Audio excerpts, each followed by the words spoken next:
少し乱暴しようか。私は強くなるんだ。そのためなら何だって。自分の良心に従って人を助ける。オーラってやつは隠してもにじみ出るもんだからな。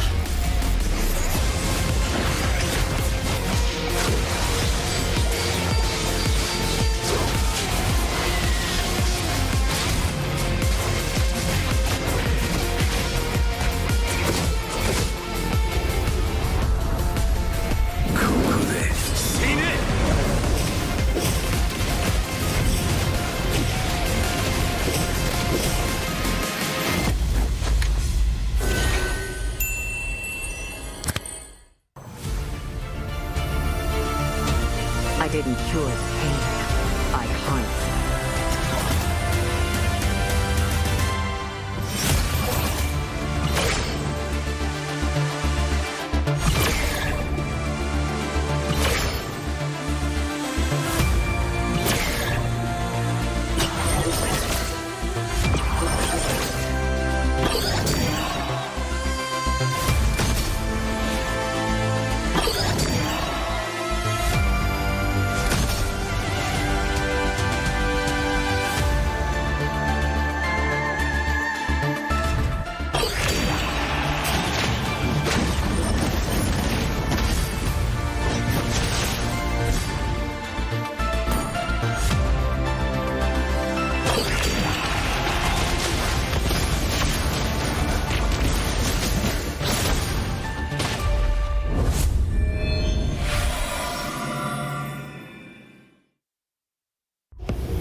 少し乱暴しようか。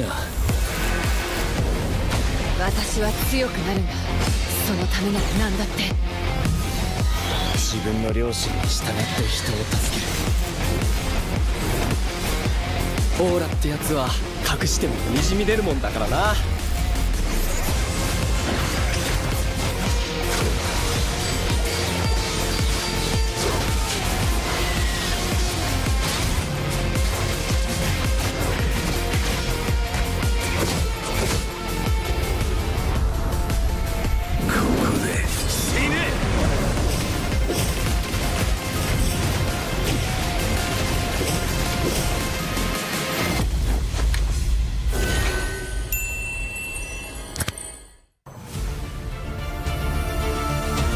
I didn't cure the pain. I harnessed it.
少し乱暴しようか。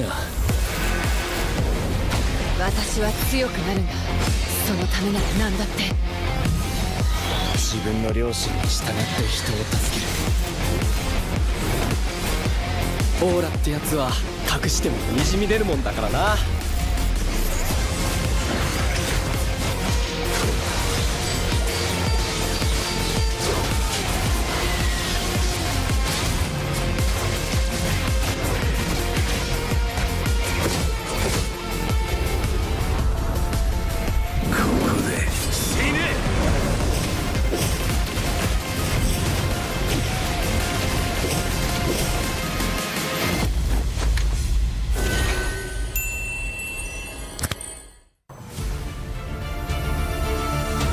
I didn't cure the pain. I harnessed it.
少し乱暴しようか。私は強くなるんだ。そのためなら何だって。自分の良心に従って人を助ける。オーラってやつは隠してもにじみ出るもんだからな。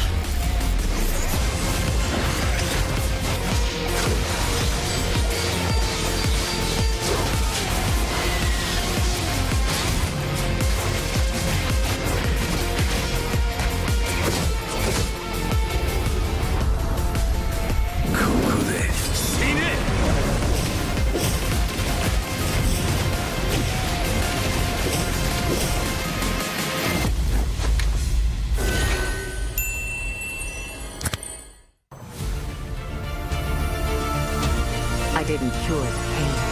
I harnessed it.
少し乱暴しようか。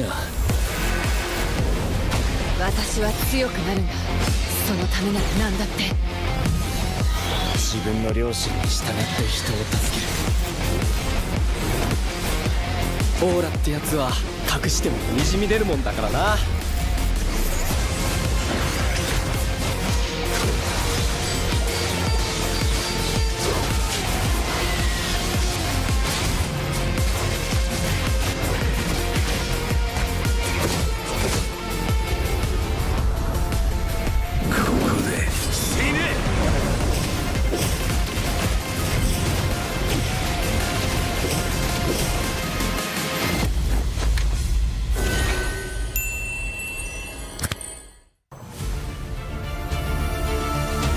I didn't cure the pain.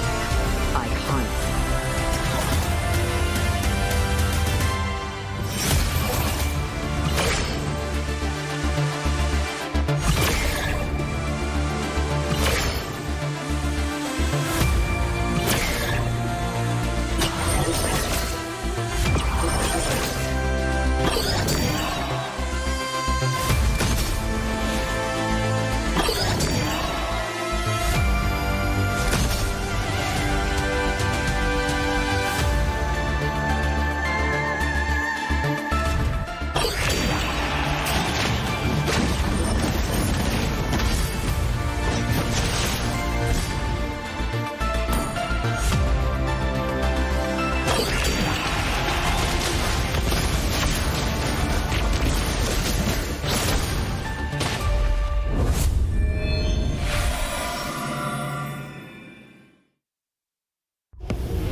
少し乱暴しようか。私は強くなるんだ。そのためなら何だって。自分の良心に従って人を助ける。オーラってやつは隠してもにじみ出るもんだからな。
少し乱暴しようか。私は強くなるんだ。そのためなら何だって。自分の良心に従って人を助ける。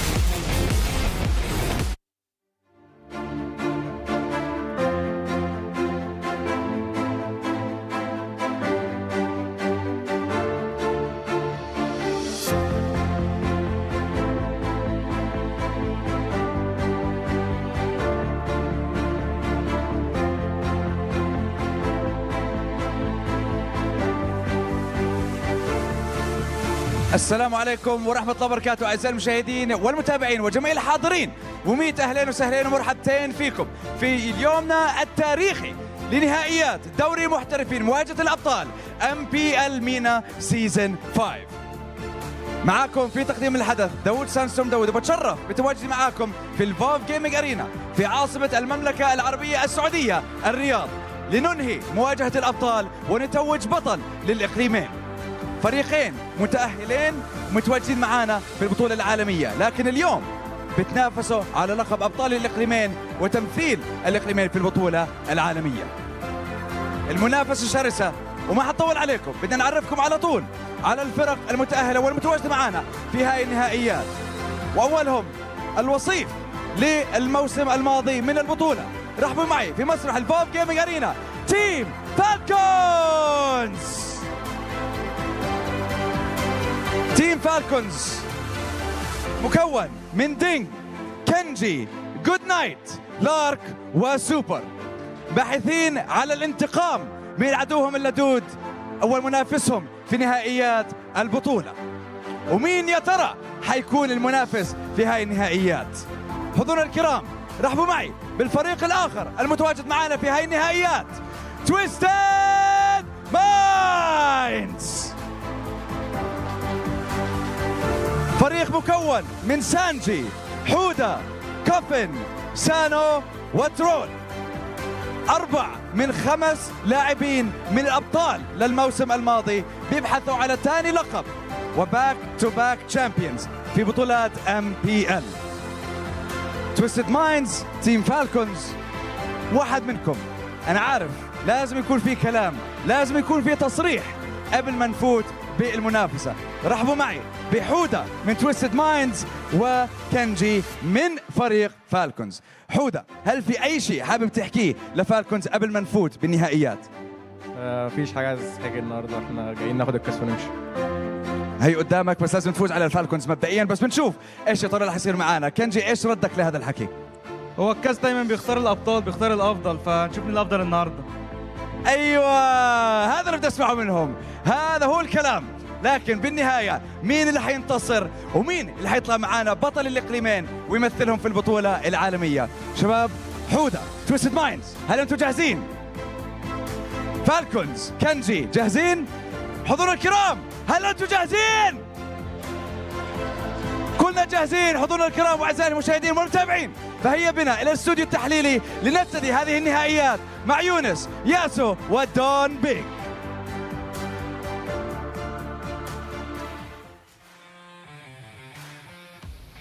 Welcome, ladies and gentlemen, to the grand finals of MPL MENA Season 5. As you can see from that glorious opening that we just witnessed, we are here for that trophy right in the middle. Twisted Minds takes on Team Falcons in a best of 7, and to accompany you through this best of 7, it's me, Miracle, joined here by our analyst, Mr. Bookman, Bookboy, Arashi.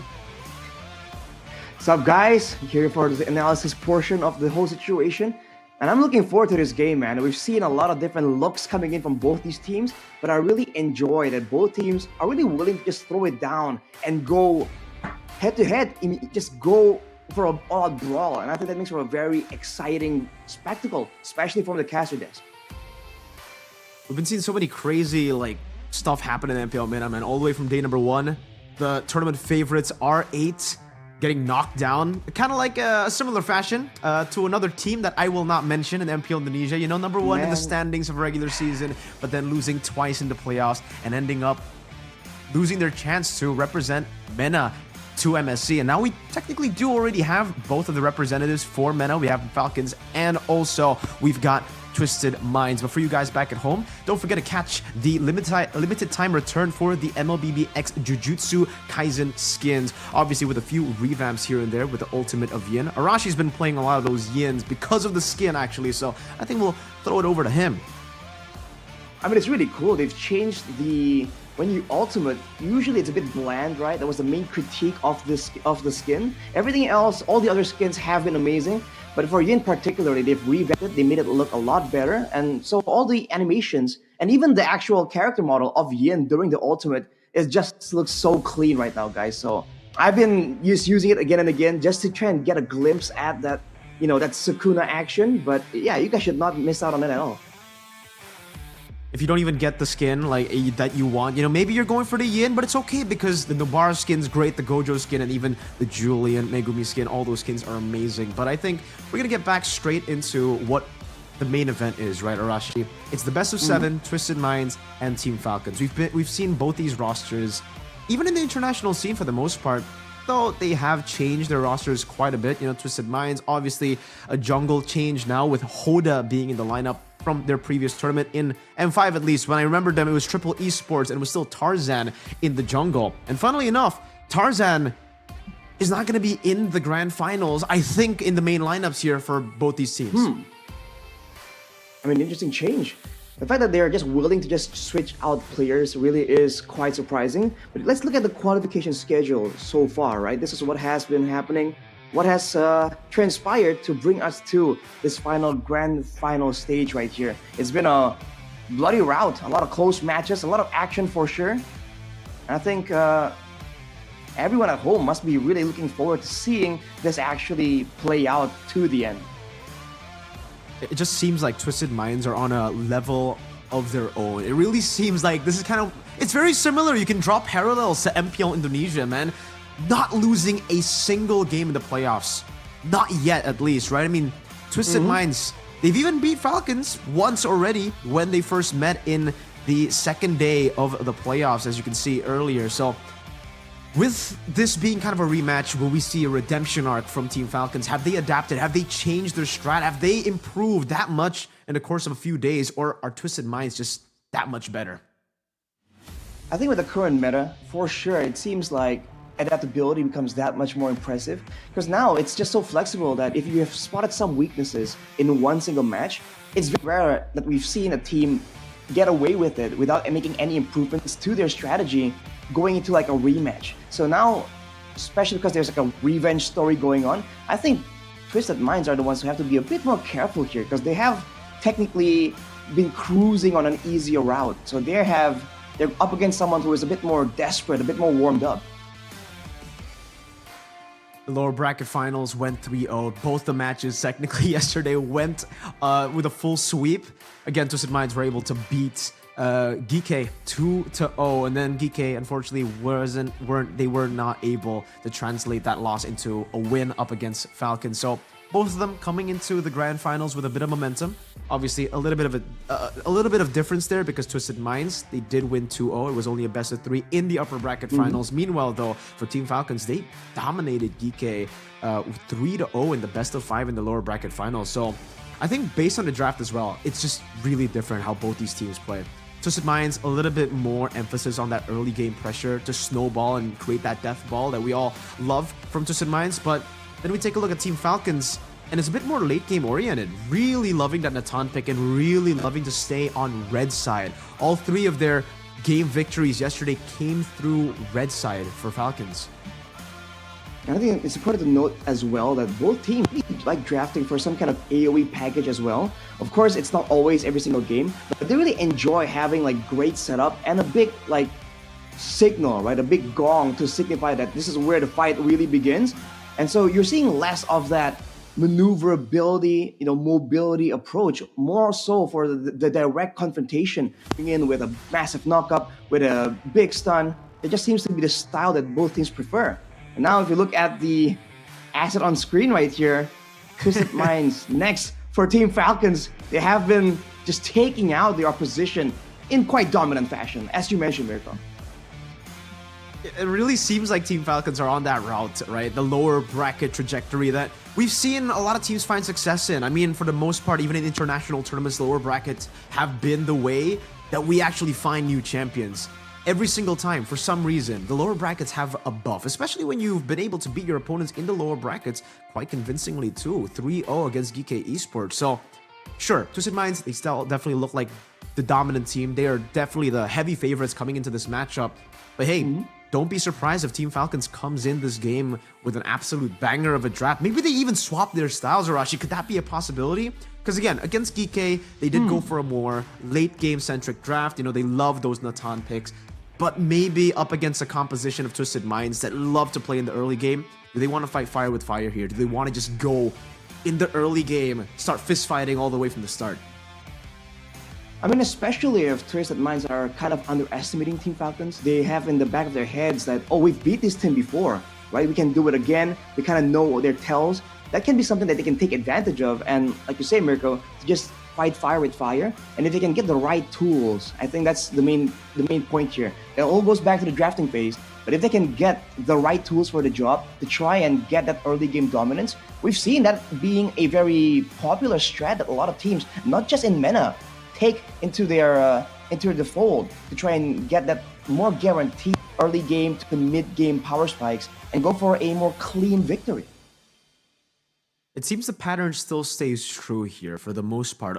When we compare every single region, the blue side has been more successful compared to the red side in the regular season up until the first few days of the playoffs. But then we get to the later stage of the playoffs and it's also the same here. Like in MPLID, the last two matches, we definitely saw a huge emphasis on red side, a huge advantage when it comes down to how you can react to the enemy drafts. And yeah, red side has been so much more successful in the last two matches that we saw, upper bracket finals and lower bracket finals.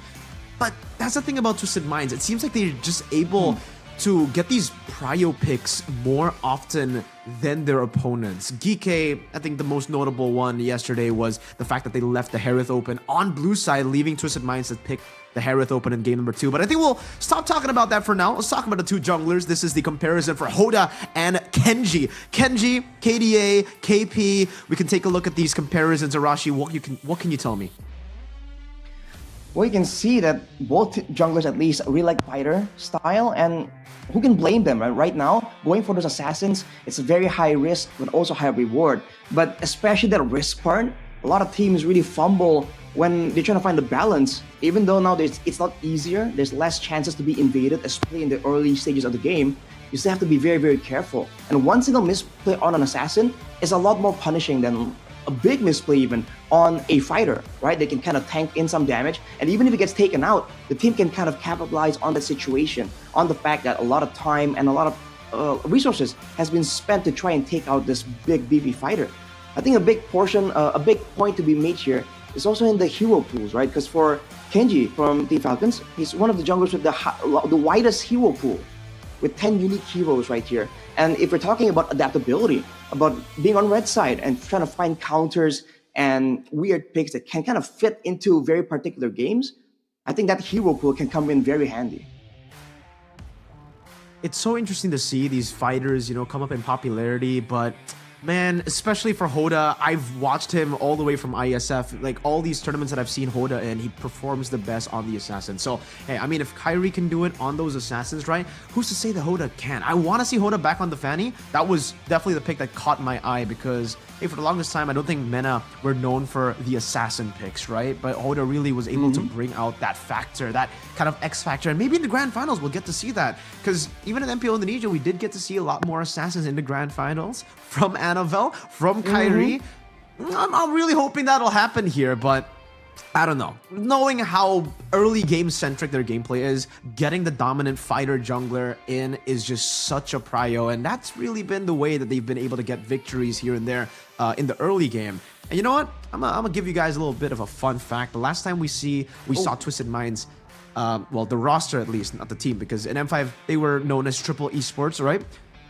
They were up against Onyx in the group stages, and they actually were able to give Onyx a run for their money in the early game. So the fact that they have still brought in that kind of early game death ball strategy and they've refined it to a point where they're undefeated now in the playoffs is very, very scary. I'm really excited to see what they can pull off in the grand finals.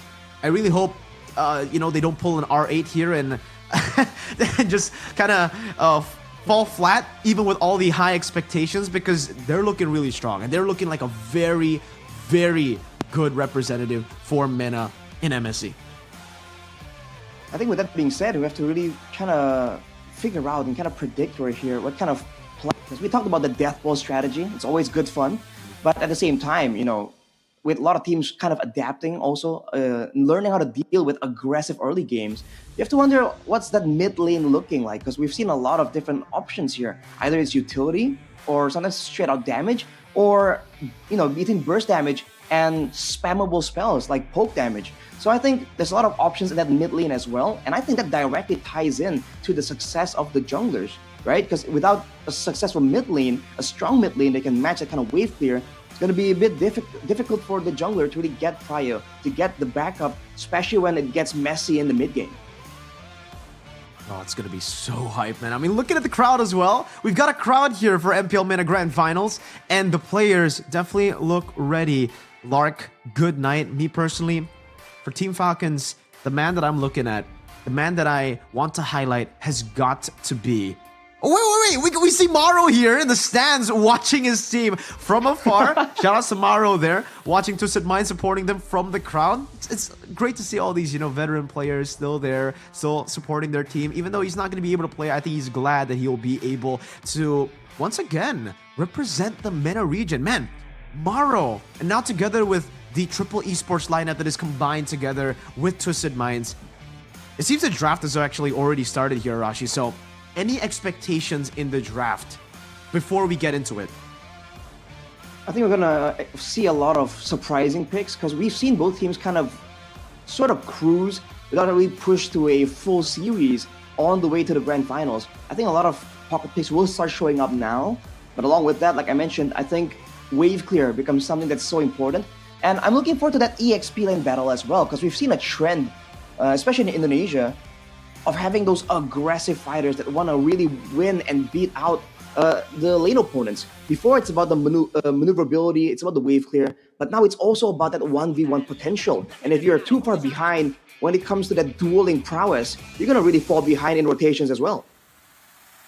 Whoa, interesting start for Twisted Minds here on the blue side, actually banning out the Harith, not forcing the opposing team to go for that Harith ban. The Lo Yi gets banned out together with the Harith and the Barats. An interesting choice, but they have left the chip open, Falcons. Maybe they want to try to trade this with something like a Mathilda. That really hasn't popped up for Team Falcons in the 3 games that they played in the lower bracket finals, but it has been seen by Twisted Minds. Valentina, so much respect given over to Cuffin in that mid lane with a Valentina ban early on. We have to see what the idea is right here, because they have good early game, they have banned away a lot of the fighters as well, but trading out that chip, it's going to be quite dangerous. It's going to be a bit expensive here.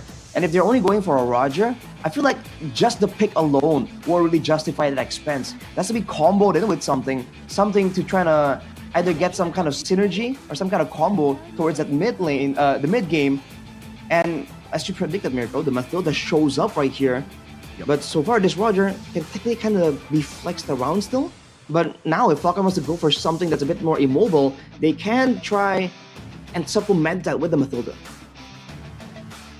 Usually when Team Falcons go for that Mathilda, they love getting more mobility in like the box gen. I think that's what Twisted Minds kind of anticipated. They left the Mathilda open and banned out the Barat. Someone that's as dominant as that in the jungle, getting the mobility of the Mathilda is still very, very good in the jungle for early game control. And it does seem like Falcons, something that we already kind of anticipated as well, we talked about, Arashi, is the fact that Falcons might actually turn 180 from their late game playstyle that we saw yesterday to now kind of an early game snowball playstyle. But Twisted Minds want to fight fire with fire. Obviously, they've been the early game kings for the longest time. Falcons with a Farsa pick to end the first phase. That's some outrage, but man, that is a risky choice up against this chip. It's the bird combo coming in from Falcons.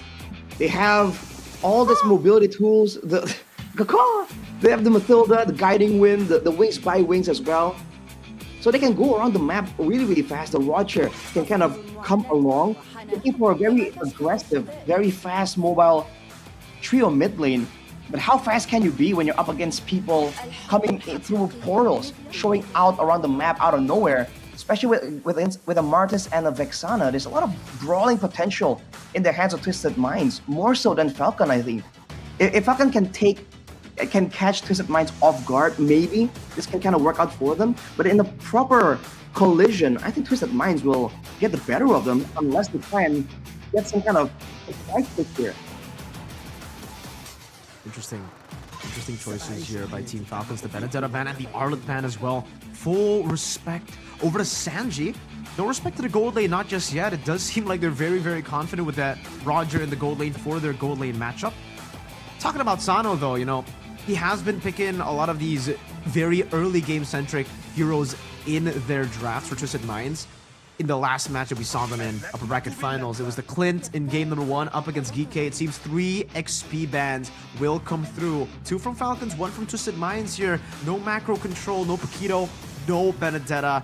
And for Team Falcons, what do they want to go for? I think Xborg, even though Twisted Minds, they don't have someone as tanky as the Baksha.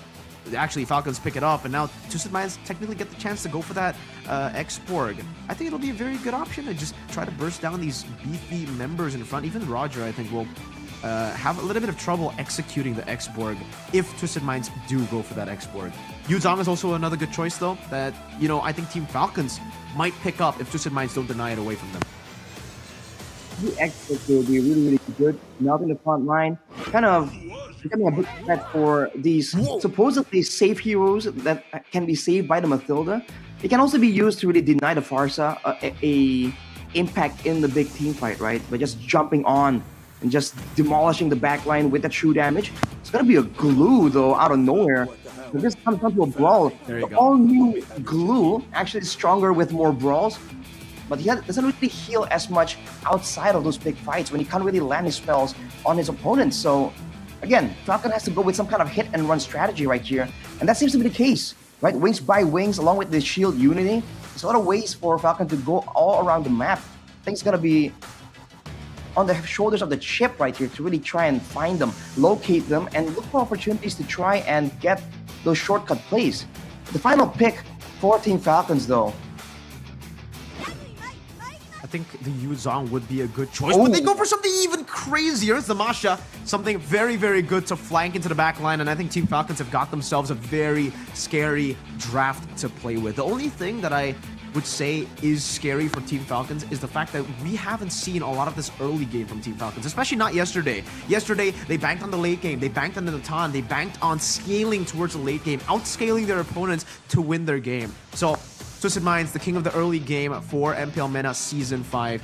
Will they crumble to this Roger Masha Pharsa? It's such a weird composition, but I definitely get what they're going for, right? It really does seem like it's kind of it's a similar draft to what we saw in MPL Indonesia, Arashi. I think Fnatic Onyx were the ones to try to utilize this kind of composition as well. Full dive. Both drafts actually look quite convincing, man. Twisted Minds, Sano, and his Clint pick, and his unorthodox gold lane pick.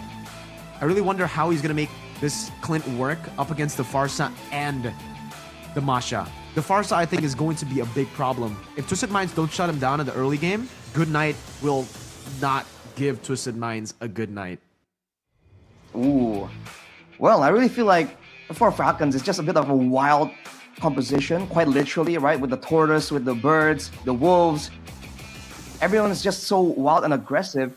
And for Twisted Minds, I think the issue is that whoever is the main target, the first guy, needs to take a lot of punishment. And in that sense, the glue will be really good.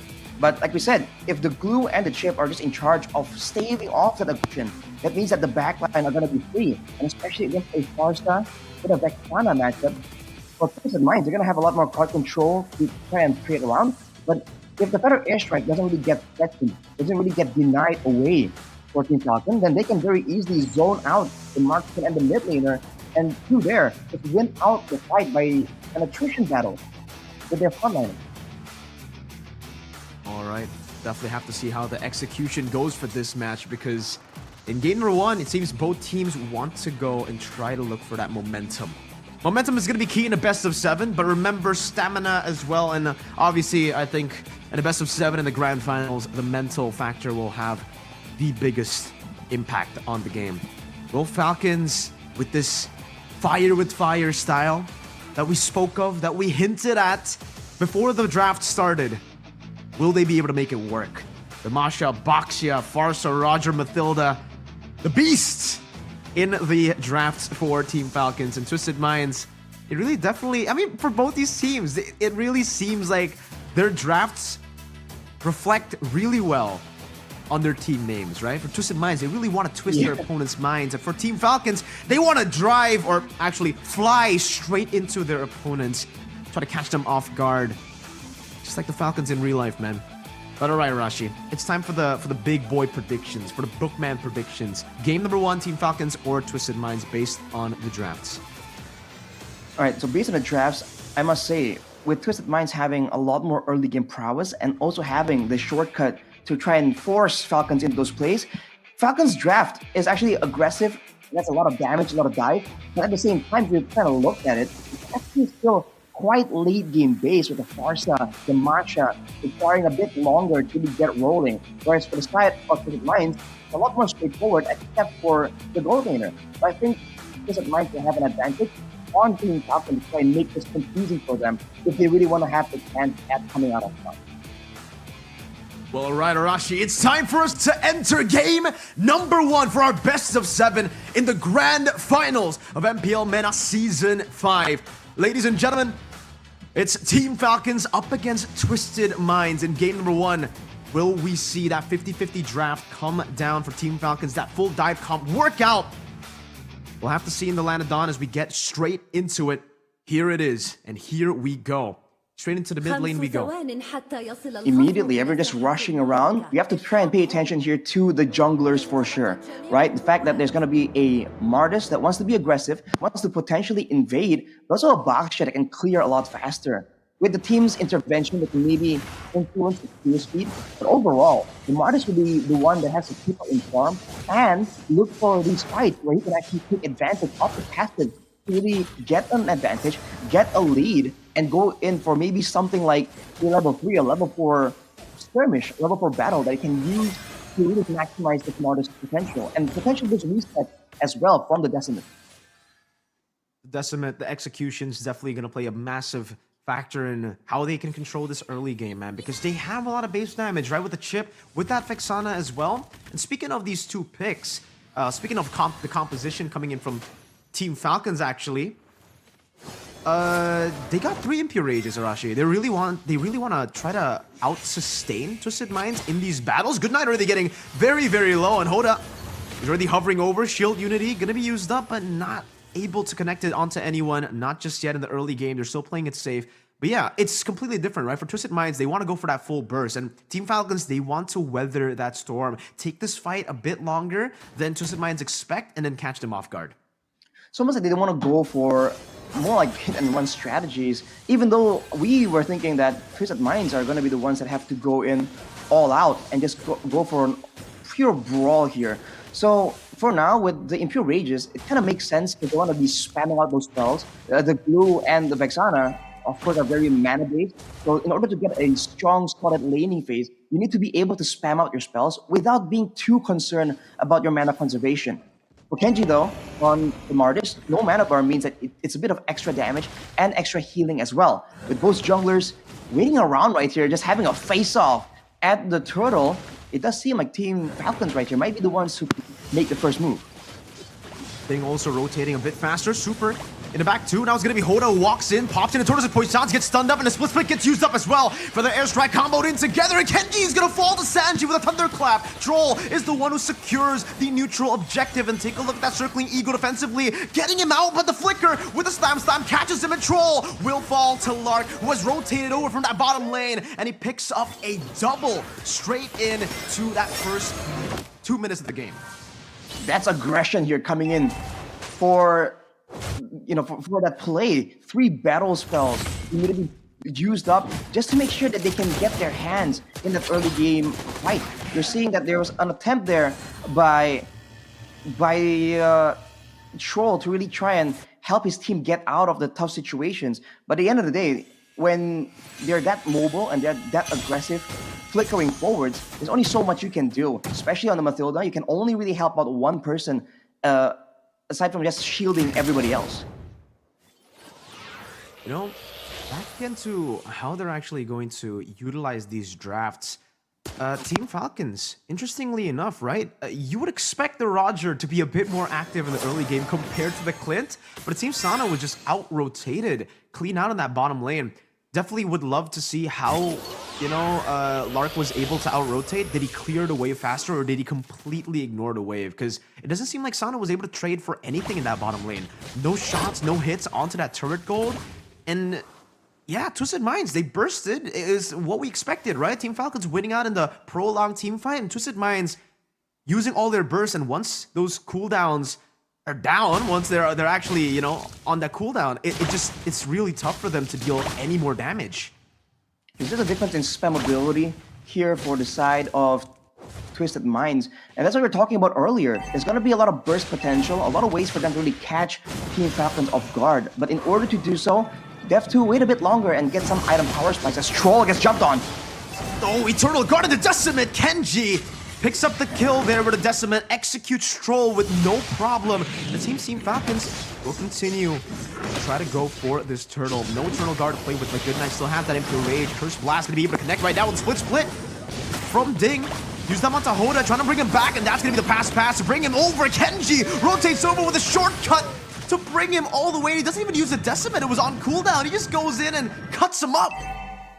It was a great play by Ding as well, just mounting on to Hoda and just denying his escape routes, just slamming all over the place as Super here gets chased down. But you're seeing Twisted Minds just struggle to keep up with the pace, with the speed of Team Falcons.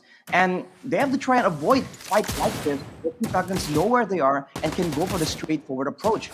It seems like Team Falcons aren't really doing any real big mind games. They're just going at it and really playing to their strengths with the brawling potential, especially with the Martyrs in the early game, and that shortcut that's just, it's very useful for Team Falcons to go aggressive, but it's also kind of denying Twisted Minds the chance to try and follow up, because they see the shortcut drop down and they're immediately wondering like who's gonna come through, right? And that second guessing might be leading them to react slower in the middle of these big fights.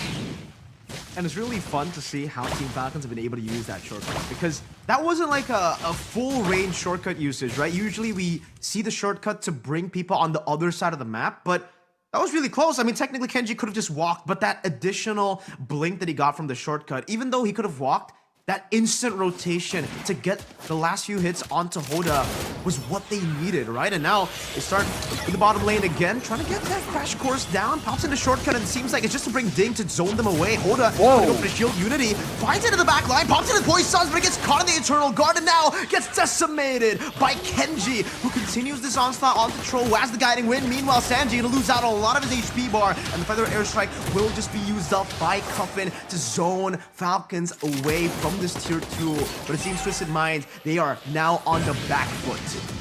Oh, what more of a fight here? Ding! Gonna be taken down in the mid lane. Troll somehow able to find enough damage with Cuffin and Sanji. It's about the burst damage. That is what Twisted Minds have as an advantage. And the longer the game goes, by the way, Sanji will definitely be a big factor. We've seen Masha's just look useless for half the game, and then out of nowhere, after maybe like a BOD power spike, they can immediately just delete squishy backliners and frontliners alike. So for now, Team Falcons is doing great, but they have to watch out, man. Sanji is a ticking time bomb. Oh, Lark though gonna be helped out. Cuffin flickers forward. Lark still able to find the kill. Good rotation, good reaction from Super. The Eternal Guard catches Sanji, but it's only to take his second HP bar away.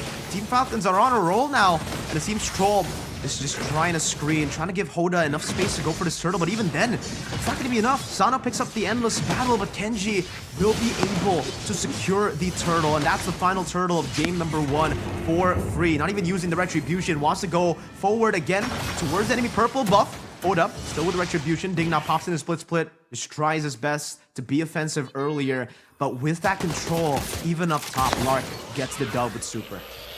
Team Falcons right here, winning in the neutral objective fight, even with a man disadvantage. Super and Lark were all the way in the top side, and yet the team, Kenji in particular, was just unfazed, standing in front of the turtle, in front of 3 or 4 members of Twisted Minds. With that kind of pressure, with that kind of power, Team Falcons can try and snowball even more. They've taken away 2 of the outer turrets on the bottom and top side of the map. So for Twisted Minds, their area of safety is getting encroached on, and it's only a matter of time, because look at Ding, knowing that he's going to be the annoying survivable one. He's just so annoying, but look at this fight. Hoda so wanting to fight with Troll, and in the back line they get isolated. Good job by Ding. Pops in a split, diving into the back and now forcing Twisted Minds under their tier 2. Nothing they can do but to just concede that tier 1 towards Team Falcons. And man, so far, Lark has been doing such a good job on this lane. Out-rotating Sano, doing so much damage in these team fights, playing in the back, and Team Falcons as a whole, Kenji too, man, with Super acting as these frontliners. But I think the X factor has got to be big. The man's been able to isolate everyone in the back. No one's able to follow up on any of the Hoda initiations. And especially for Twisted Minds right here, Sano seems to be trying to do some We're damage, just gonna but continue right now with the purple buff. Kenji still there. Troll gets a 2-man circling Eagle, Thunderclap, but that's gonna be enough now. Good night! Still going to fall. Sanji able to escape with the help of the dash there with the guiding wind. Sano jumping with the Lycan Pounce, and the shortcut gets used up, and Super will still be able to pop in that crash course. Slam, pass onto Sano, who's still able to escape now. But it's a 2-for-1. Twisted Minds somehow able to find a good trade around the map.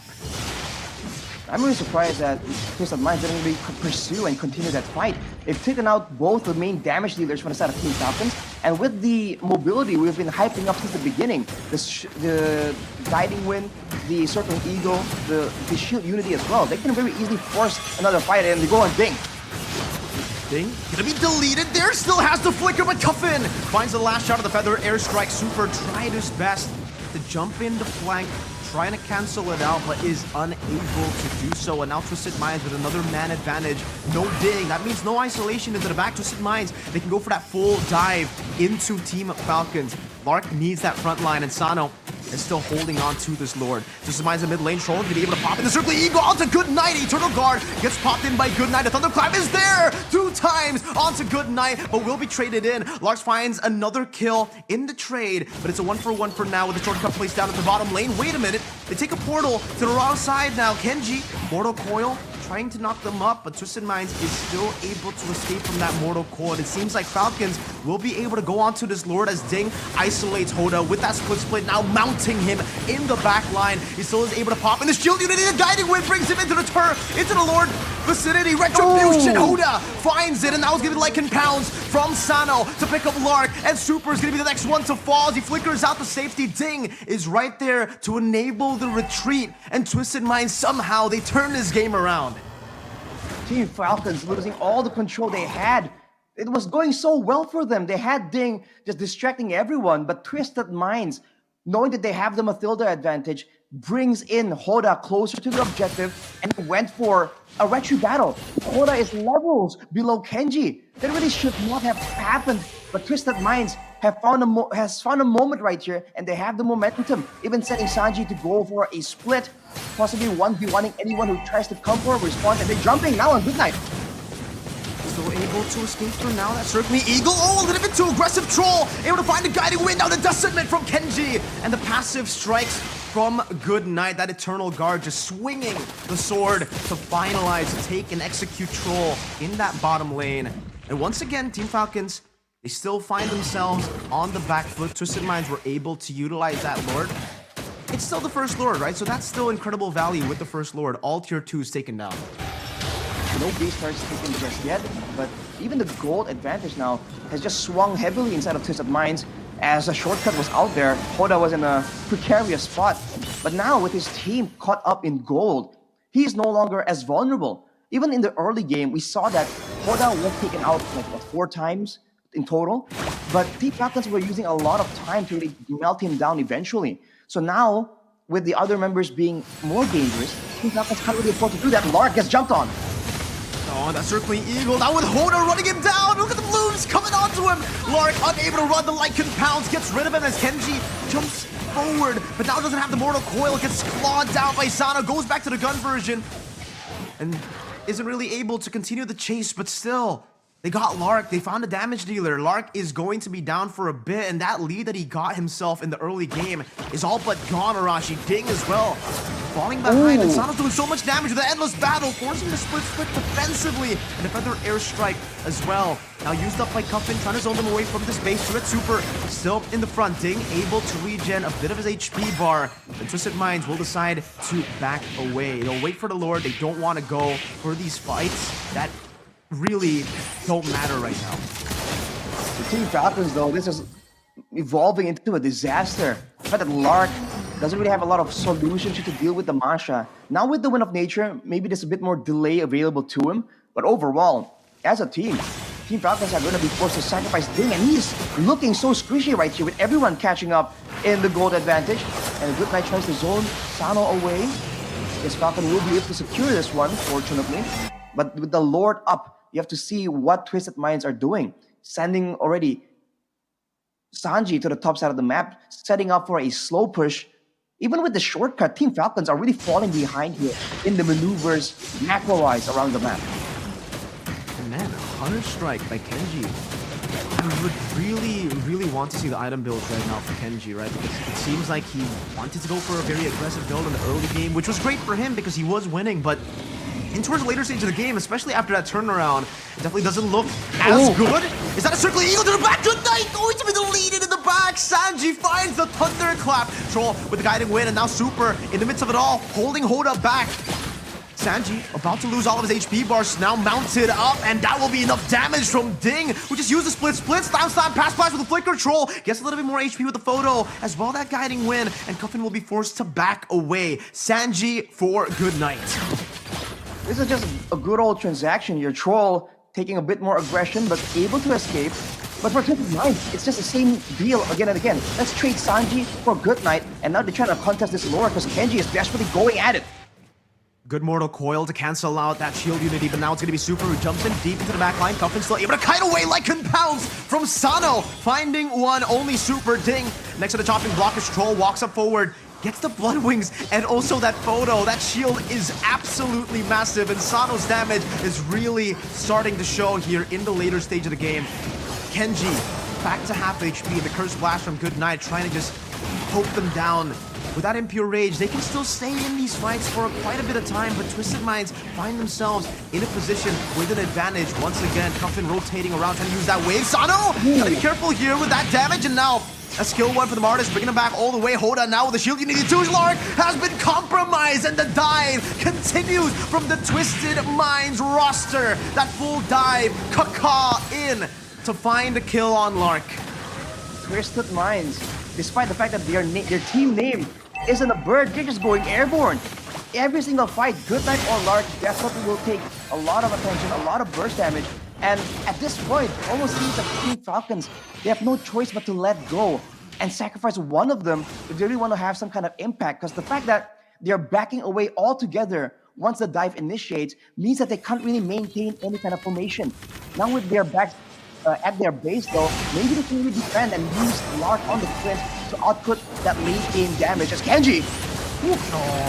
Good mortal coil there, but the Lord still charges in despite his efforts. 2 BODs from Twisted Minds and a feather airstrike. Oh, Sanji jumps in the back with a thunderclap, forcing Lark to flicker as well. And that's gonna be worth it because the guiding wind gets him out, and they got 3 base turrets. Kenji taking very low, now knocked up in the circling eagle, and that's gonna be Sano walks up with Lycan form, unable to find any more kills. Cuffin forced to flicker backwards. Hoda as well, able to use the shield unity. The base was 1 hit away, but Twisted Minds are unable to end. Not just yet though. The feather airstrike catches them in the back. Meanwhile, split from Ding. Now on the chase onto Cuffin, who has the wings by wings, and it seems like Twisted Minds will be able to send 3 of their members back. But more importantly, Team Falcon somehow, some way defend their base with 1 last hit onto that base needed from Twisted Minds to end the game.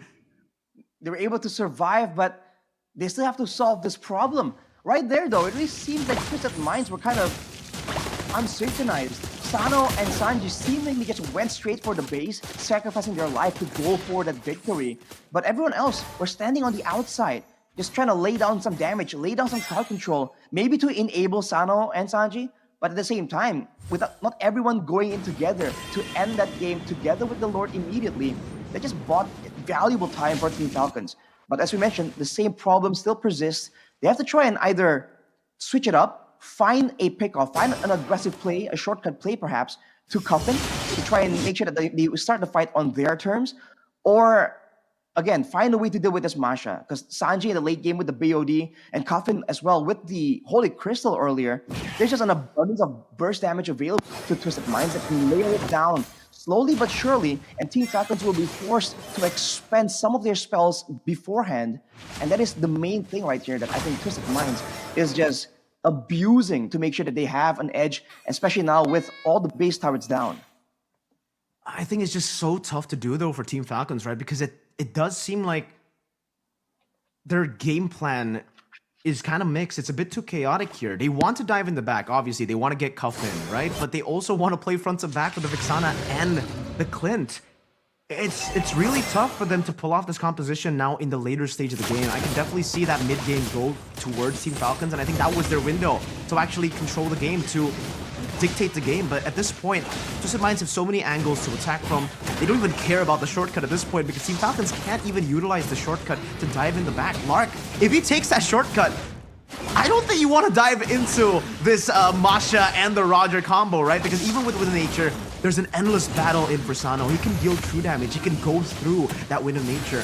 And even then, Cuffin, without the Feather Airstrike, can still deal a lot of damage just with the skill 1 and skill 2. And it seems like that's exactly what Twisted Minds are going to be using here for the Lord. Resetting it, very well played. There's no reason for them to rush. They have that bottom wave pushing in, and now they find Super a little bit in a bad spot here. Super flickers out to safety. Just a Feather Airstrike committed by Cuffin, and that's going to be back up in no time. So yeah, the discipline from Twisted Minds, really impressive stuff. Ding! Oh! Flicker, slam, pass in the back. Now Cuffin gonna be engaged out with a shortcut too. He flickers forward, unable to get the Eternal Guard down. Good night. And now look at the bounce onto the back, but the Wings by Wings brings him all the way into the turret. Ding won't be able to utilize that. Now as the Guiding Wind brings Sanji all the way as well towards Ding. A Thunderclap and the burst from the Feather Airstrike. Not even the Immortality can help Ding here. He's gonna be taken down twice. That initial HP bar and then the Immortality HP bar. And now with Ding taken out, gonna be a free, easy Lord for Twisted Minds, theoretically. Seems like Super is still waiting to try and make a play happen, but Patrol has his number every single time. Even earlier, he was the one that spotted Super in that rotation, and that will be it. That's a Lord and potentially a kill here on Kenji. Oh, Kenji's gotta be careful. I'm talking about the endless battle damage, and we're definitely seeing it here. Kenji melted down Sanji with a Thunderclap mark, buys the Immortality in time, but now the Feathered Airstrike comes down, and it's Kenji who falls. Cuffin still able to escape. That shortcut was placed down by Super, but no one can take it. No one. And now with 2 members down, Ding can respawn back in, but Twisted Minds, they've done all that without the Lord. At this point, with the evolved Lord Arashi, can they even defend in Game 1? I think Twisted Minds need to mess up real bad if they really want to throw this game technically with the Lord marching down, especially with the sustained advantage Troll has been able to give out for his team with the photo as well. We'll have to see now with the Lord coming through. Can they stop it? Can they clear? Or can they win a fight? That good isolation by Super. Cuffin finding good night again, and the base is too open for Twisted Minds. They secured game number 1 with absolute class. Even though they lost in the early game, it was no problem at all. They were able to stay composed, wait for that power spike to hit, and utilize that chaotic nature of their drafts. That circling eagle plus the Masha. If we thought it was going to be a problem for the Masha to find flanks, they proved us wrong, because the Masha was able to find flanks like it was no problem at all. Every single time, it was just so easy for them, Rashi. I mean, can you even call it a flank? That was a straight-on airline assault coming in from the front lines, just circling around. And it's not just that; it's also the peel, the protection, the escape that was granted to the members of Twisted Minds here to just go in and out. Even when, like you said, Kenji trying to go in desperately to try and get something else in that fight, get a pick off, get a reset, there's just always that guiding wind to save him.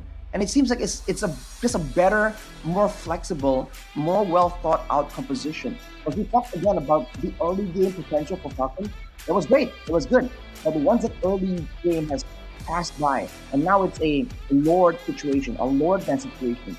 We said earlier again and again, even with the Impure Rages, providing a bit of extra damage, a bit of extra healing. The fact that there's a Matilda means that for the most part, there's no way they can kind of match up to that sustain when they're just waiting for a moment as well. It's just so tough for Rashi. For them in the mid to the late stage of the game, what were they supposed to do, right? Because if they fell flat in the mid game, if they were unable to utilize that death ball that they needed to have at that point, there's so many ways, so many creative ways for Twisted Minds to dive. Firstly, it's the Baksha, and then obviously the Masha, but on top of that, you have the added layer of a guiding wind with the Circly Eagle. And then you got poked from behind with that Feather Airstrike. It's just such a complete draft from Twisted Minds, and we definitely got to give props to Lyric. Coach Lyric, he's been the coach of this team also, technically almost the same lineup without Hoda.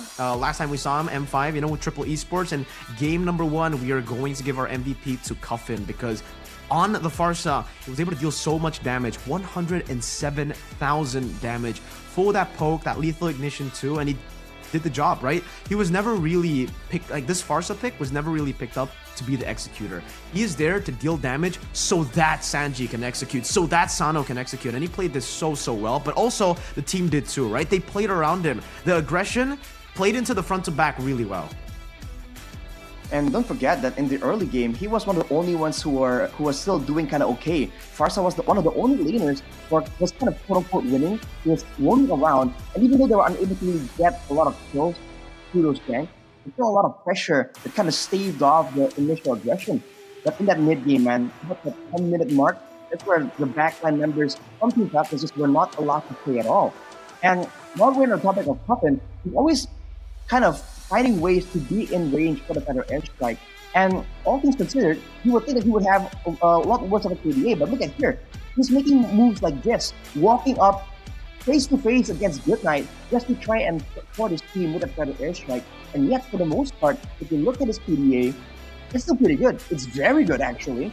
So props to him for finding a way to be a lot safer on this Farsa, even though we thought that he was definitely the main target for Team Falcons to jump on. Looking at the post-game stats right here, it's about 22 minutes of match time. Twisted Minds surviving the early game and then bringing it to the late game where you're seeing Sanji on Twisted Minds. I really thought that it was going to be a bit of a split situation, but he was very happy just fighting with the team, knowing that the Masha damage is just insane. He was one of the highest kills in this game for his team, but it's accompanied by an equally high death rate because he doesn't care. Once he goes in, his job is done. The fact that Team Falcons are forced to play a certain way is already a big, massive W for Twisted Mind. With so many damage dealers on the team, Cuffin, the guy who's the most vulnerable, dealt the most damage. And it's that idea of the best defense is offense. Because when you have 4 members constantly diving towards a front-to-back composition, yeah, it kind of leaves Team Falcons confused, right? Who wants to dive into the back, even if that shortcut is used up, even if the chip is able to flank? Who's going to take that portal? If you take that portal, you're kind of dead anyways, right? You get Cuffin, but you'll probably be able to deal enough damage for the rest of the team to clean up. That was the story for game number 1. We'll see in game number 2 if Team Falcons can either play better with their drafts that they have, with the win cons that they have, try to stay disciplined, because honestly, even though Twisted Minds won that game, it really did feel like Falcons had their number in the early game. They were able to control the game much better, utilize their rotations a lot better as well. Lark on the Clint was so much more active compared to Sano in this game, right? I mean, that was really impressive stuff from Team Falcons. Hopefully they continue with that, but now that we've gone through game number 1, usually game number 1 is where teams start to read out their opponents. Are we going to see the normal Falcons back? Are we going to see Falcons rely on their late game compositions again? Or do they stick with what they were able to do in game 1? I feel like both strategies are equally valid. all in all, it was still a kind of good start for Team Falcons. And to be fair, it's only one game, right? And there's a lot of games. This is a long series that they have a chance to try and experiment with. If they want to try and go for that approach again, it's valid.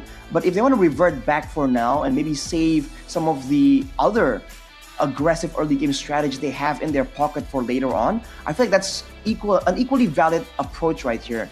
But I feel like they need to really start noting down some of these heroes in this game, especially for Twisted Minds, that really had no real issue, no real counter to them. Like the Masha, for instance, because even though it was looking so difficult for the Masha, it really felt that once the items were there was literally no counter, no way for them to deal with it. And if they want to try and go for early game or late game, they still have to make sure that some of these heroes are kind of like managed properly, right? You have to have counters for them. Otherwise, you're just waiting on the result.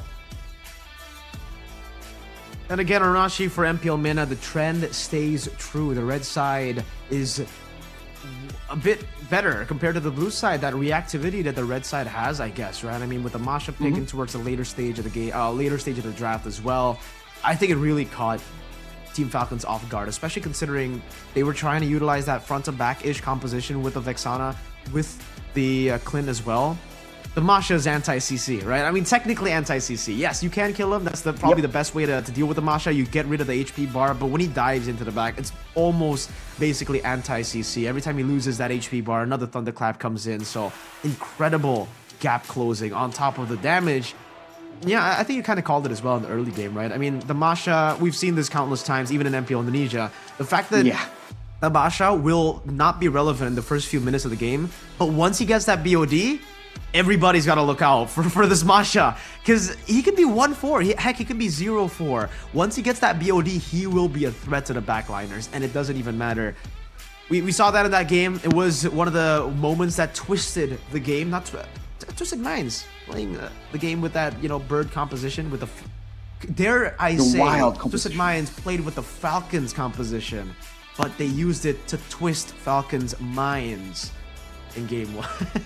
We're trying to play into the names as much as we can here, guys, but man, it really looked good. It really looked good for Team Falcons, man. I predicted Twisted Minds to win 4-0, and it seems I am right, which is very weird. It's very weird to say that I'm right, you know? It doesn't really happen that much, Arashi. Exactly. Like so far, right. If you guys know Mirko, you know that that's not a common occurrence. But, you know, there's a first time for everything, Mirko. Maybe it's time to turn over a new leaf, right? And start a new chapter in your superstitious expertise. Well, we'll see in game number 2 what adaptations Team Falcons do to their drafts again. If we take a look at their lower bracket finals win against DK, they didn't use this lineup. It's nothing even close to this kind of lineup, right? They had Natan in all 3 games that they played against DK. So I'm really curious to see if the Natan will come through, because even in game number 1 earlier, Natan was left open. And maybe with Twisted Minds picking up that Roger, that was their way to kind of shut the Natan down, because it's really tough to play Natan up against a team who are known to utilize that early game so well.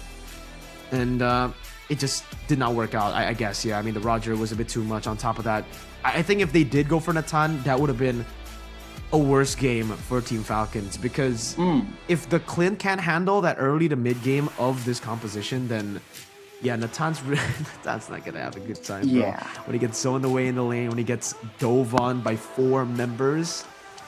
Oh, but okay, if you were Team Falcons right now, if you were the coach of Team Falcons, Arashi, what adaptations, what changes would you make to the drafts?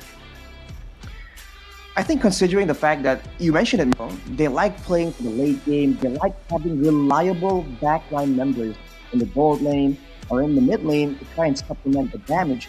If they really want to go with that style, and that's the style that they are comfortable with, then go for it. But if you're going to go for that, then you have to try and, I don't know, ban out or at least have a hard counter to the Masha, because you cannot, you see that you can't really get the game that you want if that's how you're playing. And to be fair, right, there's an argument to be made that the Masha was great, but the Mathilda is what made that Masha extra dangerous for Twisted Minds in game 1. So if they want to try and go for that approach and take out the Matilda, they'll get rid of the safety for Coffin that allowed them to do all that damage in that game. They're getting rid of the aggressive playmaking that allowed the Masha to be crazy, and they're also denying the healing. So if the coach feels that the Matilda is the actual main problem in game number 1, that is an approach I can see working as well.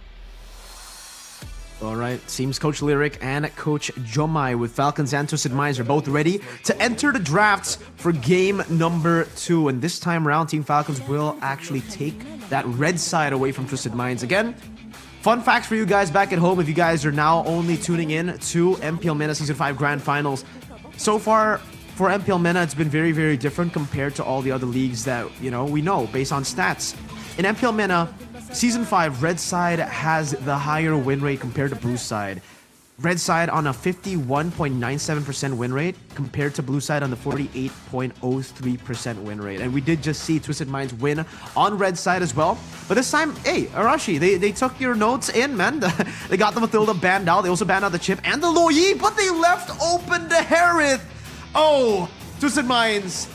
We know Sano plays a mean Harith. He played that in game number 2 against Geekay in the upper bracket finals just yesterday. Do you think anything is more prior than the Harith right now? Compared to the Harith, I feel like that has to be the main go-to. We've heard rumors that some teams are letting it go, are thinking that they can kind of deal with it with the nerfs, with specific compositions only. But I feel like it's a bit too costly, man. It forces you, even if you can counter it with a very specific composition, the fact that you're going to be forced to do so, right? To actually show, to use a particular composition, that's already a win for your opponent. So now for Falcon, what can actually be as valuable as this Harith pick, man? Because if you want to go for something aggressive, it has to still be in the end you and look at the Harith pick. Because otherwise, it might be too dangerous. Twisted Minds might really just snowball out of control and take over the game from that goal lane.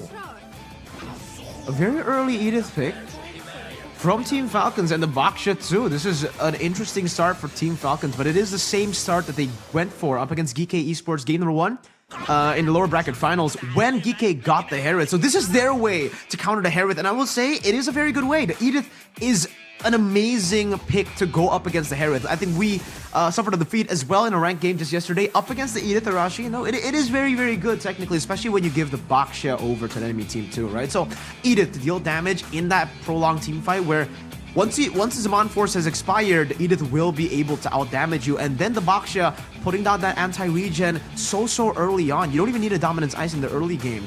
So if Twisted Minds decide to rotate the Harith in the gold lane, oh, that's another Farsa though. Yeah, but if they decide to rotate the Harith early on from the gold lane to participate in the turtle fights, it'll be kind of scary. But I expect the Team Falcons to actually go for a very similar draft from the match against Geekay yesterday in lower bracket finals, which was Edith Baksha first pick into the Natan pick. But they're shifting things a bit. They need a bit of that dive, and the Benedetta comes through. I think that's a very good adaptation.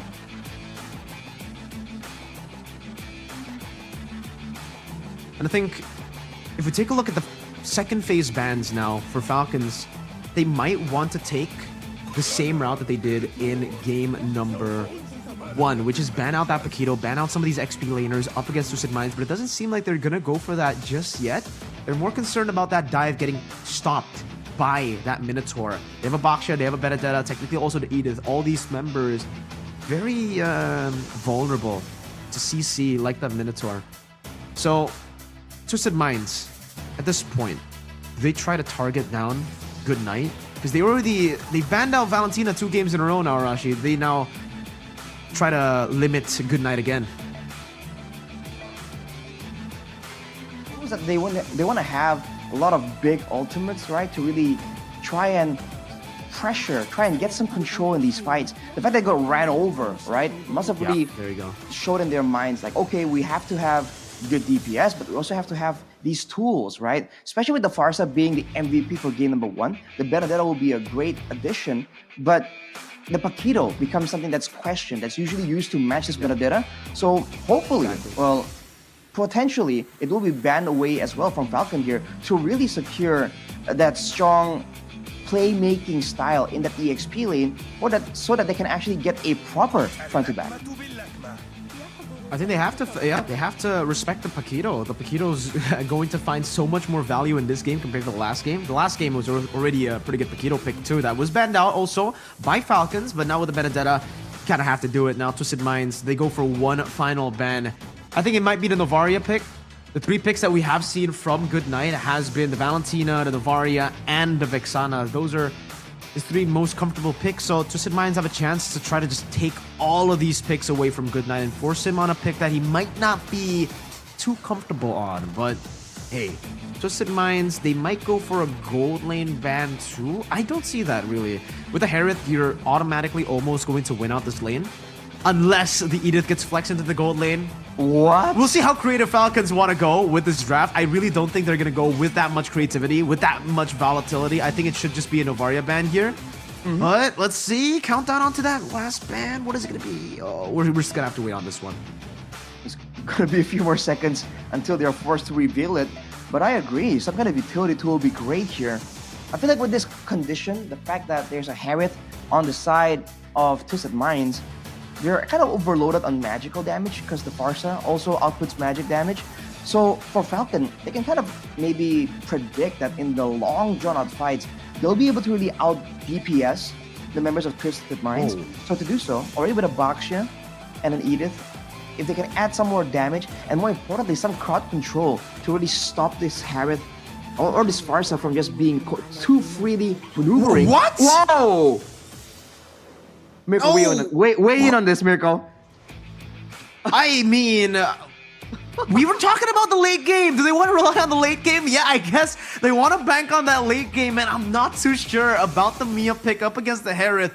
But there you go. I think there has been a mistake in the draft because I spotted out the bans, right? I heard the ban come through already, but no image of a hero gets popped up for the ban from Twisted Minds. So I think Twisted Minds didn't get to ban, didn't get to take away that final hero in their draft, and then we see the Mia. So I believe there has been a mistake, but I guess that's just my assumption right now. We'll have to wait for further confirmation if we do have a remake on the game.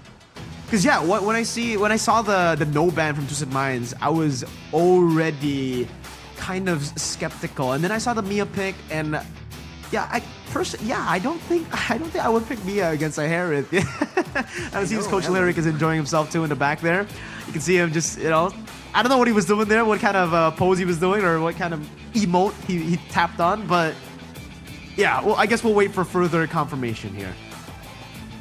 For now, though, what do you think will be put in the gold lane, though, Mirko, right? The Harith has been so good. A lot of people have been saying, people I know at least, that it's not only about the matchup. It's almost like if you're up against a Harith, it needs to be a team effort. You need to bring other people into those lanes, and then maybe you can get a bit of an advantage. The Mia is definitely, I don't think, the answer. I was starting to theorize immediately, like, okay, is this supposed to, you know, just like stealth to the back line and take out the Farsa? Like, what kind of crazy strat is this? But most likely not. No way.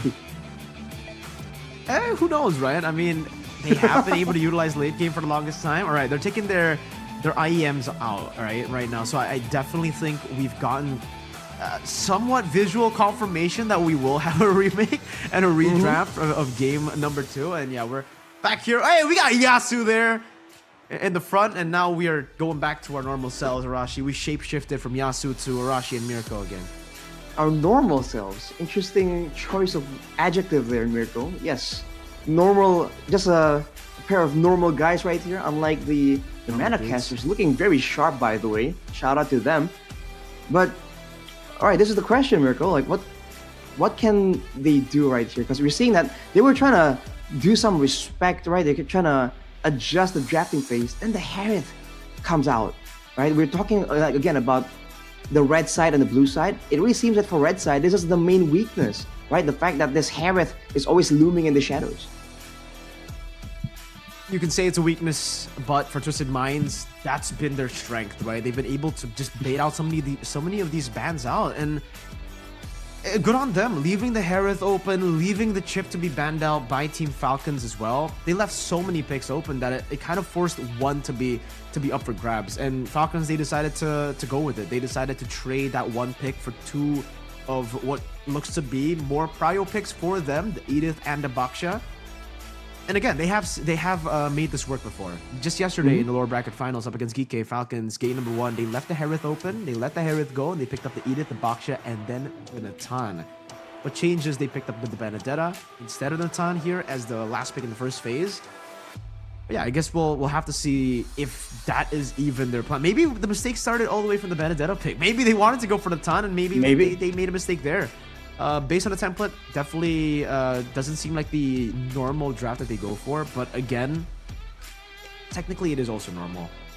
I don't know, man. That XP lane has just been, like, Ding has been so phenomenal on these flashy picks. He's kind of like, if I were to draw a comparison from, you know, MPL MENA to MPL ID, I would say Ding is kind of like Aran. He's been doing so well on those Benedettas.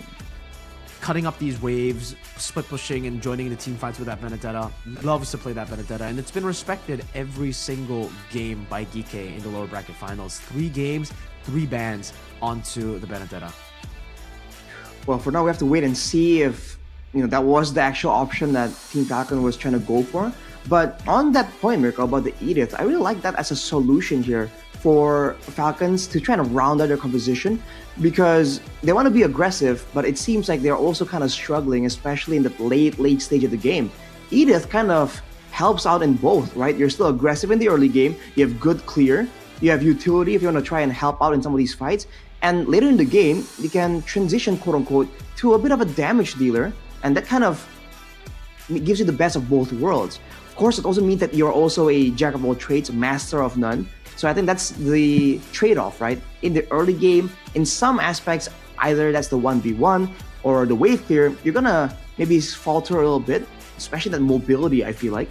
But afterwards, it's solid, unless, of course, Twisted Minds are gonna try and twist their minds some more. Reminds me of a quote from a very close friend of ours, you know, from the Philippines, Mr. Joseph himself. I think if Twisted Minds can continue to practice their minds off, they will be able to twist the minds of Falcons. Shout out to Naisu, our good friend there. But yeah, again, that really has been their way to beat Falcons so far. I mean, we only have game 1 as a reference, but technically in the first round of the upper brackets, when Twisted Minds also met up against Falcons when they won 2-0 in the best of 3, that's also what they did. They were able to just outdraft Falcons straight off the bat in the start of the game, start of the draft, so well by... I think they really didn't pull off anything too special in the drafts. They just stayed consistent with it, right? They understood what was prio. They understood what is prio to their players and to their own compositions, and they got the picks by picking the right side, reacting to the right picks. It's all about using the fundamentals. It's all about having that great foundation. Yes. And for Twisted Minds, that's been the key to all their victories. There's a reason they are undefeated so far in the playoffs of MPL MENA.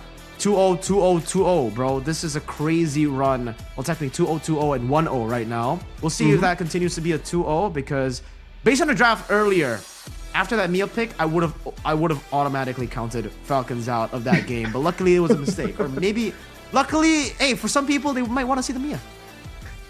Some people love that Mia, dude. So I can you probably think want of to a see few the Mia. people. I mean, there's someone in our region well known. I mean, his name is literally Top Global Mia, you know? So, I mean, oh my God, there's people like that who wants to see it happen, man. But I think that's a great point, Mirko. And I think it's just so difficult, right? When your opponents aren't really making use of a particular pick or a particular style. It's just all fundamentals. It becomes harder to counter, technically. And I think it's scarier, because you don't really know which part is the actual problem. You just know that in general, in the basics, the fundamentals, they're just better. And that can be a very daunting situation to be in, man, when you're trying to do everything differently, you're trying to find weird solutions, and in the end, they're just better. We've seen that happen. We've seen that happen a bit too many times, I think. You know, especially for us, it's been the pattern for us.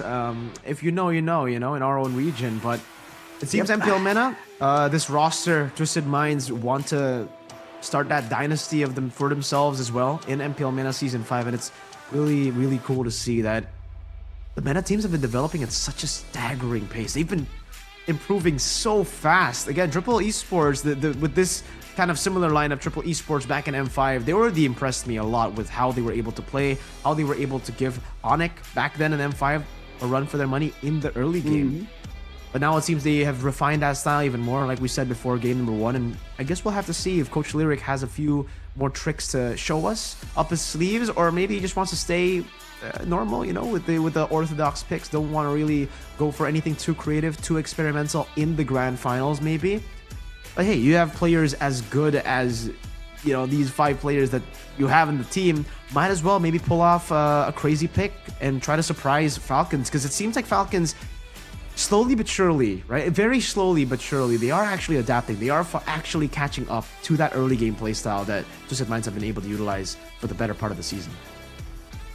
I think with how dominant they've been, right, with how eye-catchy they have been, I think it'll be a bit more confusing if teams don't start trying to catch up at least, or trying to take some notes from, you know, a page in Twisted Minds' playbook, because it's been so effective, right?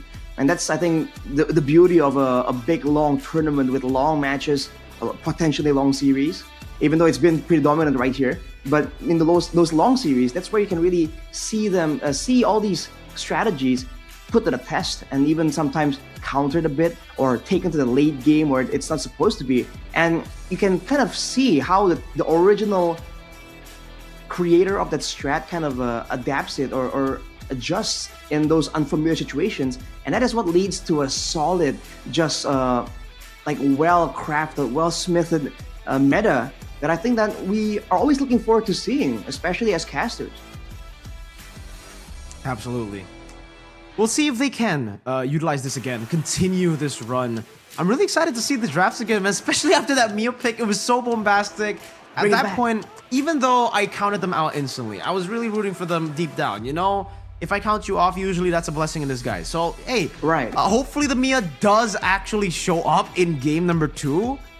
But if it doesn't, right? Do we see an unorthodox pick or no? Because they tried to pull off the Clint. That is a bit unorthodox. It was actually used by Sano yesterday, not by Mr. Lark. So again, I guess we'll see on that, and also for the mid lane, if that actually does happen in the second phase, if Twisted Minds want to just take as many heroes away from Good Knight as possible. We saw the Valentina in the first phase. In the first ban of the second phase, we saw the Vixana, and it was really looking like it was going to be a Novaria ban. It really looked like they really wanted to shut Good Knight down. If that does happen, what is Good Knight going to play? Is he going to be forced on a Faramis per se? Something that is really good, but it's more of a utility hero. When compared to all the other heroes that we've seen from Good Knight, he likes to be the carry of the team. He wants to deal as much damage as possible. He wants to be the X factor, the secondary damage dealer to the gold laner in the games that we see for Team Falcons. If that gets denied from him, how is he gonna adapt to that style? Because even all the way from, I think last time I saw Good Knight was MPLI. Back then when Falcons also still had Hulk and Lotrick too. Oh yeah. Yeah, that was their style too. They had Lotrick as the primary carry, and Good Knight was the secondary carry. But when they got denied of those heroes, or when they got shut down in lane, yeah, they were not really able to find any success. Usually the X Factor back then was Maro, if you remember, again as usual on the Franco. It was the crazy pick. His signature. Yeah, it seems for now their playstyle is a bit more initiation heavy. Not a lot of X factors. They want to play it front to back, and that's how they usually win, and that's also how they usually lose, right? They're a bit too one-dimensional in that aspect. But I feel like that's the whole trend of having a mid laner that wants to be a secondary damage dealer, an actual serious carry and not just utility. I think that's also what is allowing the more variety in the golden as well. So honestly, I'm not opposed to it. I think it opens the door for a lot of very interesting situations. Just early on in the season, when we're talking about playing early game, just dominating the early game phase, just taking it over to the mid game and ending it before we get to the late game fights. We talked about having fighters in the sides, but then losing out on damage. Well, maybe more high damage output mid laners come back into the meta, we can see a bit of a difference there. So I'm really looking forward to how it kind of develops later on over time again. But I mean, for now, we have to still wait and see. I think we are getting confirmation that it's going to be a redraft, but we're waiting on confirmation on whether it's completely from the beginning or from a particular pick. Yeah, hopefully, you know, the first few, I think the first phase, there was no problem at all. Both teams got what they wanted to go for. But again, yeah, we don't have any confirmation as to how the redraft is going to work. But I'm glad you brought that topic up, Arashi, with this new meta being so reliant on damage output. The more damage dealers you have, it seems the more success you will find. Yesterday, Twisted Minds in the upper bracket finals, they used a det in the mid lane to counter the dive that, you know, Geeky wanted to try to utilize up against them. And even in game number 2, they picked up Julian in the mid lane. Geeky picked up Julian in the mid lane. Twisted Minds didn't, but I'm really excited to see these assassins start to come up in the mid lane, and, you know, maybe some unorthodox picks like the Odette. So hopefully, are we in a meta where we can say that damage output equals to victory? Because from the looks of it, from the patterns as well that we've been seeing in MPL ID as well after the patch, yeah, the more damage output, the more damage dealers you have in your team, it just seems like you have more success, you have more ways to win the game. I feel like it depends as well on the composition, right? Especially in our own MPL, we've seen not just assassins, we've seen like the Sicilian make a comeback as well. That's we talk about assassins, I immediately got flashbacks to Sans with the Gusion mid. Yeah. Crazy stuff. But more damage output is great, but I think a lot of teams are preemptively already adjusting, because you see, at least in our own MPL, a lot of the items, a lot of the playstyles, it's all about mobility, remember? We were initially confused to see a lot of these big frontline tanks go for like a brute force breastplate, because now people are understanding that with the Natan rising up in the popularity back then, a lot of these heroes, you can't really stand there and tank anyways, right? It's only a matter of time. So they're going to go for more mobility, and it's about getting out of range. It's about getting away from the danger zone instead of just being a beefy tank. So if that becomes the prio, then damage output is still important, but the speed of the damage output becomes even more critical. It's so strange, Arashi, because on cam, right, I can look left usually and I can see you, but this time I look left and I can't really. I can see you. Man. Yeah, but yeah. Continuing this, you know, discussion. Well, at this point, right, as we have the pause, as usual, you're kind of welcome to a new segment of MPL MENA. I think this is the first of its kind. Welcome to the English Desk podcast with Arashi and Miracle as we wait for game number 2 to continue. I'm thinking of other ways that Falcons can actually take this game, because they already tried their best to bring up crazy stuff like the glue. What did you think about that glue pick in game number 1? Did you think it was a good pick? Did you think they kind of overthought that glue pick? Did you think it wasn't really effective? What's your take on that glue? I think it worked well for what they needed it to. They needed someone who can be sustainable and a bit more untargetable, because he's going to be diving in to 4 members just to kind of scare them away. And they're also using him as a bit of a catch tool. So technically, you can kind of draw comparisons to a Yu Zhong. I feel like it's used in a bit of a similar situation, right? Oh, big turtle fights coming in, split. We saw from Ding earlier. Sometimes Black Dragon form can serve the same exact situation. It's just more sustainable, a bit tankier. We've seen that in recent times, the Black Dragon has just been having a bad time, man. He's been flying around and getting shot out straight out of the sky again and again. So maybe that's why we're seeing a bit more experimentation to try and find something that can kind of operate the same way and yet still be a lot more useful when it comes to utility and sustainability as well.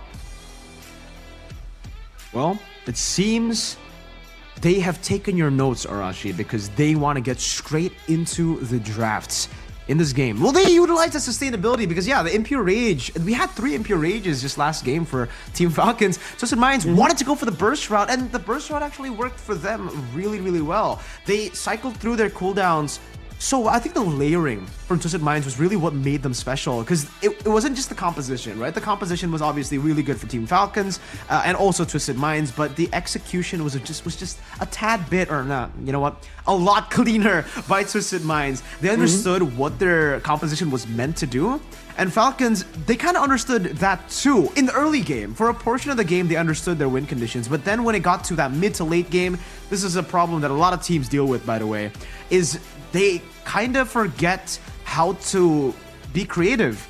Twisted Minds, they were in the same boat just a year ago at M5. They were able to get the early game up against so many different teams, but then in the mid game, when the Land of Dawn gets a lot more creative, you need to be a lot more creative to get advantages, to utilize the advantages that you get from the template early game that you've already won.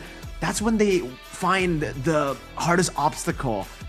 And that's kind of what we're seeing for Team Falcons. Hopefully they are able to jump across that obstacle, maybe shatter the obstacle. That would be the best way for Team Falcons. Actually, no, they're Falcons. What am I saying? They should just fly up. They should just fly over it and rise above all these troubles that they have. But it all begins here, man. In the drafting phase, you have to wonder, with this quote-unquote extra bit of time, how much more value are Falcons squeezing out of the brain of their coaches, man? Because they need every single drop right now. Everything lies in the balance. Everything. And you're talking earlier about just the Imperial Rages, the long drawn-out style, kind of. I feel like they have to be a bit more creative, not just in the mid-game situation, but also in how they want to use some of these picks. Because, I mean, as a immediate example, we saw the chip let go. It's a bit of a prio pick for a lot of teams. But even in MPL ID, just to draw some comparison here with our own experiences, that chip doesn't always become like an insta win, right? Some teams have just found ways to be a lot more menacing, a lot more creative with that chip. So I'm saying, if Falcon wants to go for that aggressive style, it doesn't have to only be in the drafting phase. It could be in how they rotate, in the execution. Because you were saying it earlier, for Twisted Minds, it just seems a lot cleaner. And I would add on, a lot more thought out compared to Team Falcon so far. Somehow, you know, you're right, obviously, but it just felt like a little bit of a diss, brother. You know, you're saying a few teams failed to utilize the chip. Are you referring to one red team in particular who failed to use the chip in MPL Indo, man? I feel like you're throwing a few jabs at me here. I'm joking, obviously, Rashi, but it seems like we are going to continue with the drafts for game number 2, and it will be a complete redraft, I believe. It does seem like it's the same band so far, just in mind with the Angela and the Fredrin, and it's going to be the Lo Yi and the Mathilda. So, if I remember correctly, yeah, that's a Valentina, and it should be a chip from Team Falcons. And okay, so it seems in the first phase we won't have any changes. So that's great, at least, unless Twisted Minds decide to not go for the Harith here. All right, there you go. All right, it should be confirmed now. All right, now with the Harith, Baksha, and Edith, okay. Seems like we're gonna see it all just play out the same up till that final confusing pick for sure. Or it might be this one, Mirko. We talked about how it might not be a Benedetta, but it is gonna be the Benedetta.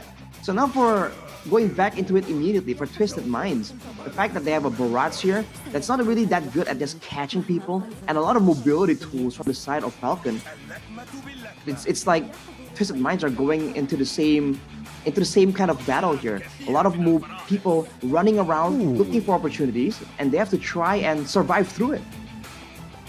Okay, so it's not going to be the Novaria ban for Twisted Minds. It's actually the Roger ban. Falcons, now they have a shot. They have a chance to go for the Novaria pick, but technically, they can try to just leave it later. The Farsa is already picked up by Twisted Minds, so it doesn't really put them in any rush to go for the pick into the mid lane. But technically, it's also the same for the gold lane, right? It just comes down to what they want to prio for their team.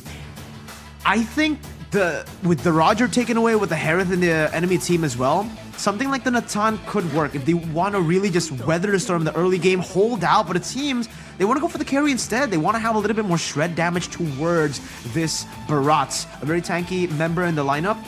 But again, this lane is not that great up against the Harith. You can dodge away from the Synchro Fission. You have ways to counter the Harith. But overall, if the Harith plays it smart, it's going to be tough. And especially now with the Tigreal too. And the Masha, that short range of the carry. now you're kind of in a pretty bad spot. Do they still want to go Novaria here, Arashi? Novaria into this? I feel like it's a bit too Exactly. dangerous, a bit too risky. I would prefer something with a bit more crowd control to help out with this Masha issue, with the Tigreal issue, or maybe something with just a bit more damage. Can, you know, the best crowd Paramis? control is death, but otherwise, something utility-based, I think it would be better compared to something that's just so squishy, so far in the backline. Okay. So the Faramis is still up for grabs. We did mention the Faramis a few times earlier during our whole podcast segment, and it will be the pick for Falcons. It's a great pick, honestly, for Team Falcons, but I just have one doubt about this pick. Is Goodnight going to be comfortable on this pick, right? Because, hey, he's a damage dealer. He's not really much of a utility player for Team Falcons based on what we've seen. So, what are your thoughts on this, Arashi? I think it buys him a bit more time, and in theory, with an Edith, a carry, there's gonna be a lot more ways for you to really burst through and like out damage your opponents. But the Masha becomes a big equalizer here because a lot of people seem to be stuck on the mindset that, okay, as long as we have the Netherrealm from the Paramis, we can kind of get a straight advantage. But no, if you are bursted down so fast that you're immediately put into stasis, you immediately lose the whole Netherrealm HP bar, then you're basically just a sitting duck, right? And there's a chance that this can be capitalized on with a Masha and a Farsa. We're talking out so much about the Farsa being a big component here. If the Masha comes in and they're able to save, let's say Lark, one of the backline members from that Masha, by using the Netherrealm, then the Feather Escher can just seal the deal after. And that's before even talking about the split push potential here. Because we've seen this matchup before. The Benedetta will have a way to lane to kind of clear, but when it comes to later on the mid game or late game 1v1, just roaming around the map situation, the Masha just has so much more going for her with the better burst damage, with the better survivability as well. That's technically a bit less skill intensive than the Benedetta.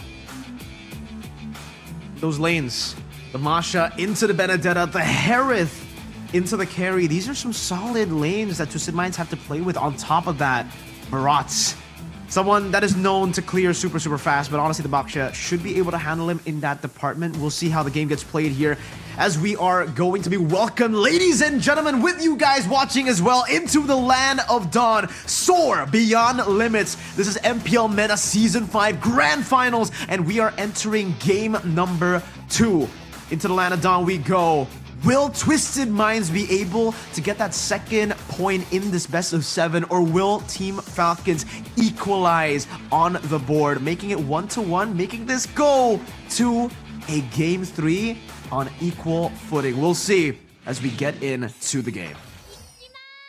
All right, both teams rushing through for sure, but with Hoda on the Barats right now, it's going to be a whole different situation, man. Kenji will still be able to clear fast, but the Barats we've seen fall out of popularity because now it's not as simple, as easy to really try and punish that kind of rotation, that kind of invasion. So Hoda will have to try and bank really on that mutual objectives contest. And with the Tigreal, I guess technically there are ways for Twisted Minds to really come out on top here. And, you know, good night with the Lethal Ignition still. Even though he's on the Faramis, he still wants to deal as much damage as possible. Still has that carry genes in him, Mr. Goodnight. Lark with the QC, though, still, again, just wanting to stay alive in this lane. I think it's going to be a bit more of a passive lane in the gold lane. I don't think there's going to be a lot of skirmishes, especially for Lark's sake on this carry. He wants to just get into that mid-game with his items, but very early on, Falcons are putting on pressure on Hoda.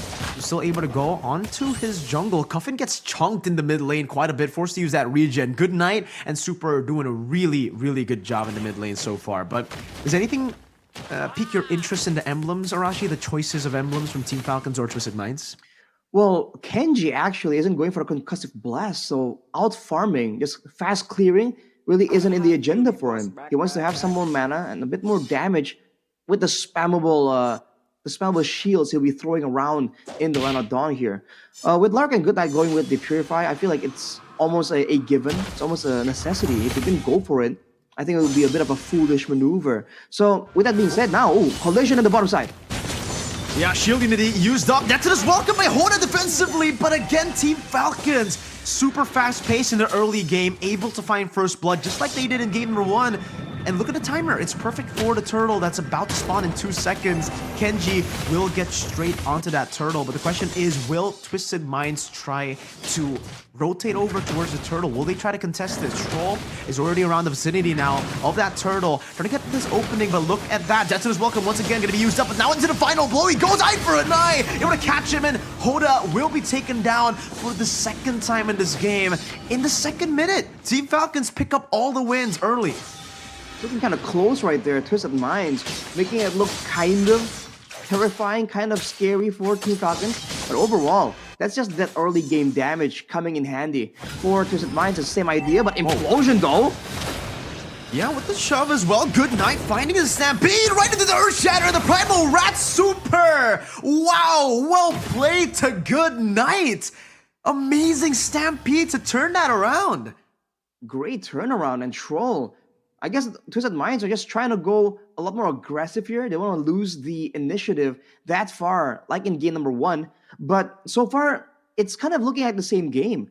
You have to remember, in game number 1, the main person who just kept getting taken out, getting beat on, was Hoda. And in game 2, so far, not so different. But Coffin getting taken out once here, it's going to curb his pressure around the map as well. And you're really seeing this Benedetta pick from Ding being so useful. The fact that he can just clear so fast and go around the map and supplement some of this clear even for the mid laner, allowing the rest of the members to try and find place somewhere else.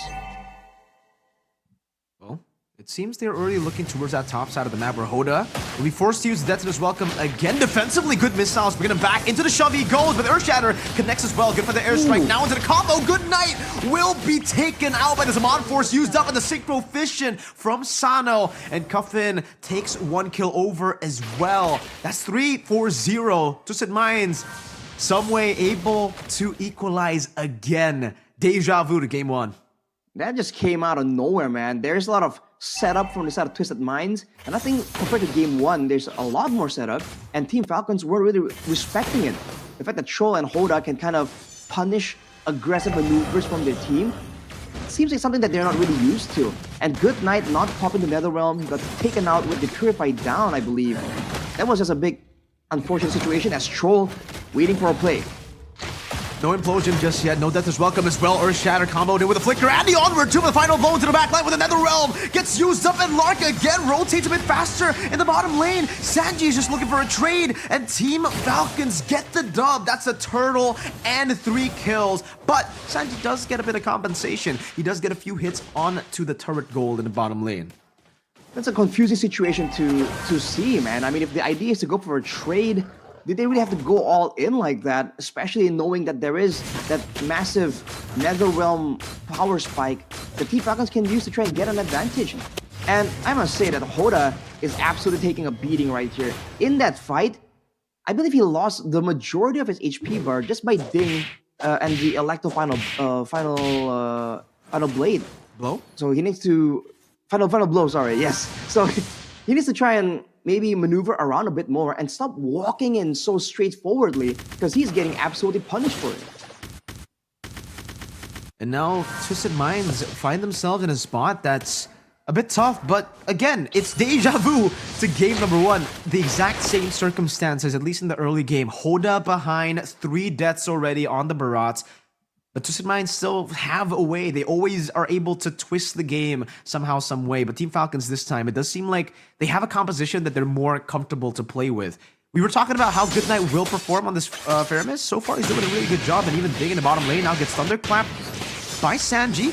Pops the eye for an eye and doesn't let Sanji get that reset on the thunderclap. Doesn't allow that to happen. He doesn't go for the damage onto the HP bars of Sanji to reset. I'm surprised for Twisted Minds though, the fact that they do have a very strong gold laner, they really haven't been using it, or rather abusing it at all.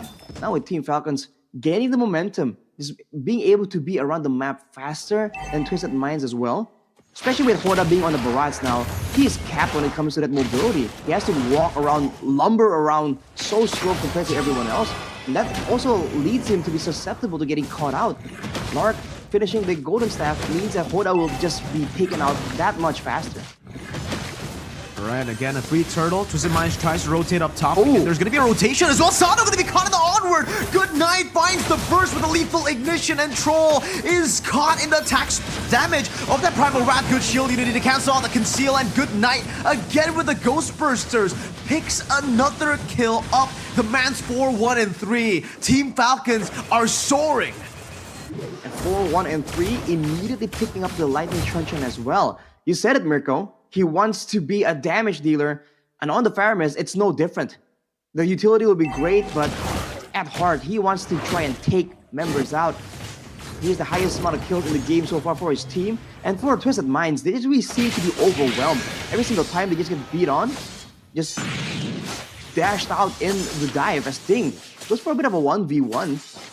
And same problem here. Sanji though, still scaling on the Masha, not really shut down, and in fact getting a lot of gold from that turret gold in the bottom side earlier. That is something that Team Falcons have to try and mitigate. Oh, Good Night able to purify out of the implosion, pops him into the realm, tries to go for the stampede to bring them back again, to try to do what he did earlier.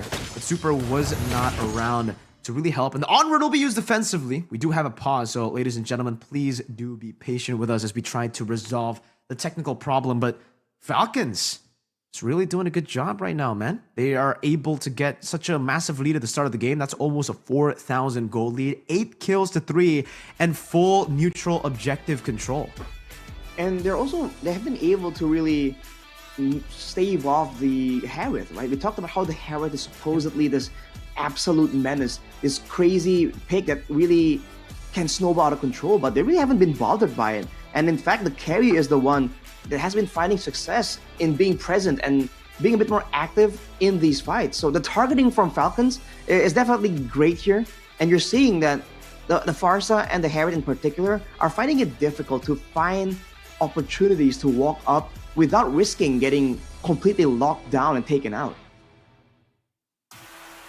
I think with the Harith, they've been able to win out in that initial fight that we saw in the gold lane, but that's it, right? I think you brought up this point already, and I just want to really emphasize this point. They have a winning lane in the gold lane, but it just doesn't seem like they're playing towards it. Every time they play around the gold lane, it's always them at a disadvantage for some reason, right? Twisted Minds, they try to fight around the turtle, the second turtle, I believe, with the Harith, but then the Masha is all the way in the bottom lane. So it's a little bit of a disconnect from the winning conditions, definitely from this composition for Twisted Minds. And so far, Team Falcons have been able to outplay them in every single team fight. And Sanji might just be next in the chopping block here with a gank already being set up by Team Falcons. Does seem like Sanji will read it out, and Falcons will just be happy to take this objective. Big structure down again, tier 1 in the bottom lane. In the middle of the map though, that was a big play initiated by Troll, but Ding was able to get out of it. So that was a big time investment, and yet they were able to get anything from it.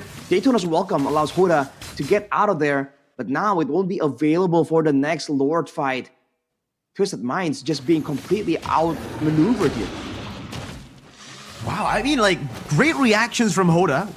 That would have been a great pickoff for Team Falcons had the Earth Shatter connected and towards the onward, but they baited out the Detona's Welcome, like you mentioned. I think it's a bit more worth it for Team Falcons now in this team fight. Compared to that, now Flicker Implosion finding one, but another realm again. Good Night saves Ding.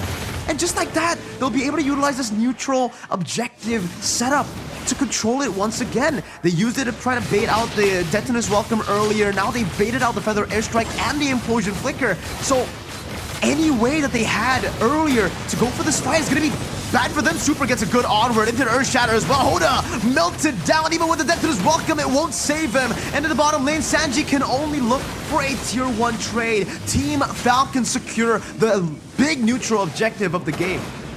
Good guy Hoda though, just taking the beating for the team. But with the Feather Airstrike, it seems like Twisted Minds are trying to delay, but Team Falcon immediately using Lark to go aggressive. A whole different look right here compared to when he was on the cliff, right? He's not really as concerned, and he has the damage to really shred down Sanji even later on in the game, you know, provided that the ideal circumstances are met. I think the big problem here is it's going to be on the hands of Goodnight here to decide, right, when to pop in that Nether Realm. Is it when Sanji goes in, or is it when Coffin comes in with a huge Feather Airstrike? That is where things can get kind of confusing, and he goes in in the front though. Good night.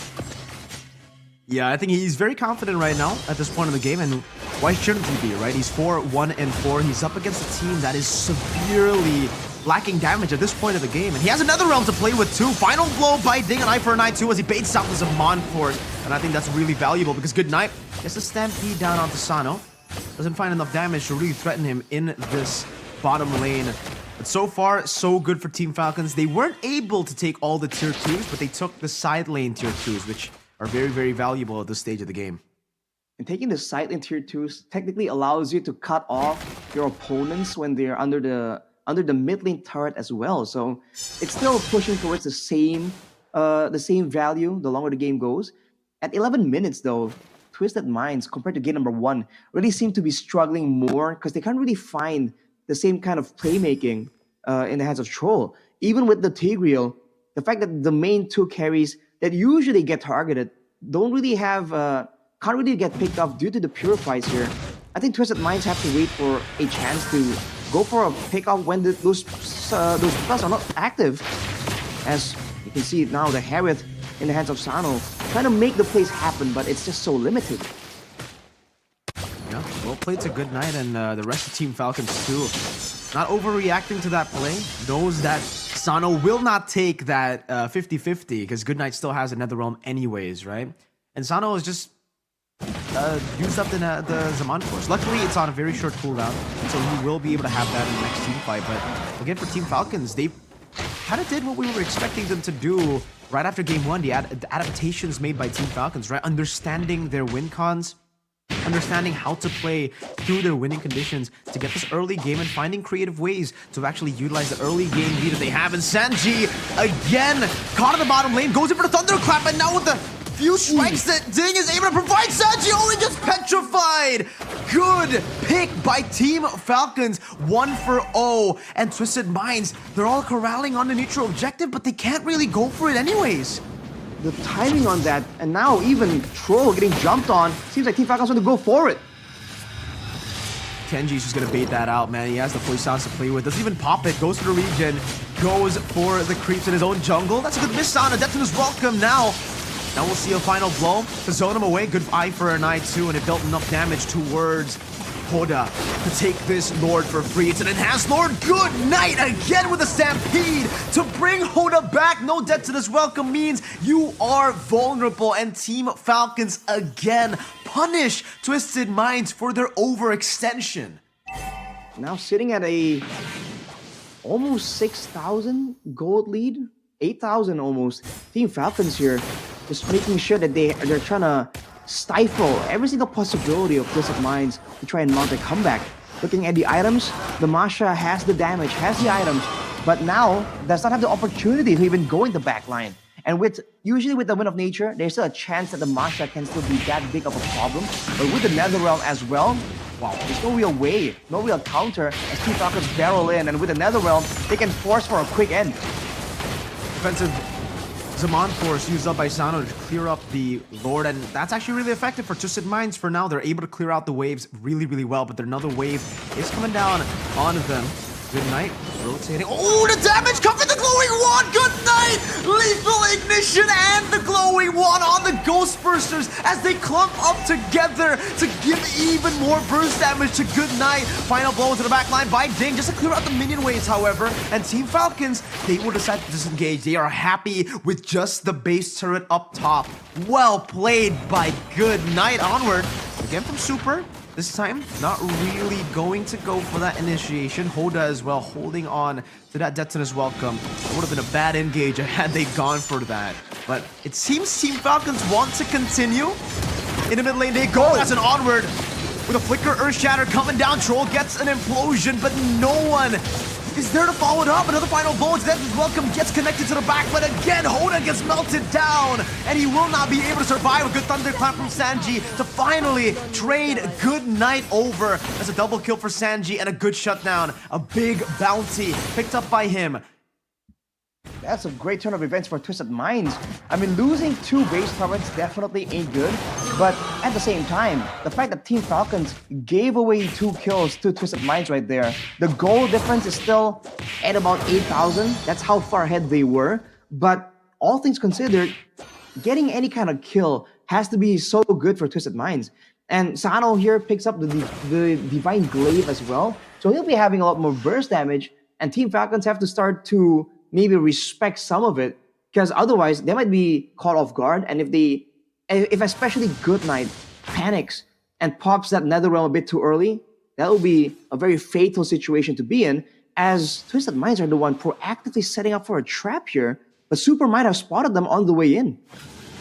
Oh, Implosion Flicker, they've spotted him! Super, now with another realm, good night, good timing. Dexter's welcome though, munching on him in the backline with a final blow, and the eye for an eye assassinates Cuffin, but he will be caught, still able to dash away now as Twisted Minds find themselves in an awkward position. Sano re-engaged upon, and Super takes him down. Sanji trying to recall, but look at the cancel coming down from Super. He will lose his life, but Falcons are already in the enemy base. Troll brought back as he pops in the shove to try to escape the Shadow Stampede, but gets melted down by Lark again. Sanji, in the midst of it all, goes in for the Thunderclap, and that's another one to find a kill on Zading, but it will not be enough. Team Falcons, they equalize. They fly high in the sky up against Twisted Minds in game number 2. Soaring above the mind games, they have cracked the code. Just immediately demolishing Twisted Minds, and they have not allowed them any opportunities this time to try and equalize. What a play from Team Falcon right there. The calculations, the strategy just seems on point. That is the adjustment that we have been waiting for. The equalizer, it will not be a 4-0 clean sweep for the first time in the MPL MENA Season 5 playoffs. Twisted Minds have dropped a game. A very surprising development, but you know, with Mirko in the picture, right?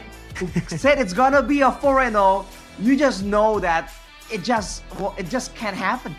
It won't. It's just like a law of nature type thing. That's exactly what it is, right, Arashi? And I'm glad to see it happen here 1-1. Hopefully we do get... Actually, you know what? I won't say that I hope for anything, right? Because it's usually the opposite. But I did hope for a 4-0.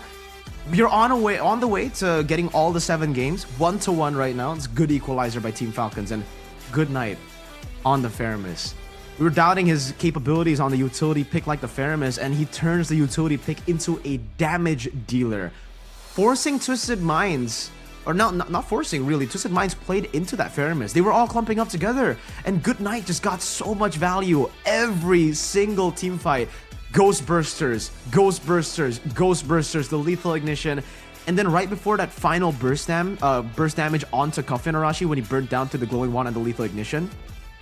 He just got that Glowing Wand before the Ghost Bursters. So that couldn't have been a better time to finish an item like the Glowing Wand, because the final ticks of the Glowing Wand took him down. And obviously your MVP for game number 2 has to be Good Night.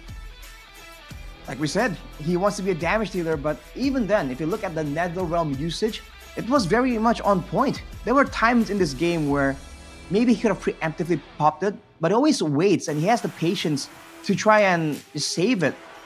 And with that being done, every single fight here, it just seems like Team Falcon has what it takes every single time. Even if Sanji tries to make these plays happen, when it comes to a proper blown out fight, Lark in particular just does way too much damage, and now he just can't be bursted down. He's a bit too tanky, and he has 2 health bars, and I think Falcon played it perfectly and denied Twisted Minds any real counterplay that they maybe would have been looking for in the drafting phase. And in that skirmish, right, Ding played it really well, dude. He just jumped into the back line, played it so well, utilized the chaos that Twisted Minds actually utilized first in that team fight. And really well played game so far based on what we've seen by Team Falcons. If they continue this run, it'll be spectacular. Ding. Now we know, Arashi, why Geek Esports banned out the Benedetta 3 games in a row in the first phase yesterday up against Team Falcons. You just cannot let this man play the Benedetta. And technically for Twisted Minds, they also did adjust in game number 1. They did ban out the Benedetta in the second phase. But at this point, maybe they might have to take that away in the first phase. Heck, at this point, what do? Because they'll have to still respect Good Night, but they'll also have to respect Ding. I feel like they have to just try and make a choice and then go for it. Because right now it's a bit of both, right? It's the fact that the Benedetta can be a threat to the Farsa, but technically they also want to try and go and dive in. If they replace the Farsa with something a bit more aggressive, then they won't have the problem of having a vulnerable, squishy backline long distance mage that can be dove on by the Benedetta, right? So that can be an option, but I think they have to try and make the difficult choice. By all means, it is a difficult choice for sure, because it's the grand finals, but they have to try and make one and then go with it, right? Make the difficult call now so that your players in the game will have a clearer picture on how to approach it, because it really seems that Twisted Minds were getting kind of twisted up in their own minds there. They went for a full-on front-to-back in that final sequence that allowed Falcons to actually take 3 members out and go for the end. And with that kind of composition, I really felt like that really wouldn't go in favor for them. So they have to try and also in the game, at least identify losing moments, losing positions, and avoid those and try and maybe go for something a bit more equal. If they can't really go for a fight outside the base near the Lord, then at least take it, if they can't win the fight front to back, at least take it in your base. Something like that to really try and recover from this one defeat for Team Falcons. It's all about the adaptations. Now that Twisted Minds have dropped the game, though, this is something that they're in a territory, uncharted territory, technically. They haven't lost a single game thus far, up until this moment, this very moment. So losing a game after having such a splendid run in the playoffs, it might have a few, it might have had a few bad blows into their mental. I don't know if they're able to adjust as quick, right? Obviously, they will be able to adjust, but will they be able to do so just with this short break between games, between game number 2 and game number 3? I hope they are able to do so, because in the regular season, we've seen them do that many times. But again, playoffs, a bit different, right? It's a bit different. It's a different stage, different ball game. You're not just fighting for any other game. You're fighting for the title and the best of 7. So the mental has to be strong. But speaking of mental, man, good night after that game 1 destruction of his Vexana by the Farsa of Cuffin. His mental's still so strong, and it goes to show this man.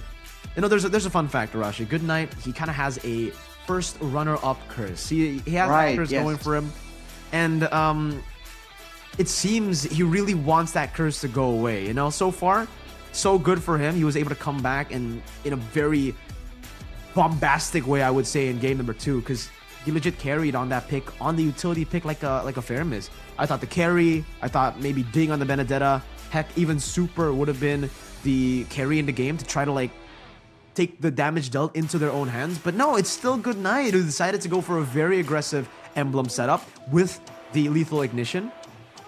But for Falcons, there's another thing that I do want to talk about again, Arashi, for the second time in a row. The composition with more damage dealers of 1. Twisted Minds, they had 3 with the Harith, with the Farsa, and the Masha. They had 2 tanks. Meanwhile, for Team Falcons, Fermis, Carry, Benedetta, and the Edith. 4 damage dealers compared to 3, and they won. So is this meta just all about damage output? You have to try and get in the context of like the region as well, because we're seeing a very aggressive style here from MPL MENA, and it's great. I love it. You know, we Indonesians, we love that aggression every single time. Talk about the death ball strategy as well. But when it comes down to it, you're not seeing a lot of weird long-term maneuvers, right? We're not seeing a lot of like, let's say, waves being set up to push to try and crash in the next minute. I'm not seeing a lot of like big rotations, and even in game 1, even with a chip, we didn't see a lot of crazy macro plays. So if the games really end up being decided by a full-on late game 5v5 team fight near the Lord Pit, then in that sense, it's gonna be all about the damage output. And that could be something that both teams might be recognizing. But if one of these teams can really throw a curveball and start applying some of that macro style, people like to refer to the PH style, full credit to that region, then it's gonna be a whole different story, because damage output is great as long as you get the chance to output it. If you can get outmaneuvered so that you can't be in position, that is how a lot of teams have been able to deal with that kind of full-on damage dealing strategy, which is why we're seeing it not being like the peak meta as of right now. Speaking of the Filipino discipline, technically we have 2 Filipinos in this matchup, right? For Twisted Minds, it's Coach Lyric, the man who's been drafting, the man who's been trying to set Twisted Minds straight in this series. But also for Team Falcons, hey, Good Night is a Filipino import. He joined Team Falcons just last year, I believe. And he's been doing great. So far, so good for him as well, especially after picking up that MVP. So we'll see if the Filipino discipline comes in for the MENA teams here for both Team Falcons and Team Twisted Minds as we get prepared to get into game number 3. So far, again, also, the pattern has stayed true. Not only for the damage output, but also for Red side. Full 100% win rate on Red side thus far. Twisted Minds, game number 1 on the Red side, got the victory, able to react to the picks. And even here, when we thought the Harith would have been a done deal in MPL ID, usually when we see the Harith, I think in almost all MPLs, you see the Harith and you're like, all right, man, 100% win rate speaks for itself. But here, Falcons found a way. They picked up the Baksha, the Edith, and then the Benedetta. It's a different route to what they did against Gike in game number 1 yesterday in the lower bracket finals. They went for the Edith, Baksha, and the Natan. But heck, it still worked, right? They were able to set up for Ding. On top of that, the Edith and the Baksha. Baksha all the way from the early game with the anti-regen, and I think that's really what stopped the Harith from being a threat. Usually, okay, you definitely expect damage to be number 1 for Harith, right? That's the biggest threat that the Harith brings to the table.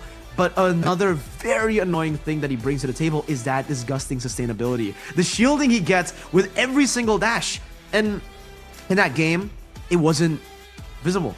I think the Tortoise, for the most part, the passive for the Baksha was able to deny that sustainability from the start. And that's why they were so comfortable taking the fights in the turtle areas, even though they were in the gold lane side, which was the strong side for Twisted Minds. I think that definitely has a factor to play here. The shield in its own was already nerfed by quite a bit. The flat amount and also the scaling amount with the magical damage that Harith will build up has been reduced. I believe from 180% to 120, 130%. So quite the significant reduction already. And then 50% on top with the Tortoise presence. That definitely is a big problem. But overall, you're also seeing that sustain, that shielding has always been great, but not in a full-blown team fight. At least not until you start snowballing, right? Usually it's in those skirmishes, the 2v2s, the 3v3s, where there's not enough damage to really seal the deal completely, so that you can still get some damage in and still be safe with that sustainability, with the shielding for the Harith. But in this game, I mean, one of the bigger moments where we saw the Harith kind of step up to the plate to try and be a damage dealer was near that turtle fight, and he was the first guy immediately bursted out. So it's almost like they had the Harith pick, Twisted Minds, but they weren't able to really put it to good use. They weren't able to use it to bait out ganks and survive, or even outplays, and they were unable to set up for a lane bully type situation as well. So these prior picks are always so good, but it's only as good as the team uses it, right? If the team isn't able to actually use it to get great value, then it really starts to look less prio. That's what we saw in game number 2. They were able to just counter that prio pick with the Edith for the prolonged damage, for the prolonged team fights, and the Baksha to reduce that sustain. So they had an answer to both. The damage from the Harith, with the damage reduction that you have from the Tortoise's Poisons, from the anti-regen to take away that sustainability, it seems Baksha is just a solid pick when you go up against the Harith, right? Because usually we would expect up against the Harith, the number 1 choice would probably be the Esmeralda, but no. Meta changes, the meta changes, and the ways to counter different heroes changes as well. Even though Twisted Minds, I think they had another pick in mind. They thought the Roger was going to come up, and they banned it away from Team Falcons, but in the end, that Benedetta was also able to just create so much space. And also, shout out to Ding. We were talking about Filipinos earlier. Yeah, Ding is also a Filipino import. And this guy was able to isolate so many times in the back line. Cuffin, every single time. Cuffin wants to go for the Feather Airstrike. In game number 1, he was free to pop in that Feather Airstrike. Almost no one was able to catch him. Because, again, we were talking about how offense is the best defense for Cuffin in game 1. They had 4 members that were constantly diving into the front-to-back composition of Team Falcon. So it kind of gave Cuffin so much space to play with for that Feather Airstrike. This time, though, it was the opposite. More damage dealers, more divers for the side of Team Falcons, especially with that signature Benedetta on the hands of Ding. So a little bit of that adaptation necessary for Twisted Minds. I don't know, Arashi. Based on what we've seen, we've kind of seen mixed results for that matchup, right? For the Masha versus the Benedetta matchup. For in our own region, we saw that for Fnatic Onyx versus Geek Fam. It was when Luke took on Lutpi. Luke, obviously, the one on the Masha, and Lutpi was on the Benedetta. And it went well for the Masha. This game, it was different. Good Night and Ding were able to outplay the Masha so many times with the Netherrealm, and then with the Eye for an Eye. I think what's most impressive is the Eye for an Eye. You have to time that perfectly to get away from the Thunderclap, right? And it almost looked like it was a natural reaction from Ding. Every time he's able to find the Eye for an Eye, bro. The Thunderclap was just non-existent in lane, and he's able to escape every single time. And that's a big deciding factor. And also the fact that it's just a team fight in the end again and again. So we have to see what the response is, because if Twisted Minds wants to really double down on winning out a team fight, surely there are things they can change up here and there as well. If they want to maybe embrace a different style, a bit of a pick-off heavy style, I feel like that could have been a potential choice as well. If that is what the coaches are thinking about, then maybe something a bit more single target, a bit more spammable will be great. Because we saw the Twisted Minds, they were trying so hard to try and get some plays off the back of the Tigreal, but it just wasn't enough. So that's what it goes back to what we were talking about earlier. There was the setup, which is quite expensive, the implosion with the Secret Hammer, but the damage output also didn't come in fast enough to seal the deal several times, which is what allows Ding to actually be so impudently walking around, and he was able to escape from a 3-main gank. As we go straight into the drafting phase, no Faramis, but Falcon bans away both Chip and Lo Yi though.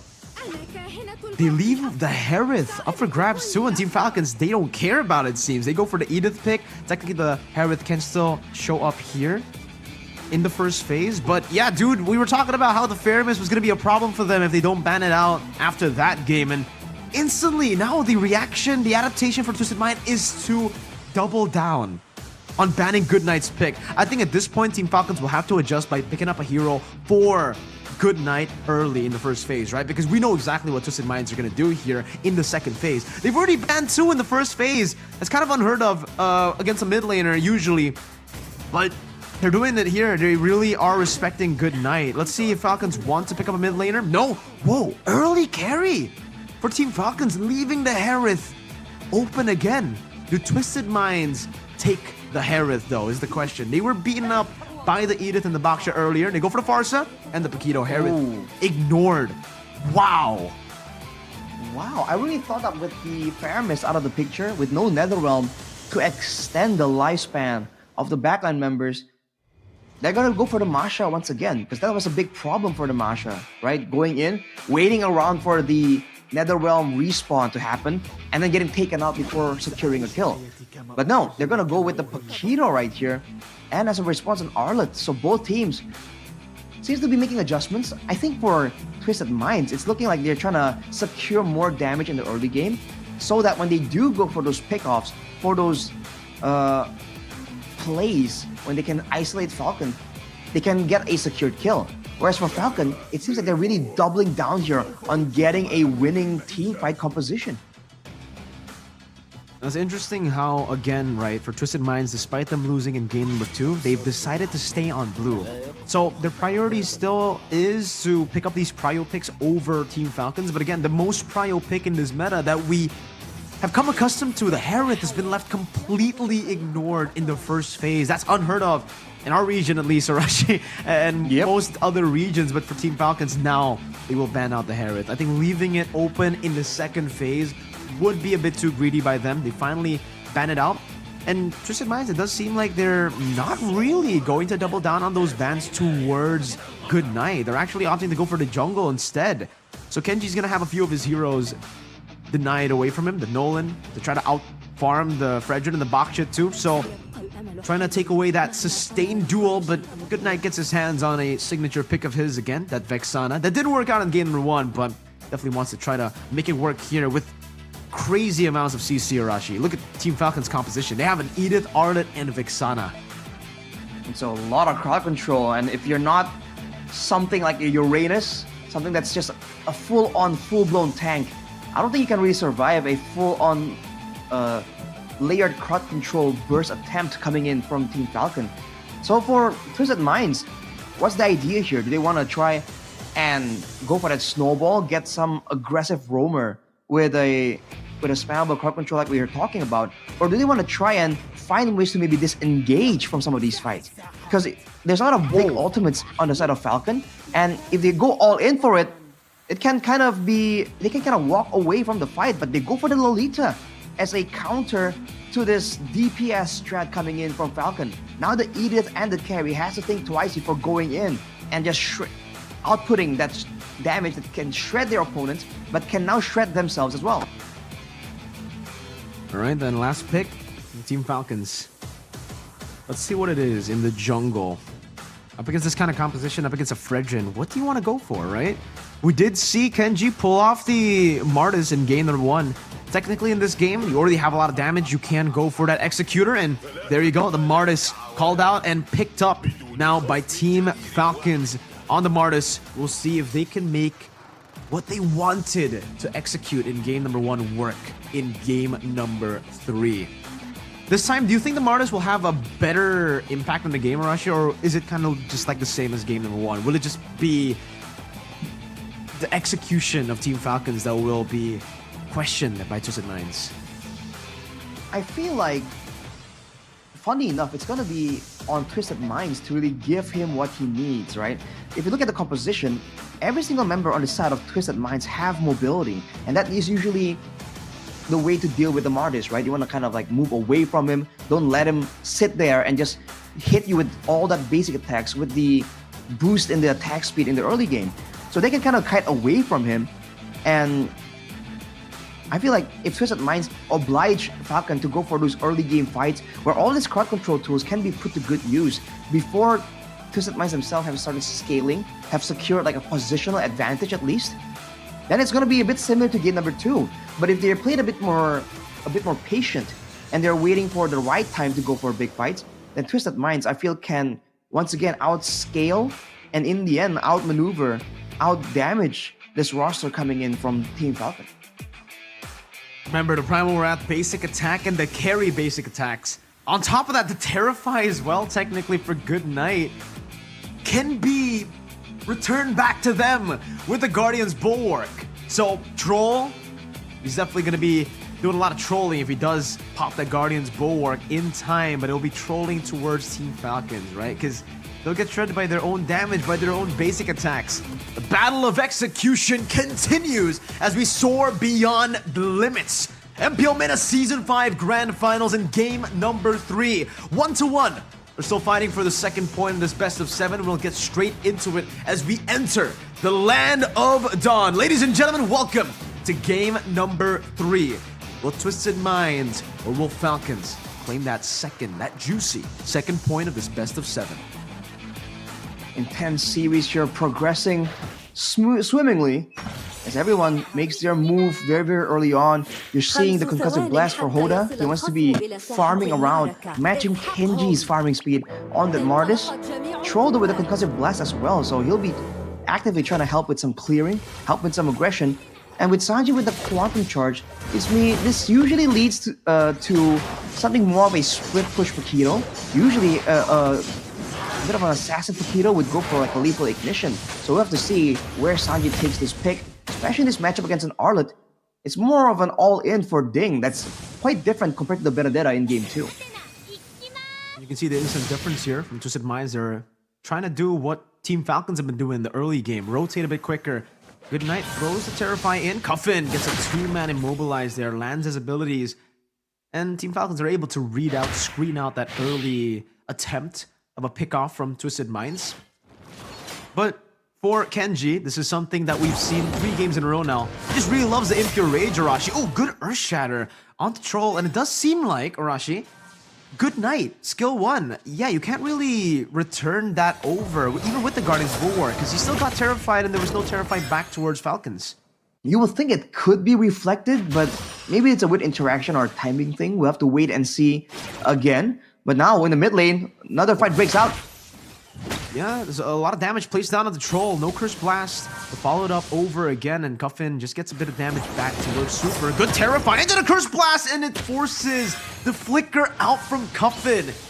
Wow, Team Falcons always in the mid lane, getting advantages, even in the bottom lane. Wow, Bruno versus Carry. Lark doing a good job.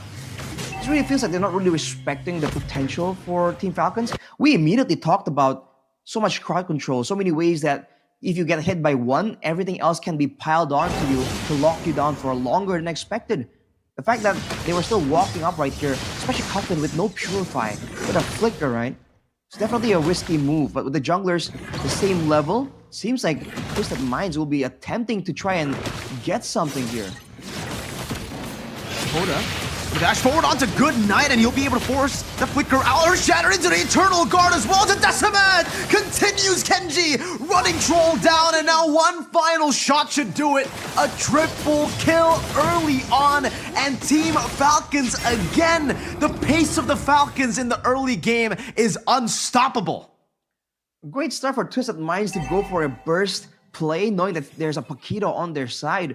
But I think that the targeting, I believe they went for Ding there and they were able to take him out. But we were talking about the Martis and how he's gonna be so lethal in the early game. And now look at this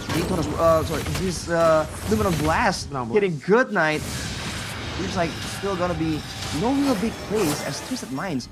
They're trying to play balance, but you're seeing bursts of aggression. You just have to try and target it towards the right person.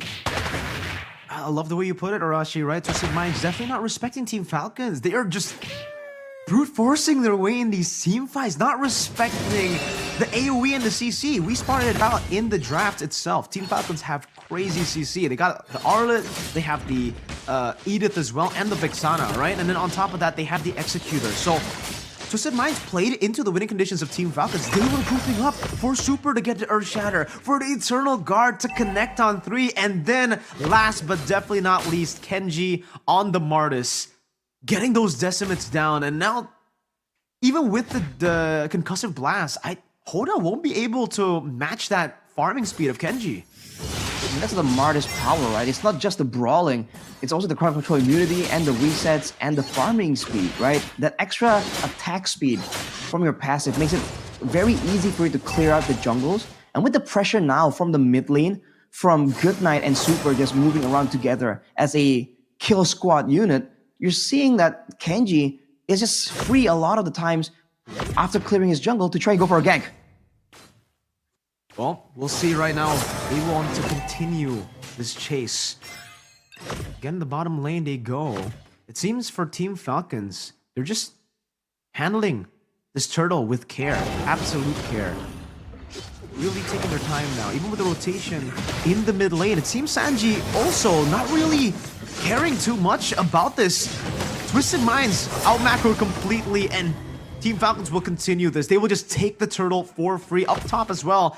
Let's see if Ding can actually stop this turret from being taken. Turret shield gonna be used up. Ding able to find these vengeances onto Sanji, buying enough time for the Eternal Guard to knock him up with the Terrify too. And Hoda, he does have the Appraiser's Wrap, but not for long. Kenji gets the Decimate. Well played, Team Falcons.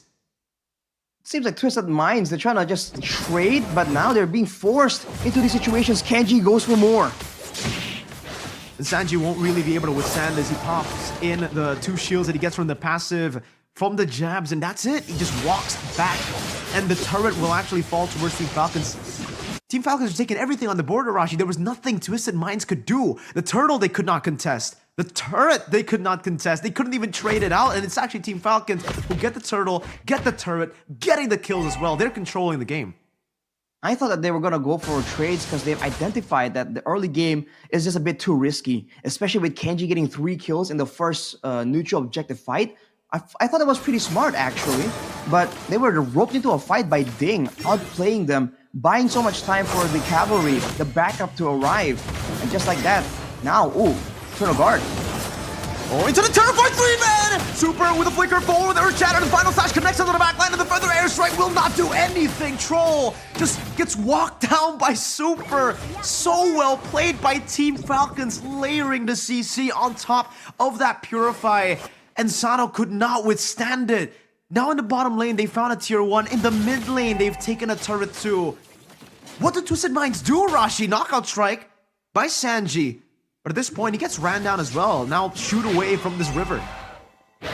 Funny enough, I feel like they can maybe wait for the late game where some of these damage tools from Team Falcons are short range. So if Cuffit can get rolling, can get some gold, some items going, the Feather Airstrike will be starting to be more dangerous. And later on, technically, Troll can do more damage with the Bulwark.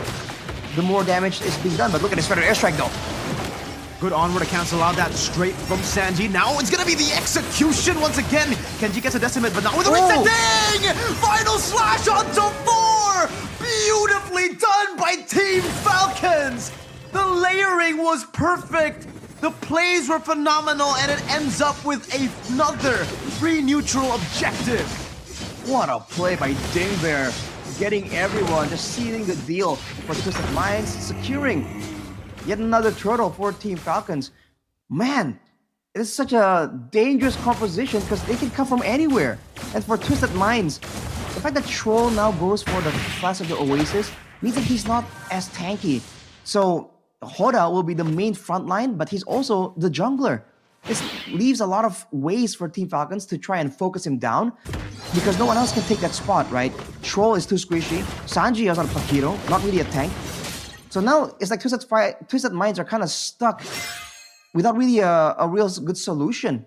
And that Numeron Blast hasn't really been working out at all for Twisted Minds. If Troll can land a big one, maybe that is what they need to try and get some equalizers. 9-1, Arashi. With a 7,000 gold lead that's still building up. It's still building up to be that 7,000 gold lead. They've taken away the purple buff as well. And Hoda, at this point of the game, 2 levels down on Kenji. Good Night having another phenomenal game.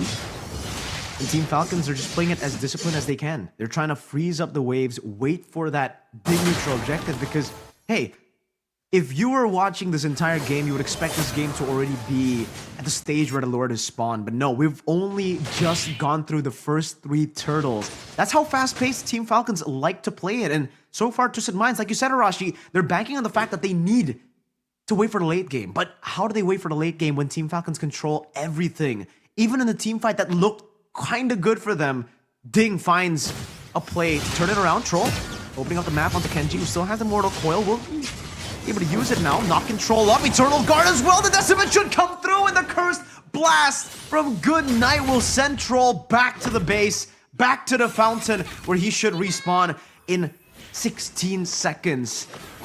Ooh, Falcons want to go for more. Look at that Terrifying into the Cursed Blood again. Hoda trying to run away. The Earth Shatter not there just yet, but the Mortal Coil from Kenji chases him down, and the Feathered Airstrike, it barely does any damage. It just tickles Team Falcons.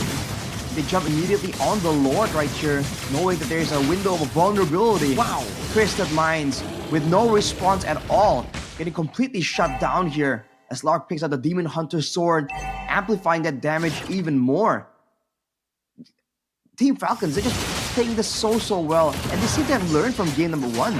Even Kenji, who we kind of criticized for having too aggressive of an itemization, he went for the Sky Guard and Helmet there, just in case it becomes a bit of a back and forth struggle, back and forth situation. So for Team Falcons, they don't really have a lot of ways to really to really make a mistake to really ruin their chances of winning this game. They're doing the waves really well. Firstly, right? Using the first waves to get the tier 2s that they needed. Eternal Guard again into the back. Huffin displaced into the Decimate of Kenji. Once again, Turret Splash in the mid lane used up already. Hoda trying to go for that taunt, but the Mortal Coil is clean by Kenji. The Numeron Blast used up. That's 4 members stunned up, but there's no follow-up. They cannot do anything with that Numeron Blast connecting, and now Ding again with a Vengeance just uses it up. Appraiser's Wrap baited out. Hoda caught with a Terrifying, melted down. Good Night picks up the kill, the passive. Final slash not connecting. Sanji just trying to shoot him away with the knockout strike. Troll, Numeron Blast not available from him. He can only use the Guardian's Bulwark as the Feather Airstrike gets used up by Kenji. Look at the happy feet, just dodging away from everything. Troll forced back, and the Eternal Guard once again will be utilized to just zone them away to get them out of the siege. It was looking kind of close. I feel like if everyone just rushed and immediately hit the crystal, that could have been game for Team Falcons, but they take the base turret and they were forced to back away by Twisted Minds. But look at the control. Same issues still persist. even if they want to be a bit more careful, even if Twisted Minds want to wait for the late game, who exactly is supposed to walk in head first into these bushes? We saw that Troll was the one trying to do that earlier, but he gets immediately deleted. The lack of mobility and the lack of tankiness in their composition is just allowing Team Falcons to have such an easy time in punishing them. They're taking everything away from them, Team Falcons. Purple buff, orange buff, all the mini waves frozen as well. Obviously, the top lane, they can't do much about that wave. They can only just hope that Twisted Minds don't clear it because it will automatically be slow pushing all the time towards Twisted Minds. But in the bottom lane, in the mid lane, they know what they're doing. They're just freezing it up. And we were talking about this, Arashi, as well before the game. That discipline, where will we see it? How do these teams utilize the discipline? And so far, Team Falcons have been able to utilize that way better than Twisted Minds in game number 3. Ding, though, the X factor of the team in this game, at least, right? In the previous game, he was able to isolate. In this game, man, these sets have been amazing. These final slashes. He just knows the right timing to even go for it. And for the most part, he is very patient with it.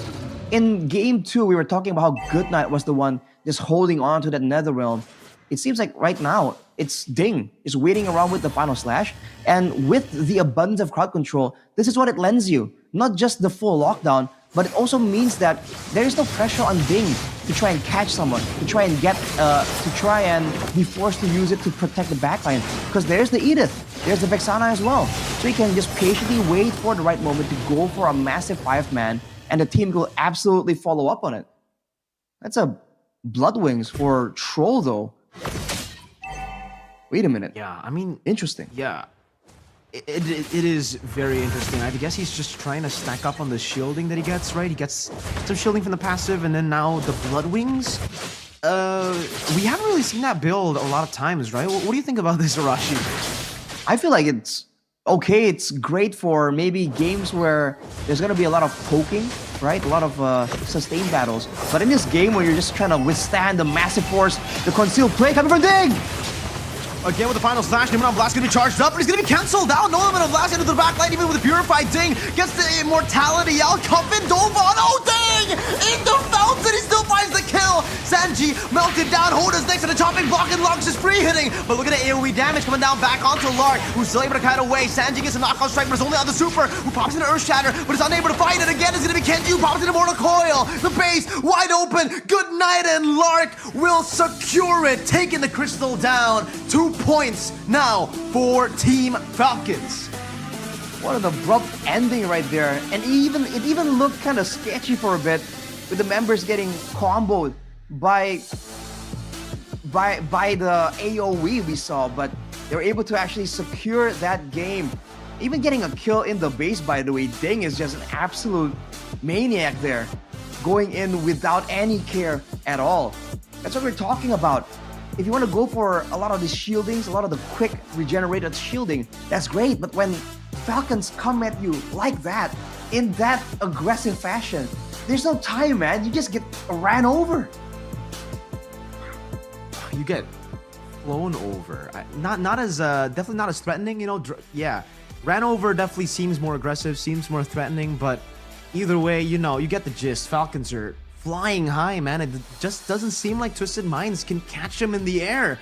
They're playing so much better compared to game number 1. What happened between the breaks? Is this just the power of red side, Arashi? Because again, if we want to go back to the draft, Twisted Minds, after the game 2 loss, they decided to stay on blue side. They did not go for the prio picks.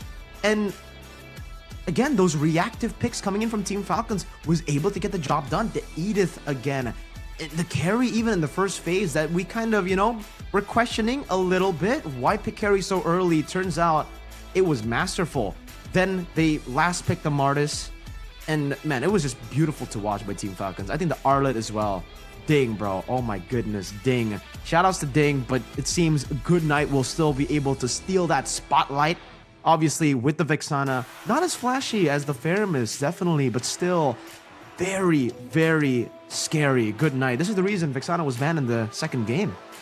It's just a lot of AoE, and you saw that being a problem because you hit the guy in the front with the Fear, the Terrify, and the guys behind him can also get hit by that AoE. So it's very subtle, but it's actually a very disruptive tool in the middle of a fight. And you're seeing that for the most part, Twisted Minds just could not get their footing here. Even here, when they're trying to go for some kind of pickoff, some kind of fight, you saw Sanji was forced to walk and take 2 turret shots. And here, I think early on, Twisted Minds were banking too much on being able to get a massive Numenon blast. And Falcon did a great job just sidestepping it, avoiding it again and again.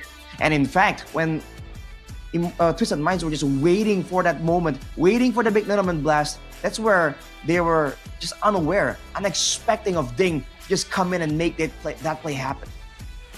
Ridiculous amounts of CC, right? I mean, we did talk about it in the draft itself, but it's not just the overwhelming presence of the CC, but it's how diverse the CC is. Because sometimes you would expect, all right, sure, there's going to be a few stuns on the enemy team, but it's not just stuns from the enemy team. There are stuns, there are terrifies, there are abilities like the final slash that will that will displace you.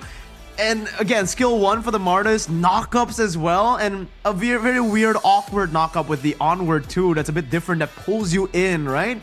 So many different, like, so many crazy varieties of CC that Twisted Minds were just overwhelmed. And again, yeah, the Bloodwings, Arashi, for Troll with the photo we get, right? But the Bloodwings, and then it seems like he's gonna go for another magic damage item. Maybe in a winning game, I would understand that, but is this just the normal build for Lolita? Have we just gone to a point where the Lolita builds full magic damage to try to capitalize on the fact that you get that shielding from the passive? I don't think that's the way to go just yet. I mean, if it has potential, it hasn't been proven, at least on the highest stage for now. And on the exact other flip side, we are talking about adjustments.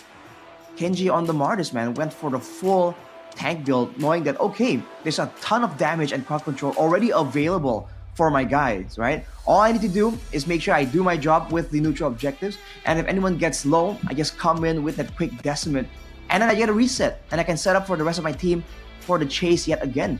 So it all kind of works out really well draft-wise for Team Falcon, and surprisingly, it's almost the exact opposite for the side of Twisted Minds. It's like they're trying to think 2 steps ahead to try and get a counter. They see the Edith, they see the carry, oh, Lolita. But it doesn't seem that the Lolita kind of synergizes well with the whole team in general. And even the Paquito pick, we thought it's going to be used to really shut Ding down, just beat him up in the lane.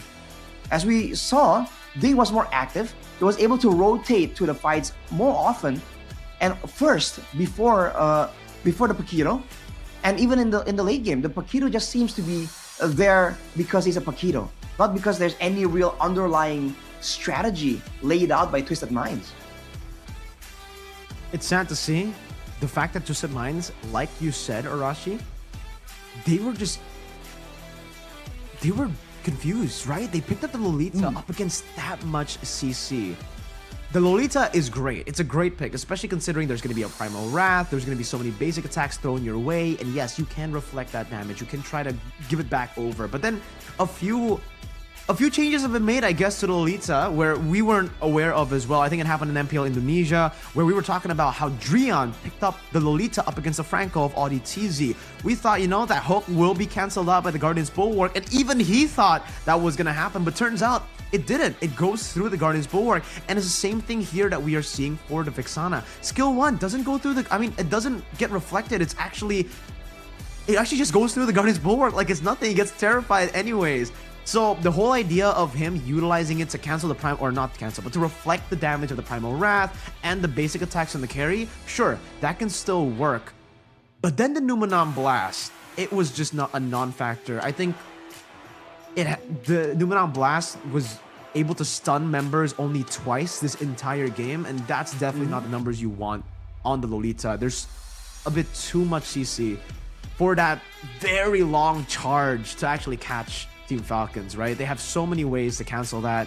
Heck, they have an instant CC ability in the Arlet just with the skill 1, bop, and you get canceled. And I think on top of that, even if the Lolita wants to walk up, you use your dash, you get caught in the onward or shatter, and then there's no way for you to use the Numenon Blast, and then you just get shredded before you can even use the Guardian's Bulwark. So too many layers of CC coming in from Team Falcons, and again, a bit of overthinking, I think, for the side of Twisted Minds. They were overthinking their drafts. They were trying to outplay, but they instead outplayed themselves with those drafts. But I guess, Arashi, we will give them time to take a break, to adapt. We shall adapt as well to these crazy games. But it's been me and Arashi. We'll be right back after this short break. See you after this break. オーラってやつは隠してもにじみ出るもんだからな。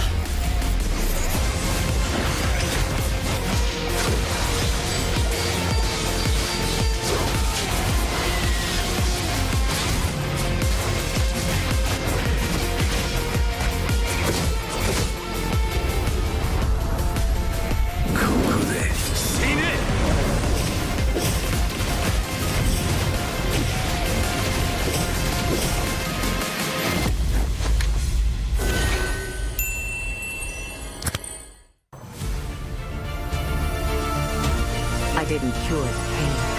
I harnessed it.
しようか。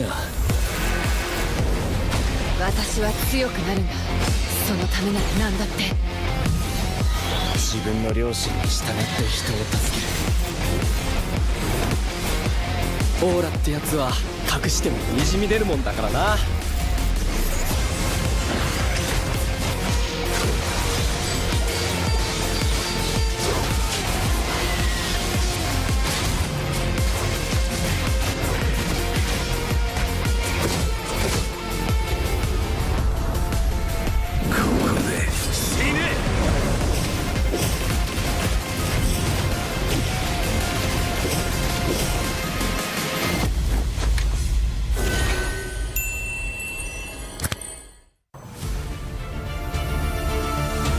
I didn't cure the pain.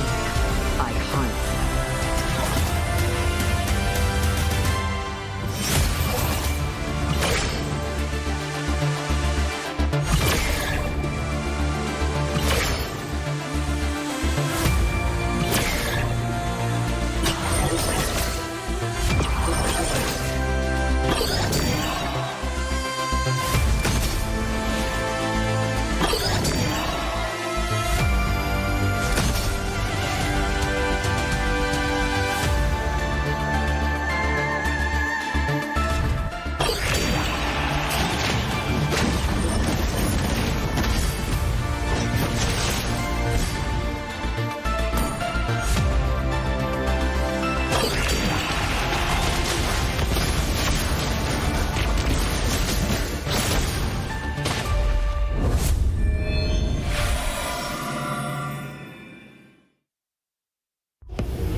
少し乱暴しようか。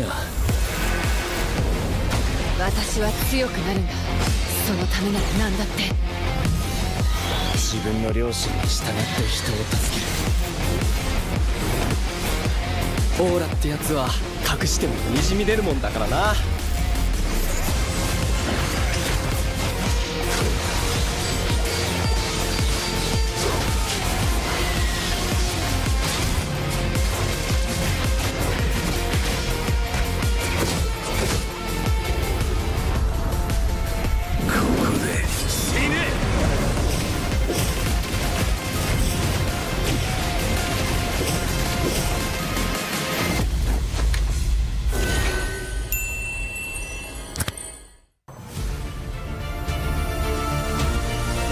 cure the pain. I hunt.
私は強くなるんだ。そのためなら何だって。自分の良心に従って人を助ける。オーラってやつは隠してもにじみ出るもんだからな。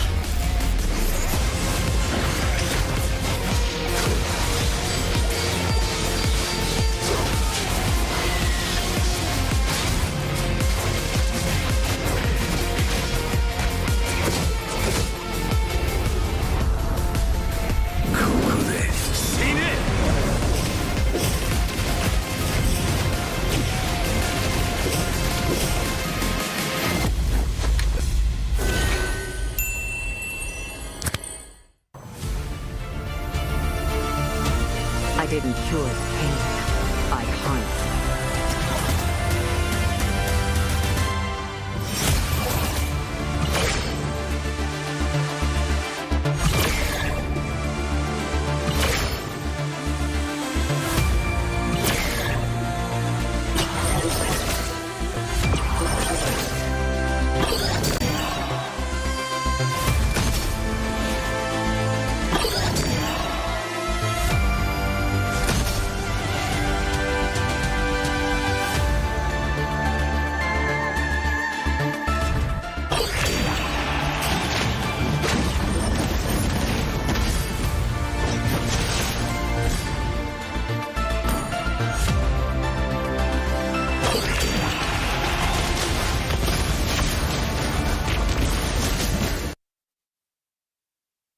And we're back, ladies and gentlemen, to the fourth game of MPL MENA Season 5 Grand Finals. As usual, as per the last 3 games, you will be accompanied still by me, Mirko, and we've got Arashi. Hey, yo, Arashi! I think you got a bit too excited, brother man. You know, I can't hear you, actually. But it's okay, Arashi. It's okay, because maybe in a bit... There you go. Whoa, I can hear you roar. I think you got the wrong Team Falcons don't roar, Arashi. Oh, what sounds do Falcons make? Caw? No. What? I don't know what Falcons make. What do Twisted Minds? What do Twisted Minds make? What sound do Twisted Minds make? Is it just like a long sigh, like I don't know, but yo, Coach Lyric, look at the notes there that he has taken. I don't know. I think we can see a little bit of those notes, man. Is the cameraman doing him a bit dirty there, as we can see a little bit of those notes. But it's all good so far. Team Falcons versus Twisted Minds. All right, game number 4. Hey, we're gonna get straight into the draft. It seems, Arashi. Okay. No waiting on this one. And Team Falcons still stay on the red side. Twisted Minds losing again on game number 3 on blue, and they decide to stay on blue. That's confusing, but we'll see. Maybe they have something cooked up, right? We talked about how there are multiple ways to approach a loss. Is it in the draft? Is it in the pick order? Is it in the picks and bans? It turns out it is gonna be in the bans here. The new approach from Twisted Minds is to take away that Edith. It's not just the damage, it's also the playmaking in the early game. It's also the pressure around the map, so that will no longer be available. And for the most part, Falcon is going with the exact same selection here. No global presence wanted for them, and no saves from the Mathilda either. So they're trying to force Twisted Minds into a full-on, all-out brawl that they can't really like bail out from. But I think this time they will have to go for the Harith pick, right? It's a bit too greedy if they don't go for the Harith, because in the previous games they've had the Edith to counter the Harith. So they kind of wanted Twisted Minds to go for the Harith pick, but no, okay, Team Falcons want to double down again on the anti-Harith operation. Carry and Minotaur this time. No Edith, and Minotaur does the same thing, right? You want to wait for the enemy team to engage, and then you react to the engages. Twisted Minds, they take away that Arlet away from Team Falcons this time around, and honestly, at this point, I think going for the Harith would still be a good option. No Edith. The Harith, I think whatever they take is fine, but they just have to make sure that when they do pick it up, they put it to good use. They have a plan for it in the early, mid to late game, right? They'll let go of the Harith still though, opted to go and take away the Vexana. So they're really liking the previous composition that Falcon was able to get in the previous game, and they're trying to use that against themselves. I love this, man. Signature coach lyric, right? Just trying to take what the enemy team was able to find success on, and it does both things really well now. You deny these comfort picks away from Team Falcons, and you get yourself a composition that was already good. You saw it from last game. It's kind of like a... Usually we say the phrase, if it ain't broke, don't fix it. But technically it didn't break for the enemy team. So, yeah, if it ain't broke, copy it, right? That's what Twisted Minds are trying to do. They're trying to twist the drafts here and there, but they've left open that Faramis. That was a key factor to how Team Falcons were able to win the game in game number 2. Now with the Minotaur as well, we've seen the majority of these games so far really boil down to those massive big team fights. If the same story unravels here in this game, it's going to be a tough situation for Twisted Minds. Faramis as well as Minotaur, and of course the carry, right? If they want to go for some kind of dive pick to deny the carry, they still have to try and figure out how they want to deal with the rest of the team. So for now, you can see that Team Falcon, they're trying to reduce these high damage output gold laners, trying to make sure that they have the final say when it comes to that matter. Moskov banned away as well. Wow. With the Claw and the Moskov banned away, technically for Twisted Minds. Is this just a force from Team Falcons? Are they that confident up against a Harith that they would much rather just have that Harith for Twisted Minds open? And now Falcons, technically, they can go for the Roger pick. The Roger pick worked for Twisted Minds in game number 1, if you remember. In game number 3, they actually...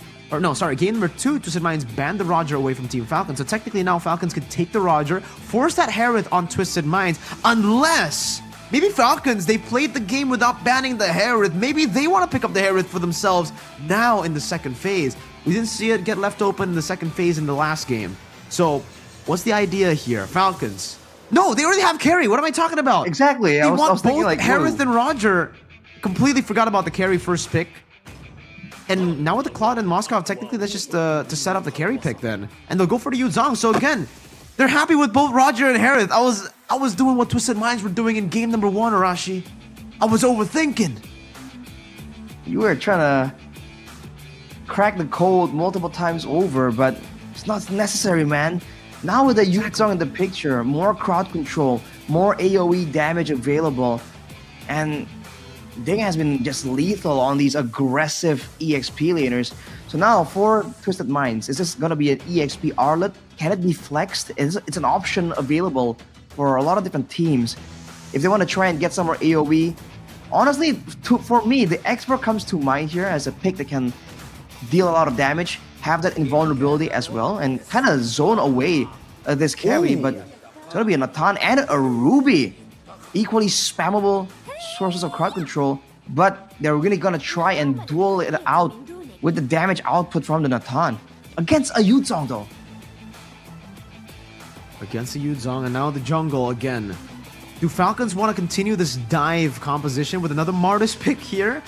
Or this time do they want a little bit more disengage? Technically, if they want to go up against Twisted Minds here with their composition, I was thinking something like an Akai would be great to disengage from some of these picks that Twisted Minds will be able to pull off, but This was the ban that TWIS and Minds went for in the second phase of game number 3. They banned out a Nolan and the Baksha. This time they banned out the Benedetta and the Baksha, leaving the Nolan open, and the Nolan is a way to shut down that Fredrin. Not a normal orthodox way, but in the farming department. If the Martis was able to outfarm the Fredrin in game number 3, the Nolan will do much more than that. And that could be a big problem for them for sure. They don't really have a lot of tools to really hunt him down in the jungle, the Nolan. So it's gonna be a good time just farming. Whereas for the side of Twisted Minds, they have to be concerned about a lot of different things. When it comes to a full-on fight though, you're seeing a bit more potential, a bit more crowd control tools. We talked about how variety is important. And even now for Twisted Minds, they have 2 displacement tools, the Final Slash and the I'm Offended. So if they can try and get a good combo with that, that'll be great. But considering there's a Natan and a Vexana, those are also vulnerabilities that can be taken advantage of if Team Falcon can manage to find some kind of flank. It's all about the execution here as we get prepared to enter game number 4. The game could very well be match point for Team Falcons. They get the 3 points necessary to pin down Twisted Minds, to put them in a spot that they've never found themselves in, not in this playoffs. Heck, at this point, leading in the series is already a point. Even in game number 1, game number 2, winning, getting a point off of Twisted Minds, you've already placed Twisted Minds in a territory that they are unfamiliar with. And for sure, Team Falcons are soaring beyond limits.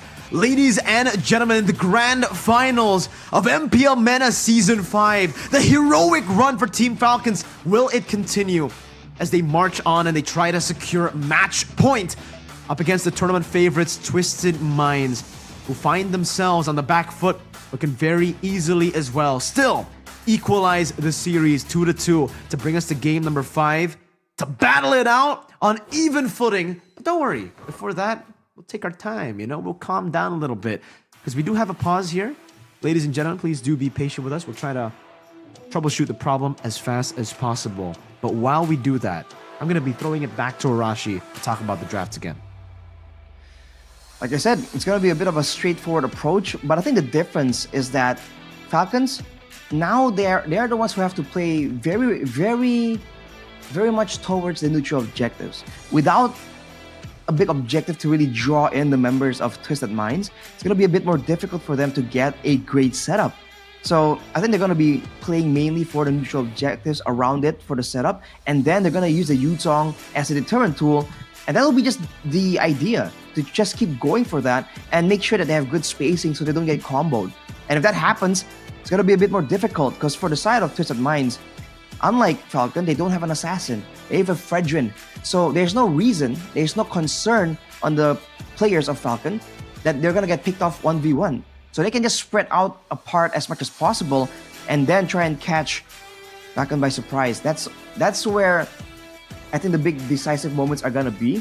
But before that, I would really love to see Twisted Minds play for the strong lanes, right? Maybe get more ganks in that direction. Maybe orchestrate a bit of a dive, because they've been able to get some good picks, some good winning lanes in the drafting phase, and yet we haven't really seen a like a masterclass and a massive outmatch in one of these lanes, right? And considering some of these matchups, like earlier the Harith along with a carry, you would think that that's something that should happen. So I feel like the coaches must have something like that in their mind. They must have something that they are trying to utilize, right? And at this point, I think it might just be brawling it out, Arashi. Because early on, before the Grand Finals even started, we tried to set the pace, we tried to set the stage for Twisted Minds to be the disciplined, early game-centric, death ball-centric team. Meanwhile, it's Team Falcons who've been able to utilize the late-game brawling style of team fights to be able to take these games over. That's what we saw in their performances against Gike for both Twisted Minds and Falcons. But at the start of the series, we kind of saw both teams start brawling it out. We got a Chip, we got a Vexana, Martis, Clint, and Glue from Falcons. And from Twisted Minds, we got to see the Masha, Baksha, Farsa, Roger, the full dive composition of Team Falcons, the Wild Beast composition, as we were calling it in game number 1. But then it continued on, and It was just who was wilder in these skirmishes, who are wilder in these brawls that actually get the dub. It has happened in the last 2 games that we've seen, and Falcons have been able to craft the draft around those needs. And so far for Falcons, again in game number 4, I think they kind of have crafted another very similar composition to game 2 and 3. They've crafted a composition that will be able to react, that can go for picks, that can make it chaotic, and they can brawl it out a bit better than Twisted Minds' composition. Twisted Minds, they need to go back to what made them special in the playoffs before the grand finals, which is neutral objective control, early game, snowball through neutral objectives. Control that and don't get reeled in by Falcons' team fighting style. Well, technically, if you want to contest the neutral objectives, then you have to have a good team fighting composition as well. And so far, that's what we're talking about. Even a bit during the break, Twisted Minds, if they're really intending on really going in for a full-on brawl with Team Falcon, right? A full-on 5v5 every single time, or at least a skirmish 4v4 at the first neutral objective, then they really don't seem to be drafting with that in mind, right? So that can be something they can figure out, because right now, you really see a bit more of an improvement, right? They have great DPS from the Nathan. They do have the Ruby. They can spam out a lot more crowd control, technically. So we're seeing more changes in that direction. So now we have to see if Falcon will adjust. Will they find something? Because you said that the neutral objective will be so important. And I think it's even more important for Team Falcon here, because they don't really have a way to really go for a pick-off, to go for a catch onto the members of Twisted Minds. So the neutral objective will be the only situation where they can reliably go for something like that. I think on top of that, right? I mean, you can go for team fights as well, but Twisted Minds, the way that they've been able to secure team neutral objectives haven't just been through team fights. It's by utilizing these pickoffs, by utilizing the displacement and just the CC, especially on the Fredrin, to get their neutral objective and then back off. As long as they're able to control it through their CC, through their poke, I think they can get the job done, because Falcons, especially with this composition, they're really relying on an all-in. They need to all-in. They need to force these fights to go a bit longer to make maximum use of their composition, with the carry especially. And I think for the most part in the series as well, Lark has just been a way more active gold laner compared to Sano. Sano is more of the normal gold laner that wants to stay in lane, farm up, and Sanji as well technically has been less active. Definitely Ding and Lark, they've been able to utilize their rotations, their faster rotations, to get the mana advantage over Twisted Minds and to force these team fights. Again, I think you already mentioned this in game 2 and game 3, but again, want to try to emphasize this even more. But trades can happen, and trades would be great for Twisted Minds. That was what they were able to utilize in game number 1 to come back. Game number 1, Falcons were leading for a bit, and then Twisted Minds took over the game through what? Through trading on the map, through waiting for their power spikes, and then fighting when those power spikes hit. So game number 4, that should be what they do as well. If they can't get the neutral objective, if Falcons commit all members towards the turtle, hey, it's okay. You guys can go for the farm, you guys can go for the turret shield, and in many of the occasions that has happened in the last few matches in the playoffs before the grand finals, that has worked to Twisted Minds' side, for Twisted Minds. That's a fair point. I mean, we're also talking again earlier though about that mental component, the mental aspect, how this is an unfamiliar situation to be in for Twisted Minds. And I can't help but immediately recall a very similar situation in our own MPL, Mirko. Unfortunately for you, but do you think that that's a real big factor here? Can a team that's been succeeding so much immediately crumble because they're just not used to just being on the back foot? The bigger they are, the harder they fall. That's the saying that we know. And I think it's kind of the same when you're a titan like this, when you've never lost a single game in the playoffs, when you're coming in to the grand finals as an overwhelming favorite, it does put a lot of pressure on your shoulders, on the team as well. Getting yourself in a position where it's already equalized, right? You winning game number 1 is another mental boost. It's the momentum on your side. But the fact that Falcons were able to equalize there, it already puts you in a tough spot. Now 2-1 leading, I think it definitely will have an impact. I brought this up after the equalizer of Team Falcons. How's their mental going to be? No doubt that they will be able to recover, but will they be able to recover just with that short break between game 2 and game 3? That was the question that I brought up, and that question was answered by Team Falcons who stomped down on Twisted Minds, who were already struggling mentally after game number 2. In game number 3, it was just different. They were, again, reeled into the playstyle of Team Falcons instead of focusing on how they used to play, on how they're able to be such a dominant force in the playoffs. And yes, mental, big factor. So far, Falcons have been able to get the better of them in the way that they play. And I think also in the drafts in the last 2 games. Yeah, the draft in particular, you can really see that for Falcon. It's a lot more.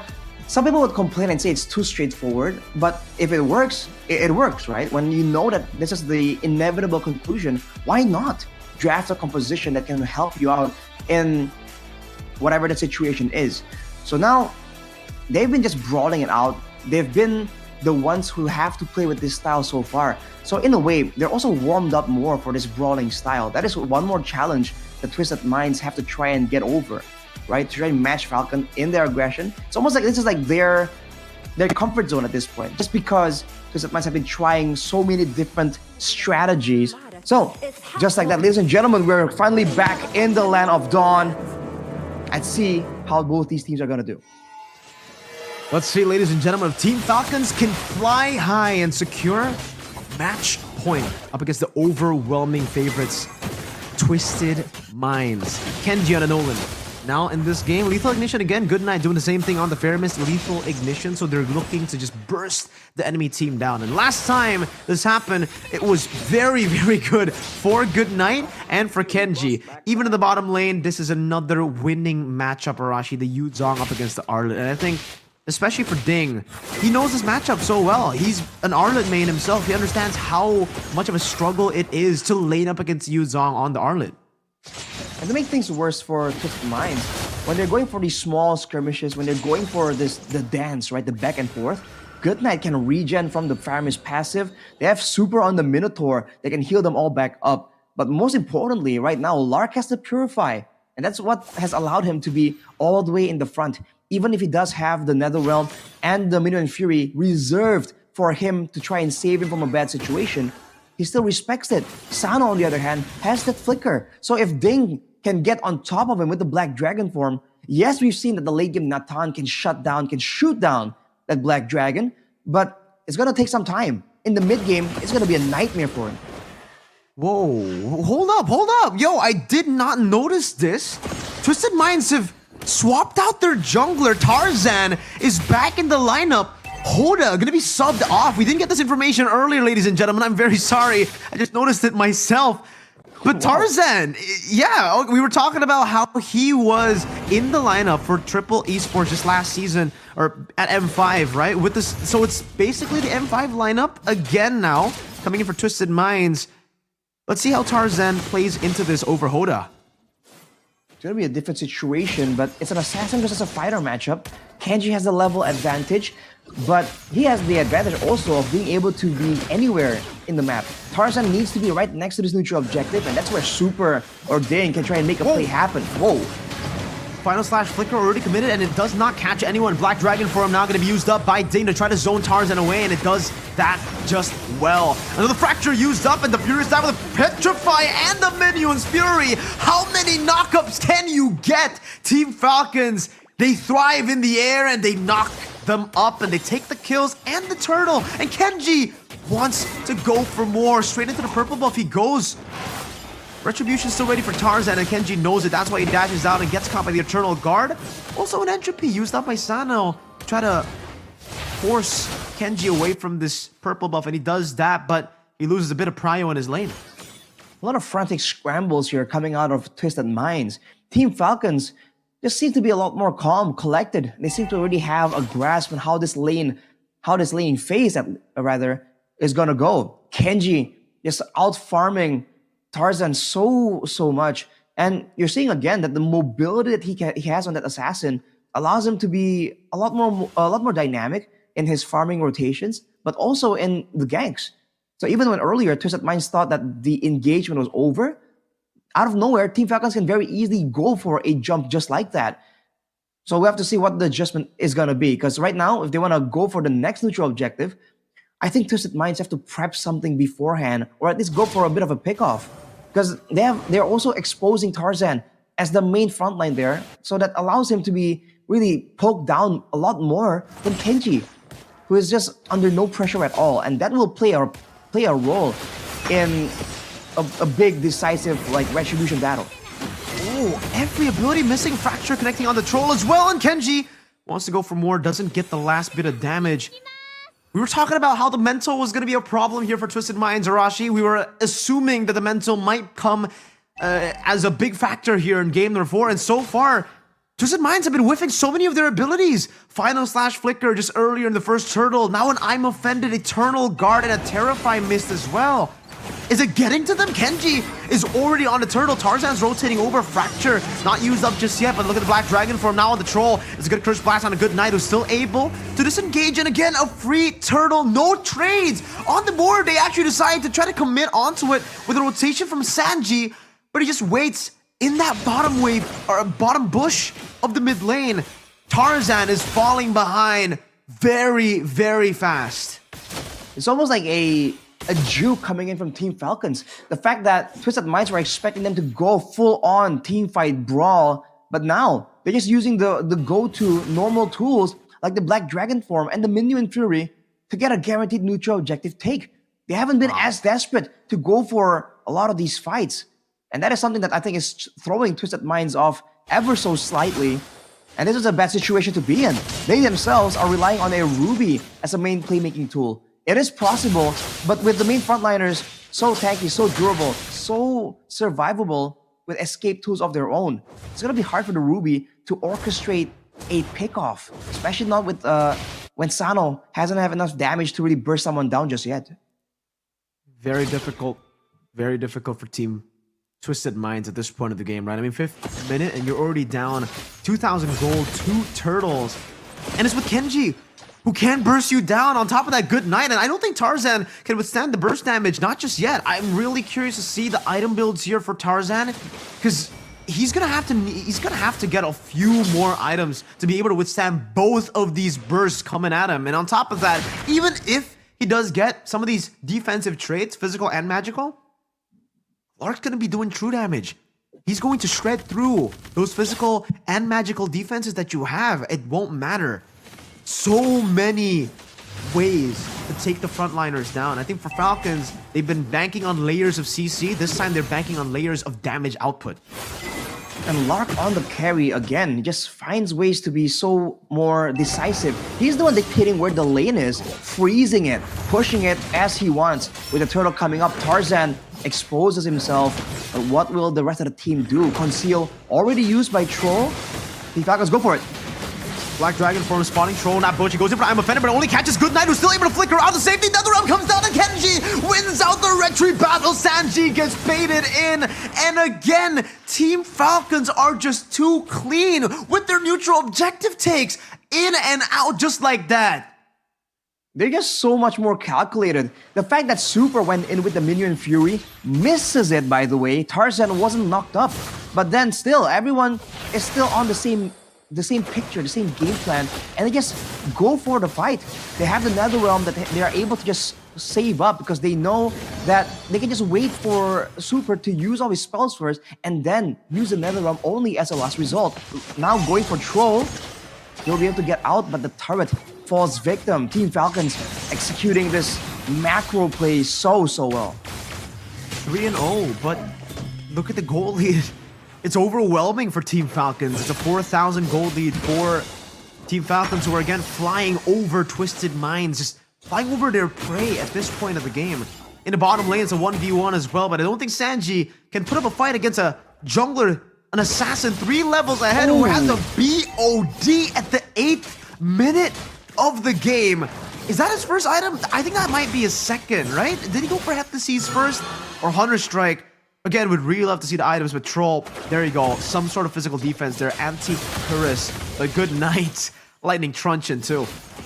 Like you said, Mirko, great mix of damage. And just like that, you can see, even when Ding gets caught on, there are ways for Team Falcons members to really step out of a fight very easily if they don't really feel like it's beneficial for them. And now, with Kenji doing so well, you can expect to see defensive items forced into the inventory of the damage dealers of Twisted Minds. Because otherwise, Kenji will just deny their participation from the game completely. And to answer your questions, Mirko, that is a happy seize into the BOD. A good night with the Lightning Truncheon after the Enchanted Talisman. That's a lot of cooldown reduction that will allow him to just spam out the Ghost Bursters. And with everyone clumping in together, there's going to be a lot of value there.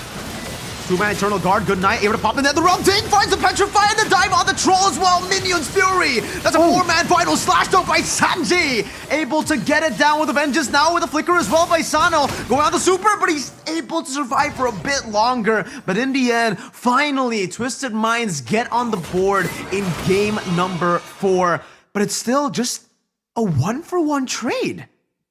And they've traded the jungler for the roamer, by the way. So that's a whole different situation. Without Tarzan in the picture, Team Falcons go for it immediately. Yeah, Good Night was able to survive that one. I'm offended onto Kenji, and that's a good final stack to displace him as Sano gets the free hits necessary to take him down. Sanji, and he melted down a half HP. The Lord still stopped, denied of that reset by Twisted Minds. Tarzan is rotated over, and a Retribution, it's Sano who wins it out. Good Night still able to flicker out to safety, and Cuffin wants to go for this Chase Curse Blast, but Good Night gets out. It's a good roar as well to give him HP, to get him that photo, but Twisted Minds here in the 10th minute of the game, they're able to twist the turns of this game. They're able to get a great fight right there, knowing that Sano can do more damage from farther away than Lark.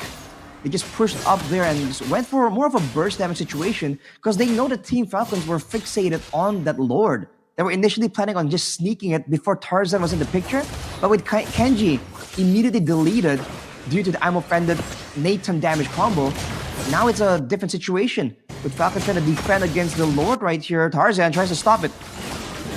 That's a three-man taunt from Tarzan, but it gets melted down in the top lane as well. Kenji almost gets rid of Sano. Appraiser's Wrath on a Good Night, and they go for it, digging up top, able to find Sano some way. What happens in the top lane and in the bottom lane as well as an all-out win for Team Falcons, despite Twisted Minds having the Lord. Two separated fights that goes in favor of the Falcons. Wow, man. Twisted Minds are trying to capitalize so hard, but Team Falcons immediately turn it around. 3 members down, and they just did not respect how ahead Team Falcons were. Yes, Twisted Minds were able to get a quote-unquote winning fight, but they're still in the grand scheme of things behind, and look at this play! The Stampede brings Cuffin back! The lethal ignition that stacks upon him! It's Kenji, and then Good Night to Cuffin in game number 4, 11th minute. 20 seconds on the death timers and Team Falcons. Whose Lord advantage was that for?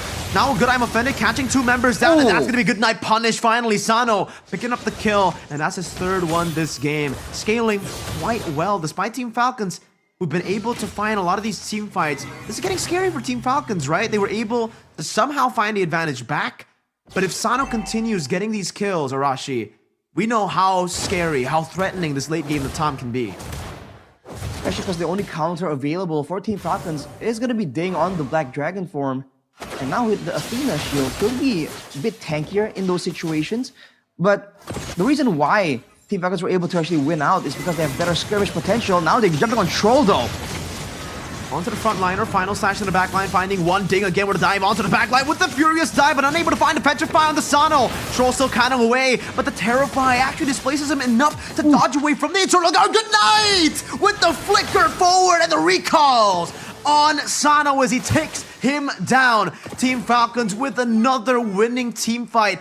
4-0, and the Lord's up in 13 seconds, but Team Falcons, they don't even care about the Lord. They're gonna go straight for these turrets, maybe cracking the base turret open with this push. Cuffin, can he defend? No Eternal Guard. Good Night gonna be able to zone him away with the Ghost Bursters and the Stampede, and the Curse Blast can only connect onto that minion, only to the ranged minion in the front. Cannon minion still tanking that turret up for them to take the base turret, and only now do they make their move onto the enhanced Lord. And still, there is no way for Twisted Minds to retaliate.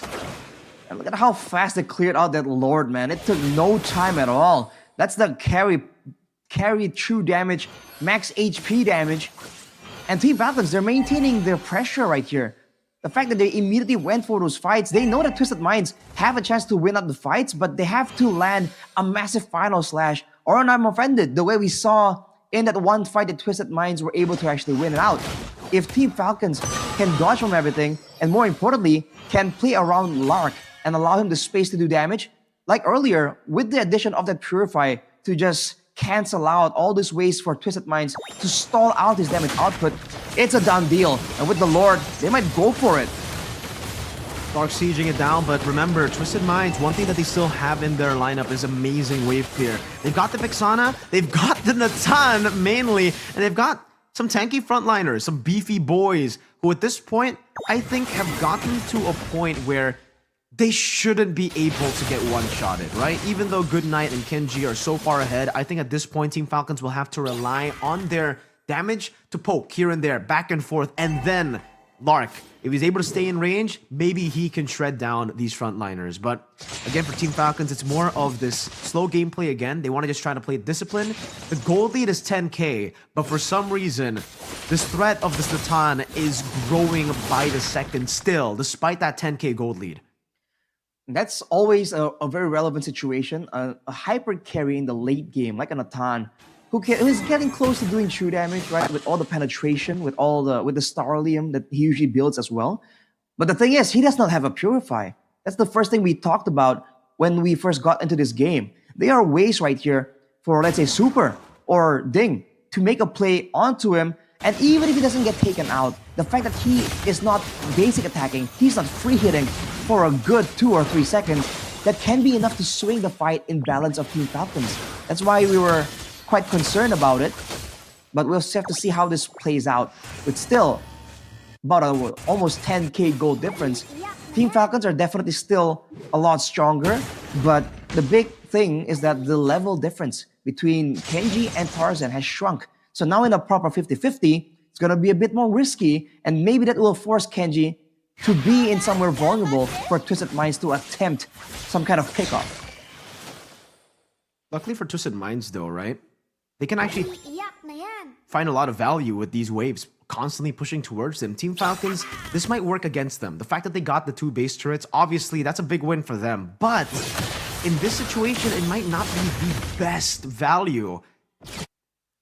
It's tough, right? You obviously still want that, but again, those waves that are constantly pushing back towards Twisted Minds, it has given Sano a way to scale up, and now he has a Will of Nature. So Team Falcons, we were talking about how their damage output layering was going to be good. They have so much diversity when it comes to that damage dealing, but at this point, it'll have to be perfect.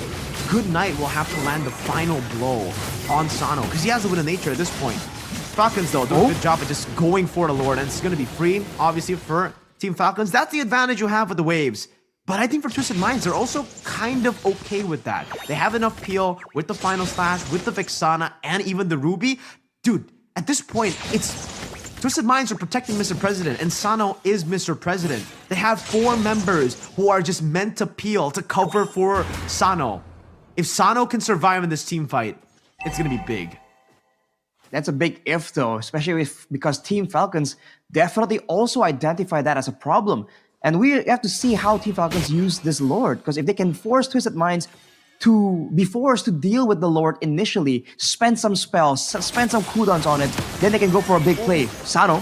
Oh, you reduce entropy very early in this team fight. No entropy, that means you won't be able to shred down the damage, and that's gonna be the way for Falcons to strike. Ding finds the Petrify and the Furious Dive into the back line, but I'm offended is able to connect on the Lark, who's still able to kite away forward now. Final Slash not connecting. Lark going back, getting some HP, but Sano's doing the same thing with the wave clear.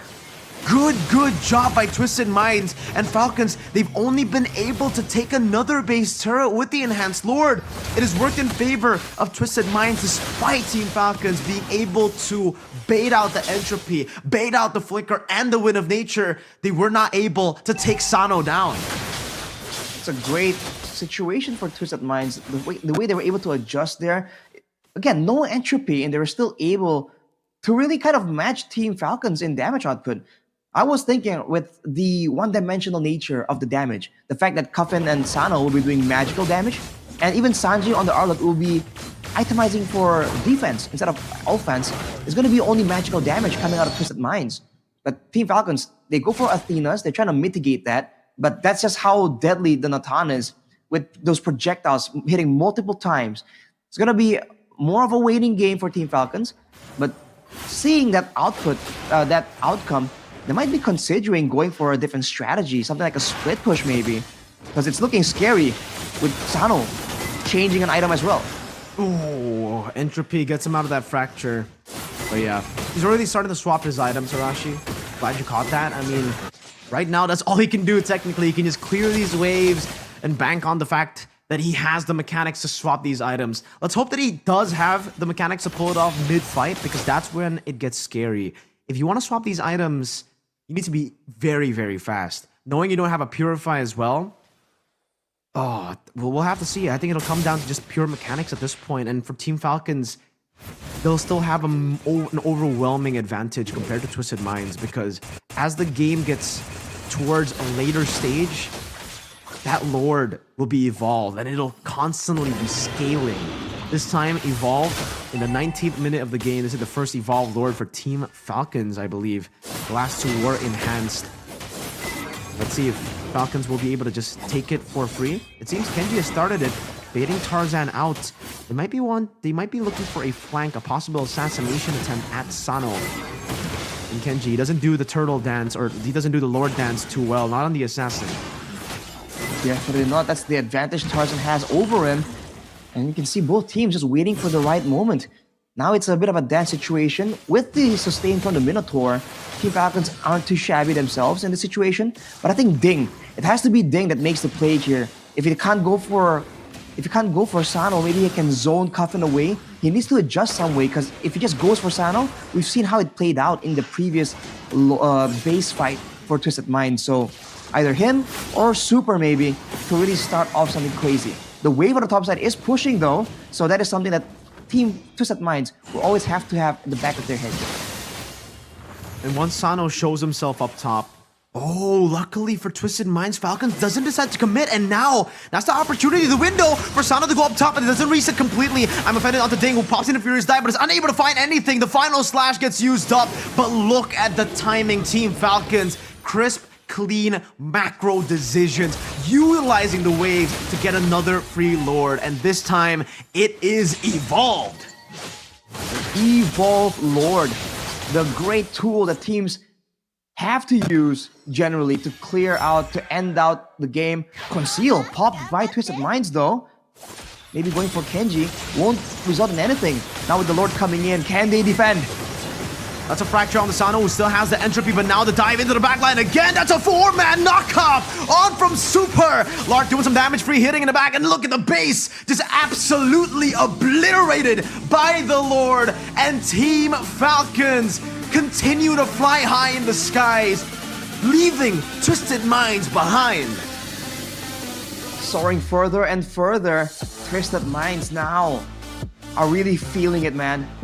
What a great way to really end that intense game. It was looking kind of slow at some moments, but it was intense because you have that feeling that there's a chance that Twisted Minds can kind of turn this around. But Falcon, too disciplined, too clean with the execution. And like we said in the beginning, the crowd control tools for Falcon has been important in securing every single one of their victories. That's not about to change anytime soon.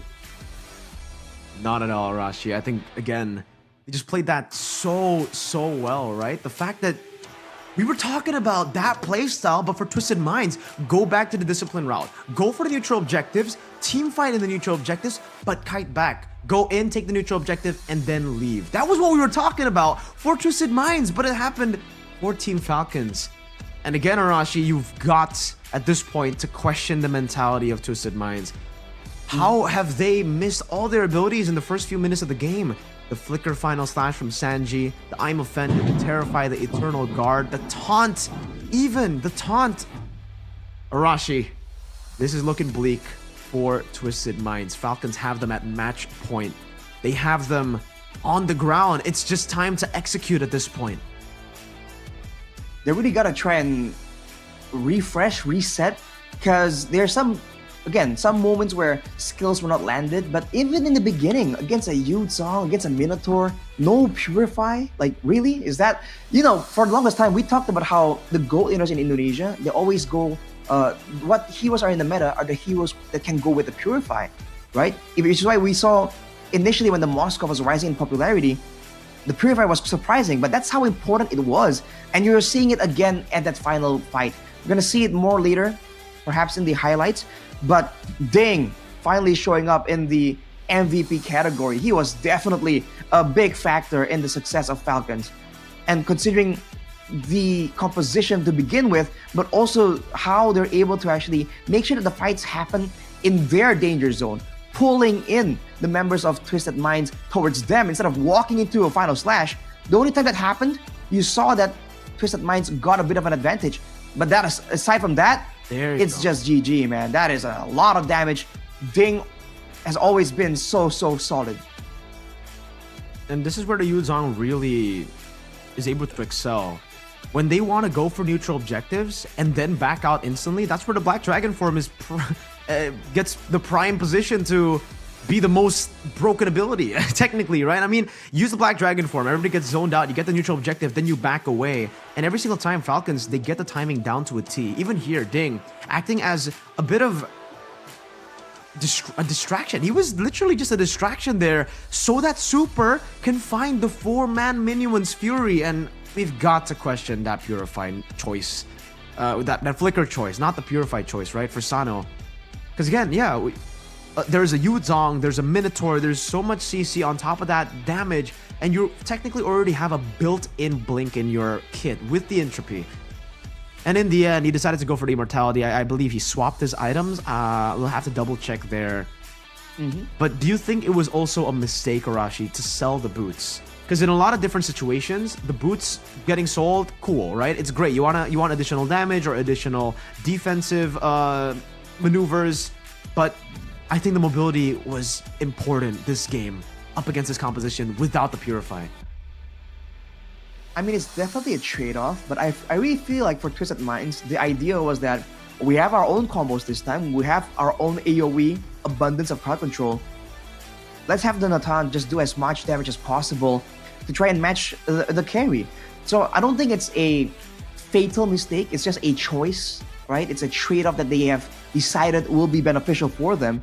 But yeah, I think every single fight where Sano just gets ping-ponged around, at the back of my mind at least, I'm just hearing like, if only the Purify was there. So that's why I keep, yapping about it, but it's just that important. And so now, being at match point, right? Twisted Minds have tried a lot of different strategies right here. And this one, where arguably it was kind of the closest, right? It went so really far, and you're seeing Falcon almost kind of have to adjust mid-game, even though they have like a 10k gold advantage. It didn't work out for them. So if you're talking about the mental component, after losing a game that looked so winnable, man, can you imagine how you're feeling now with like the double pressure of the match point? And the fact that they tried to copy the winning formula of Team Falcons, they stole away the Arlet, right? They tried their best to replicate what Falcons were able to do to them in game number 3. It was a Vexana and Arlet combo with the Fredrin. You get so many of those resets on the Vengeance, but it turns out Falcons just played that way better than they did, right? They out-executed Twisted Minds in that department.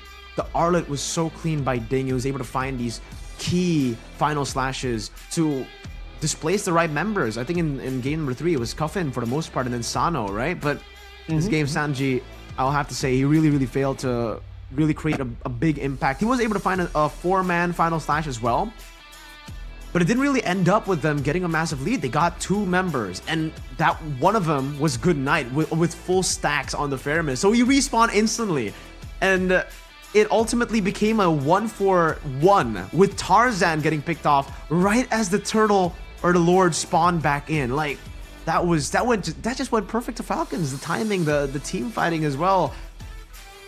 At this point, you're right, man. I mean, we were talking about the mental the whole time, and I think right now, especially with that desperate move of swapping out Hoda for Tarzan. That was a desperate move by them, and it did not work out. At this point, what do? Did they swap in Maro for Troll too? Did they try everything that they have? Yeah, I mean, especially for us who haven't been following as closely, it sure seems confusing. Maybe some of the fans will have some kind of ideas here for sure. But for sure, something needs to change, right? Something crazy maybe can work, but it's just so risky. And I was about to bring up the same point, Mirko. The fact that Tarzan came in and it was kind of close and then he lost. Is he gonna be okay as well? Because he came into this a bit like, you know, like the power sub, right? He's supposed to come in and look all serious, right? And like win the game for his team, but it didn't work out. Shout outs to Anthony, right? He's definitely Anthony, yes. You know, I'm glad you caught on. the vibe, bro, right? The super sub, definitely, right? I mean, definitely. I unfortunately, it just did not happen this time. Maybe they want to bank on another super sub. Maybe they're able to find another way to win this game through pickoffs, maybe instead of initiations. Because I will have to say, when it comes down to these initiators, I've been saying this for a long time, especially for Twisted Minds, because they have two amazing roamers. They got Amaro and they've got Troll. Maro is more of that pickoff style player. Meanwhile, for Troll, he's always been the flashy initiator. If you want to give him Chos, Tigreals, Numenon Blast, meta, like wild charges as well, you want to give it to Troll. But if you want to play the Ruby, if you want to play the Kaja and the Franco, it does definitely fit Maro's profile a bit more. And knowing that Tarzan was swapped just earlier, it doesn't close the chance that we might see another super sub come in. They're 3-1. It's match point, right? At this point, might as well try to go and bank on your super subs to try to find stability again. But will it be too much? Will it be too many players? If they do end up, you know, swapping in Maro, will it be too much of a change, Arashi? Because they've already swapped in Hoda out for Tarzan. Will the rest of the team, the three members that don't swap, find it hard to synergize? It's such a sudden change. I mean, maintaining the same roster and playing for synergy, right? Just investing the time for that synergy is a big theme right now in our own MPL. So I must say that switching out two members, it's gonna be a whole different team almost, right? It's almost 50% of the team that's changed with different ways of communication, different ways of even maneuvering in the game. So I think it's gonna be a bit too much for sure. But the issue is that what choice do they even have right now, right? It's not like they have a secret pick or a secret strategy they haven't shown. I feel like if they did have one, it would have been exposed by now. And we thought that was Tarzan, but it's still not enough. So I guess it's not the logically solid solution, but it's more like there's nothing else on the table anyway, so might as well go for it.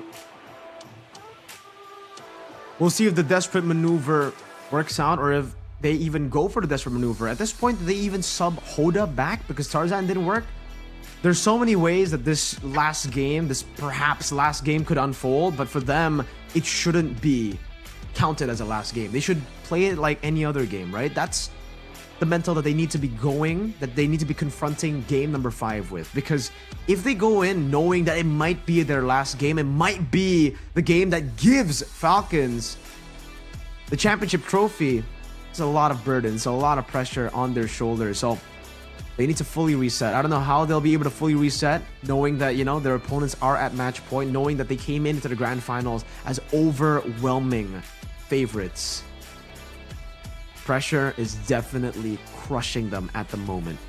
They'll have to twist some minds. They'll have to twist the minds of the Falcons, especially at this point of the game, at this point of the series.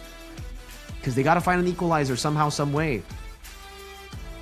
We've actually seen this before. We've seen a game 3-1 go back to the team that is losing. It was the M1 World Championships, Arashi, right? RQ versus EVOS. You're right. 3-1. RQ were leading 3-1 up against EVOS, and EVOS were able to come back. So will Twisted Minds be able to pull off that same arc in a best of 7? And hey, it's kind of the same, right? EVOS in M1, they came through the upper brackets. And Twisted Minds came through the upper brackets. Falcons, just like RQ, the lower brackets. The pattern certainly, lines up.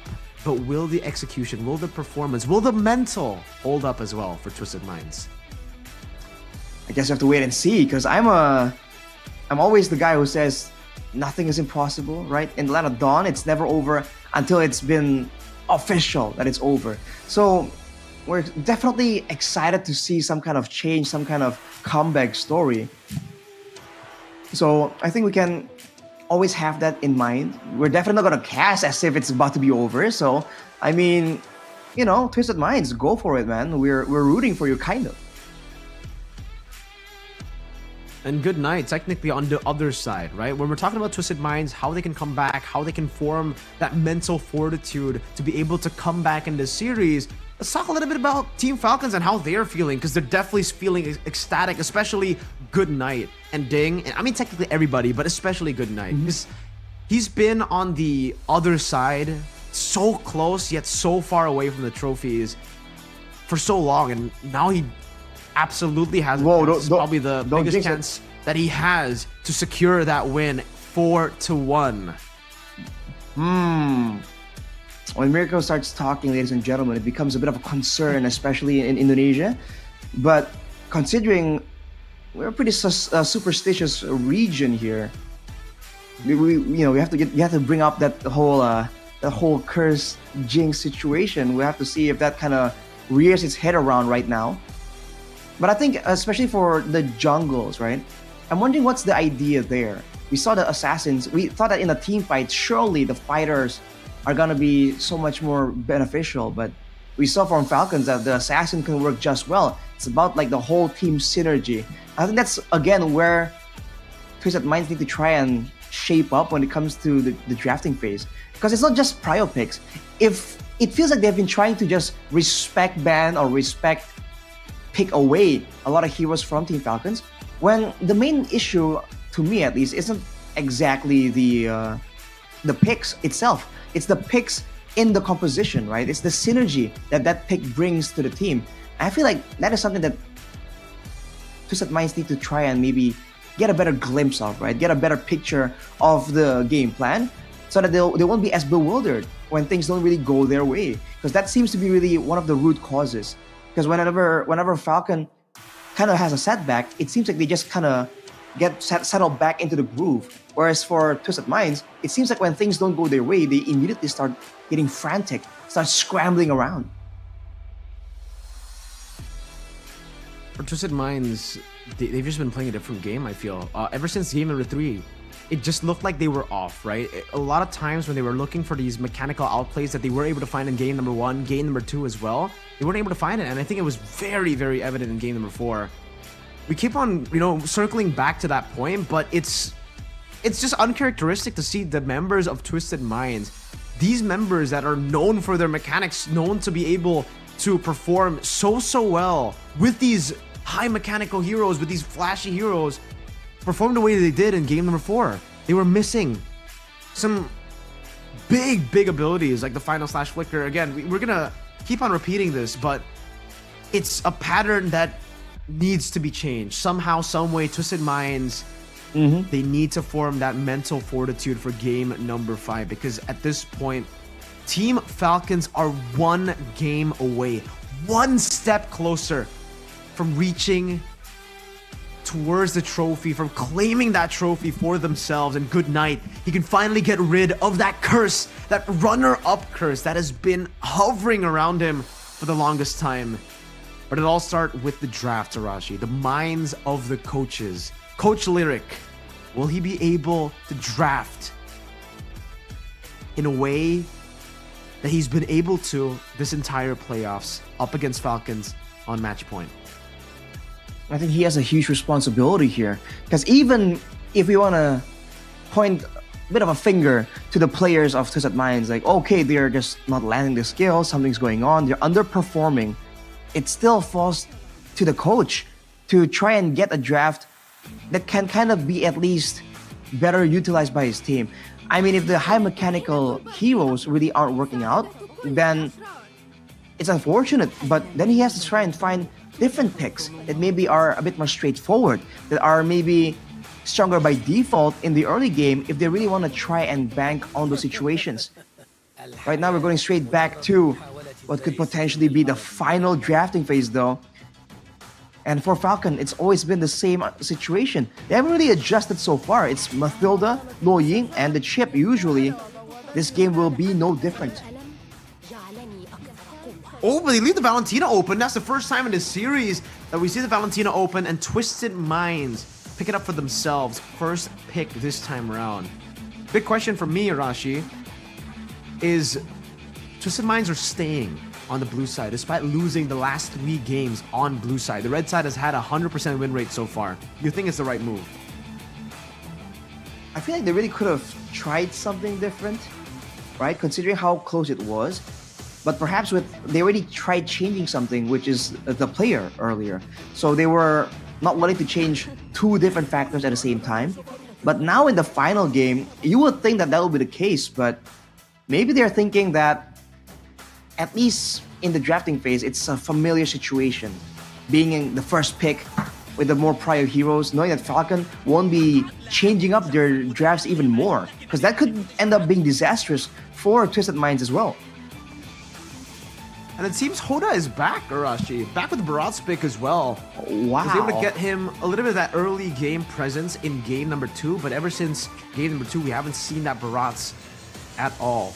No Mathilda as well to grant him that mobility, but for Team Falcons, they're definitely backing on that carry and the Minotaur. 3 games, the last 3 games that they've been able to win has been through the carry pick for Lark. And this time, oh, they go for the Claude, which is great against the Minotaur. You can actually blink out of the minion's fury, but in the lane, up against the carry, it is a bit tough. And obviously now the Benedetta is left open. The pick that was able to be used by Ding in game number 2 to such great lengths. And straight up, they go for the Paquito ban, the main counter towards the Benedetta in lane. So far for Twisted Minds though, they haven't really exposed that weak, vulnerable backline. But that's the issue with Ding. He doesn't only assassinate the backline. In a proper fight, if there was a big initiation by Super, he can really follow up with the Electro Final Blow as well and just output damage. Try to maybe shut down and burst down Hoda. The Claw though against the Minotaur, yeah, it's good because the Claw can dodge out from a lot of spells, but the Blazing Duet can be cancelled as well. So that is the kind of duality of the matchup. And for now, with Twisted Minds banning away the Vexana already, seems like it's once again slowly but surely devolving into somewhat of a front-to-back. Well, we've got what we've been asking for since game number 2, Arashi. Novaria, Vexana, Feramis, and Valentina Deny. They are shutting Goodnight down.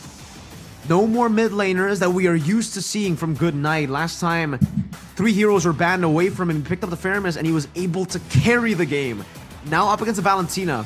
Usually the choice is the Lilia, but it's so hard to play the Lilia up against the Claude, so mobile. It's also great value though for the Lilia to go up against the Barats, so it's a give and take. Do they trust? Does Goodnight trust the carry to just shut down the Claude in lane? If he does go for that trust, then the Lilia will be a good choice. But another choice that he can go for, yeah, is that Gourd. They want to play front to back with the Minotaur as well. But Twisted Minds, that grants them the opportunity to make it messy, to make it chaotic. The Hellcurt and the Arlet. That Hellcurt, man, it's going to be deadly. Especially with the Gourd already exposed. He's going to be the prime target here for that Hellcurt to really jump towards and deny in the middle of the game. That will, however, take some attention, some steam away from Lark though on the carry. And I gotta say, it's looking quite dangerous, especially for Hoda. He's always been left behind, always caught in the middle of those fights. So against a Gourd, right, they can just spam out those Mystic Projectiles. He's at risk of getting hit with one of those and getting picked off. Now even with the shield unity from the Baxia, there's a chance for the combo to show up again. The shield unity into a skill shot to just lock someone down for a long period of time. A lot of drafts have been locked down, ladies and gentlemen. Let's see if the reactive playstyle of Team Falcons, well, do we even still call it reactive at this point, right? They have the Minotaur, which is still reactive, but they have the Baxia, they have the Benedetta, they have ways to stay proactive on the map. Meanwhile, for Twisted Minds, it's kind of a similar situation for them, but they also have big ultimates to play with. Remember, the Valentina is such a valuable pick for Twisted Minds at this point of the game because there's so many big ultimates from Team Falcons. There's a Poissons to give him damage reduction. There's the Mystic Gush to give him damage, but mainly Minion's Fury, that big ultimate that was able to be the nail in the coffin for Team Falcons up against Twisted Minds in game number 4 in the base. Now it can be held by Cuffin in his own hands with the Valentina. So in the team fights, you can see a bit of a picture on how it's gonna go, but the laning phase, that's what's been so volatile here for both these teams. With them so willing to brawl it out before level 4 even, we'll have to see how this plays out right now, because especially in that mid lane, that Gord is gonna have such a insane wave clear advantage here. Able to leave the Mystic field to just clear the lanes while he moves around and goes for these ganks. Tempo is something that Team Falcons have had so far, but maybe with Hellcurt in the hands of Troll, that can be stopped finally now in this match point game. Ladies and gentlemen, perhaps the final game of the grand finals of MPL MENA Season 5. The underdogs, Team Falcons, with a draft like this. A front-to-back offense is the best defense with the Baksha and the Benedetta looking to dive in deep. But meanwhile, on Twisted Minds, they have their minds set on one thing, and it's to dive in unison, in unity. The Hellcurt, the Claw, the Valentina, Barat, and the Arlets. They want to make it messy. And ladies and gentlemen, well, Team Falcons, the team flying across the sky, soaring beyond their limits, who have their eyes on the prize, that trophy, that MPL MENA Season 5 trophy. Will they be able to get it done in game number 5?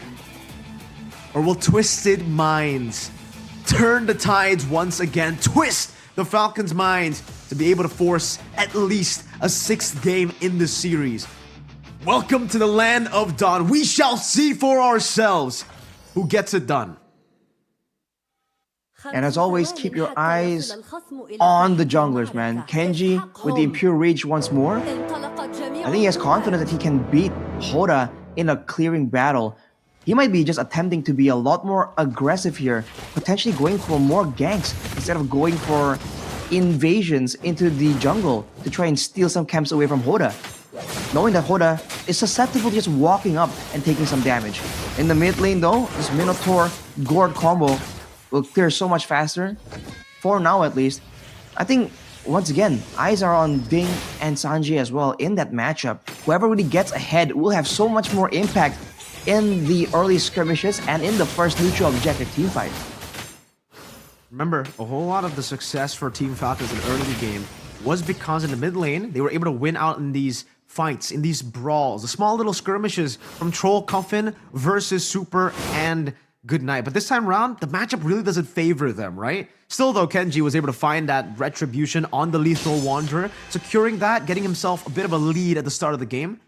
I highly doubt that's going to end up with him being one level ahead by the time the turtle starts. But hey, a lead is a lead. As small as it is, it'll build up. And look at the gold lane. It's just a very chill situation. Lark has always gotten the better of Sano when it comes to the laning so far, but he's also been in a lot of very favorable matchups. We have to see if they both rotate to try and participate in the first fights right here. But as you mentioned, Mirko, especially with Hoda coming in to help with the clear, seems like Twisted Minds are the ones making the first move as Troll gets that level up. If he can go for a bit of a pickoff, that can really start throwing a wrench in all the plans of Team Falcons. It's a bad matchup for the carry though, as we expected in the bot lane. Lark's gonna have so much of a better time compared to Sano, and that might actually be something that they can use as an advantage to rotate over. Troll goes with the stingers, but Kenji is it threatened by that? Oh, good fire, eye for an eye to get out of the final slash. Hoda has Adeptus Welcome, but Super just hovering around, and Mystic Projectile gonna be used up as Adeptus Welcome won't be used there. Kenji wins out the retreat battle. Mystic Gush there with a flicker. Hoda still able to survive, but not for long. Ding gets the basic attack, the final dash to take Hoda out. And again, Team Falcons start strong. Eye for an eye again to escape, by the way, from Troll. And that's a petrified to disengage from Sanji. Ding! Oh my goodness! It's just such a aggressive, high-paced stuff from Team Falcons. It's a great attempt from Twisted Minds to let Coffin go for the Minion's Fury to try and get a chance for Hoda to try and get a steal there. Unfortunately, Team Falcons a bit too clean with it for now. Already losing out in initiative, at least in the beginning of this game, Twisted Minds, they're not really getting a lot of value from this Hellcurt pick. There are not a lot of targets available for him to even threaten in the game. Now up top, the Arlet that was winning in lane is going to be caught in a tough spot now. Ding is doing really well with the added kill, a little bit of a gold lead up top, and the momentum on his side. He was able to outplay Sanji to escape earlier with a good Petrify, a good Eye for an Eye to get out of the final slash as well. Meanwhile, in the bottom lane, you can see how much pressure Sano has been given. Just by Lark alone in this lane, he's freezing that wave real good, and now he's shoving it back with a few of those big cannon minions going towards the turret. So now it actually enables him to go for this gold crab. The troll's right there hovering as well. Lark's gonna be careful here. It does seem like he will be able to push some damage back onto Sano, forcing the regen. So technically 2 winning lanes, and even in the mid lane, Goodnight and Super earlier, they weren't able to get the prio, but now they're looking good. Lark especially here is just doing amazing. You would usually think that the Hellcurt will be used in the gold lane. That's the way we've seen it being used in our own region, in MPL ID. But Troll has been on the top side of the map, on the EXP lane and mid lane more often. Now Team Falcons already having the first move. They spot Sanji out. Good knock up with the Hoda, trying to zone away from this turtle. Final slash, able to pop it away. Mystic Gush going to the back line. It's gonna be Ding, who secures a neutral objective. Troll decimated. The assassin assassinated in the back, and Hoda will be caught. Final blow by Ding, and the last shot was taken away by Lark. An all-out win once again for Team Falcons. And what Twisted Minds can get is only a few shots up top with the turret shield. He won't even be able to trade that turret fully. Meanwhile, Falcons are looking to do the same thing, but towards the bottom lane. Sanji, no final slash, and Kenji's already using that shield unity. Wants to go for the dive right now. Goes on to Sanji, able to find the Mystic projectile there with the final slash connecting. Oh, Troll! Able to find some damage, but not enough, not nearly enough to save Sanji in the bottom lane that gets traded, and even Lark gets another kill. It's a disaster for Twisted Minds. And Falcon aren't leaving. They're sticking around with the health dispenser super on that Minotaur, and they're going for this. Coffin has rotated to try and stop the turret take, but he's only one man. Can he actually do it? If he does, it'll be magical, and certainly he does not defend this. Not well enough. Hoda, though, trying to find an angle to attack, but again, is unable to really find any angle. Twisted Minds, luckily for them, they were able still to find a turret up top. That's at least a trade going even.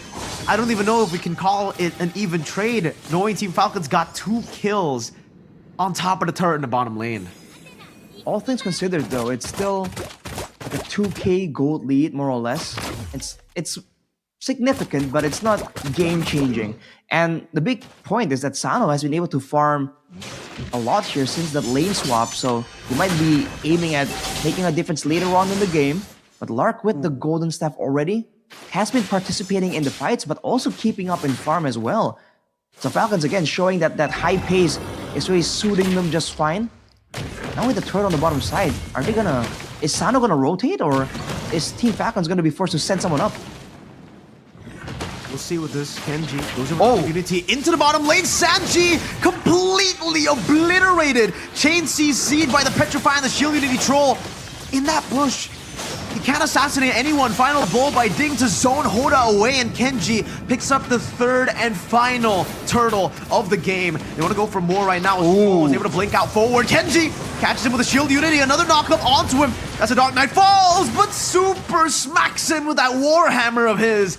Take him down, and to get Team Falcons their 7th kill of the game only in 7 minutes. There is no escape when you're up against a Boxia, man. Troll on this Hellcurt pick. Finally, we're seeing something different, something surprising they can use to try and surprise Team Falcons. But unfortunately, it just hasn't been working out. And Kenji with the Brute Force Breastplate, you just cannot get away once he's sticking onto you. Taking away the turret on the top side, Team Falcons, business as usual. Probably now gonna try and find an angle, find a way to go for the mid turret and cut away Twisted Minds from their safe zones. Now what did Twisted Minds do? With a Hellcurt, with a Barats, These two picks are meant to snowball, Arashi. These two picks are not meant to go 0-3 and 0-2, respectively. Team Falcons, they have a Gord. They have a carry. They can scale up to the late game. And sure, Twisted Minds do have the Claude, but the carry can melt through him. Even if he builds the Wind of Nature, that true damage is going to get through him. And ding, he can go and match the Hellcurt in the side lanes. Even in the 1v1 in the duel, where the Hellcurt is usually used to get a, macro trade, to get a macro advantage, that's what the Benedetta was picked for. It was picked to deny any sort of Twisted Mind macro maneuver. Especially in the hands of Ding, it's definitely effective. With the outplays you've seen just earlier. 2-0 and 2, having a snowball of his own, winning over Sanji. The mobility difference is gonna start really pressuring Twisted Minds as well. Because for Team Falcons, they can rotate all around. They can send Ding to the far side, and he can join relatively fast. Sanji, on the other hand, if he wants to go and clear that wave on the far side, away from the neutral objective, he's gonna take such a long time to really come and join his team. Well, for Hoda, still is very, very confident in his Retribution. Still wants to go for it, super. That's a 3-man. Minions Fury knocking up 2, but Sanji does the same thing into the back line. He goes. Good Night gonna be slayed right now with the Retribution. It goes. Not to the jump, but to Cuffin. Ding with a final blow and the Phantom Slash with a Petrify. Finds another trade, and that's gonna be 2 for 1 as Troll is forced to blink defensively. Finally, Twisted Minds, signs of life. Another hope for them to utilize, but in the mid lane, it's still going to be a turret in favor of Falcons taken away. Can they even use this Lord advantage to get anything on the map? I think without any frontliners available right now, it's gonna be cleared so fast by Lark. And on the other hand, Kenji builds the Sky Garden helmet. This is one of the reasons why Team Falcons are just so good at with this tempo style. They rarely go back to base. The fact that Super can heal everyone up, the fact that Kenji, even on the Martyrs earlier, goes for the Sky Garden helmet. He wants to be on the map as much as possible. He does not want to let his foot get off the gas when he's trying to pressure Twisted Minds into making a mistake. Now the Lord is pushing on the top side though. Seems like Twisted Minds are just trying to force Falcons to a fight in the mid lane. Still unable to really threaten this turret take despite them having the empowered minions. And Team Falcons have been able to manipulate the wave so well. Way better than Twisted Minds, even though the Lord is in favor of Twisted Minds, and this Lord advantage, I think it's in favor of Team Falcons. They've been able to get way more value compared to Twisted Minds, and Dig in the bottom lane as well is acting as just a distraction for Twisted Minds, for them to dive in deep up top. Oh, Mystic Gush and Lark again, able to outmaneuver the assassin himself, Troll and Sanji. What were they doing up top? 3 members of Twisted Minds were down below. They were looking for a trade. And instead, it's Team Falcons who get so much more value, even their own purple buff stolen away from them. A pure disconnect from Twisted Minds that ends up with Team Falcons, again, getting an overwhelming advantage. They saw Lark walk up and they thought that they had a chance here to make a play happen. But unfortunately, Troll was just too far behind. Only now picking up a Malefic Roar, Lark was able to just stand there and trade blows, and even if he's a squishy marksman, he came out on top. Now with Team Falcons going in, zoning everyone using that Shield Unity, that's once again a free turret, uncontested, taken by Team Falcons. And now a Wind of Nature, Arashi. On top of the gold lead that they already have, that's still 5,000 despite Twisted Minds getting the Lord, despite them able to find a pick, a turret down below. It's still a 5,000 gold lead. That's building up to be a 6,000 gold lead. And a Wind of Nature for Lark. Twisted Minds, they've only been able to rely on their physical damage thus far. I don't think Cuffin is at a spot where he can actually even threaten Lark. Not just yet. He's gonna have to deal with the frontliners first. He's gonna have to deal with Kenji, Super, and Ding. With a Wind of Nature, who can pose a threat to Lark? And now Goodnight gets a winner, Truncheon 2. Oh boy. I was about to say that even if Lark gets taken out, Goodnight is still in the picture, and that's a late game Gord with several items that still can output enough damage to really be a decisive factor in a fight. And Ding with the Malefic Roar as well. He means business, man. He's going for a play though. 1v3. And he's able to escape.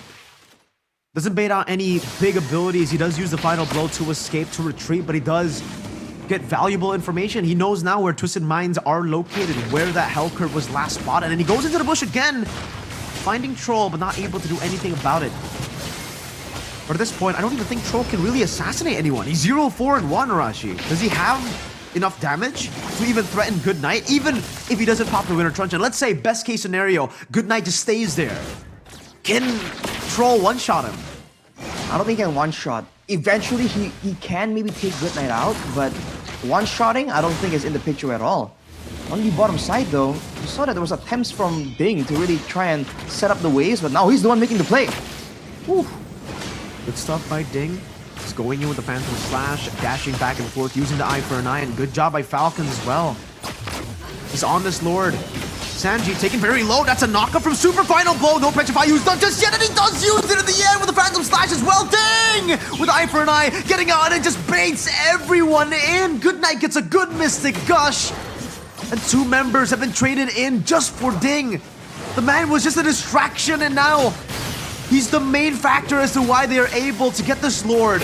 But not just yet. Just might still want to fight. Now it's a good initiation. Into the front Mystic Projectile, though, stops him. A 3-man Venus Fury, but no one's there to follow up. Sano can't get the Blazing Duet down, and Cupping gets shredded down. That's a Blazing Duet from Sano, but look at the damage dealt, and Good Night! Again, with the Mystic Gush, he ends up falling to the Lord. But still, it's a big win for Team Falcons, who are again soaring in the skies. It looked so close, but in the end, the Falcons prevail. Look at Ding now trying to clear the wave. Twisted Minds might get a turret for their troubles, but in the end, that Lord fell into the hands of Team Falcons. And with a Gord up against a Valentina, it's gonna be a very rough defense for Twisted Minds. Team Falcons right now have everything going for them, pushing the gold gap even higher as well. But look at Lark. Good Terrify right into the eye for an eye and a Phantom Slash as well. That's gonna be Lark. Chain CC'd. He's going to be taken out just like that. Twisted Minds had found an opening, had found a window of opportunity to stay in this game a bit longer. No Lark, that does mean that Team Falcons won't be able to really threaten the end, or maybe even these base turrets. At max, they'll probably just be able to take these tier 2s.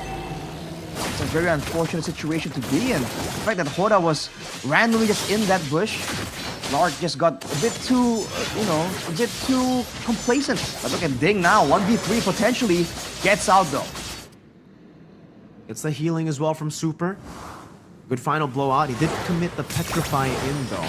They weren't even able to take all the tier 2s with that enhanced Lord Arashi. So the game goes on, and Twisted Minds, they're still only just 5,000 gold behind. Man, that bounty must have been massive. They shut down a 7-0-5 carry. I wonder how much gold they actually got with that kill, because it seems like it's a massive amount. They're still keeping the gold lead only at 5k, despite, the enhanced lord, the 2 turrets that they've taken, and a few kills going in favor of Team Falcons earlier. Definitely is a massive swing though, so Twisted Minds now are having more legitimacy when they're just trying to go for these fights. But Hoda, he tasted blood once, he's looking for some more. Team Falcons are not gonna fall for it just like that. Troll now, Mirko, we were talking about Troll not having enough damage. Almost looks like he's trolling a bit when he's trying to go for a one-shot without enough damage. But now, as the game goes into the later stages, he's gonna be a legitimate threat towards Lark and Good Knight. If he can't one-shot them, he can at least force them to use some of those defensive items that they have prepared. And if they do so, Sano has a window of opportunity to try and make something happen. Now for Team Falcons, it's all about that slow game that we've come accustomed to actually in this series, right? Game 2, Game 3, Game 4, and the games that they've won. Every time they have a lead, it just seems so convincing the way that they've been able to utilize those leads to stay disciplined. Lark maybe got a bit too excited earlier, but now has a rose gold as well on top of the Wind of Nature. So respecting the damage that Cuffin can place onto him. I think he did use the Wind of Nature earlier when he got munched on by Hoda. But yeah, Cuffin can still go through him with that Wind of Nature. Cuffin does magic damage, it won't really affect him. So now with the rose gold, it definitely adds another layer of defense for him to hold on. But let's take a look at this Lord. Whoa! Slash! Oh, able to bring him back, and that's gonna be Good Knight, who's forced to use the Winter Truncheon. Another Venus Fury getting them back up. Blazing Duet as well to the back line as Lark is able to kite away. Good Knight somehow still surviving. Lark able to kind of win. Ding finds the execute. Now the final blow. Good read by Hoda. Right into the death to his welcome with a munch down, but Ding is able to escape, and Sano gets chased down by the shield unity. Ding, can he find it? Sano goes back to the battle mirror image. Oh no, what? Sano caught in the mystic projectile. A blunder perhaps, but maybe it was forced upon him by Team Falcons. And now, what looked to be a great fight for Twisted Minds. It's only Hoda, it's only the Dino in the mid lane that can defend. Trolls up in 8 seconds, and now with the shield unity in, they're gonna go in for some damage, and Lark is able to melt him down, just like that. But Hoda still stays alive, and because of that, Falcons cannot end. They have to go for the Evolved Lord that is still available, but they're all so low. Twisted Minds, they're in a few seconds, Sanji's gonna respawn, Cuffin's gonna respawn. Can they burst this in time? They're gonna go straight for it with Lark, with Ding, Troll hovering over, but it doesn't seem like he'll be able to pull off the miracle steal. Team Falcons yet again. That's an Evolved Lord for them. What a crazy sequence of events right there. The fact that it seems like Twisted Minds were the one pulling the trigger on that play, knowing that the waves has been set up for Ding to push out, to try and go for that Lord. Unfortunately, they just lost control in the middle, and the fact that Goodnight was able to survive in the initial action just meant that it was so difficult for them to try and come back, claw back that fight from defeat. Now with the Lord coming through, Team Falcons are kind of split apart though. They might lose this Lord before they can kind of group around it. They have the bottom lane and the top lane as well, pushing in. Death to this welcome. Great read from Hoda, but now gets caught in the Minutes Fury that knocks all of them up. It's a Goodnight's damage. They go. Goodnight has the immortality even with a dive. It will not matter. Team Falcons, they soar high in the skies, and Twisted Minds will be knocked out. Your new champions, MPL Season 5 MENA champions are Team Falcons. Goodnight, his curse has finally been broken. Goodnight finally getting his vindication. The Falcons is flying way too high for any kind of mind game to even be a factor. A decisive end to the series there. Falcons, against everyone's expectations, has demolished Twisted Minds. The overwhelming favorites coming into the grand finals, not losing a single game in the playoffs, to getting dominated by the team that fought, that sacrificed blood, sweat, and tears in the lower brackets, losing to the very team they beat today in the upper brackets the first round, right after making it out of the play-ins. What an absolutely magnificent run from Team Falcons. And we're gonna throw it over to the host for MPL MENA Season 5. من فريق تويستد مايندز وتحلق متخطية لجميع الحدود في سماء المملكة العربية السعودية كأبطال الإقليمين وأبطال دوري محترفين، مواجهة الأبطال في موسمها الخامس. وينكم يا أبطال؟ وينكم يا تيم فالكونز؟ نتيجة 4-1 في نهائيات البطولة. تخطوا جميع التوقعات وجميع الحدود في نهائيات البطولة هنا في عاصمة المملكة العربية السعودية بالرياض في البوب جيمنج أرينا. ما أظن أي حدا كان متوقع نتيجة النهائي تكون بهالطريقة أو تكون بهذا المستوى. حضورنا الكرام وأعزائي المشاهدين والمتابعين، رحبوا معي في المسرح أبطال دوري محترفين مواجهة الأبطال في موسمها الخامس. أعزائي المشاهدين، تيم فالكونز.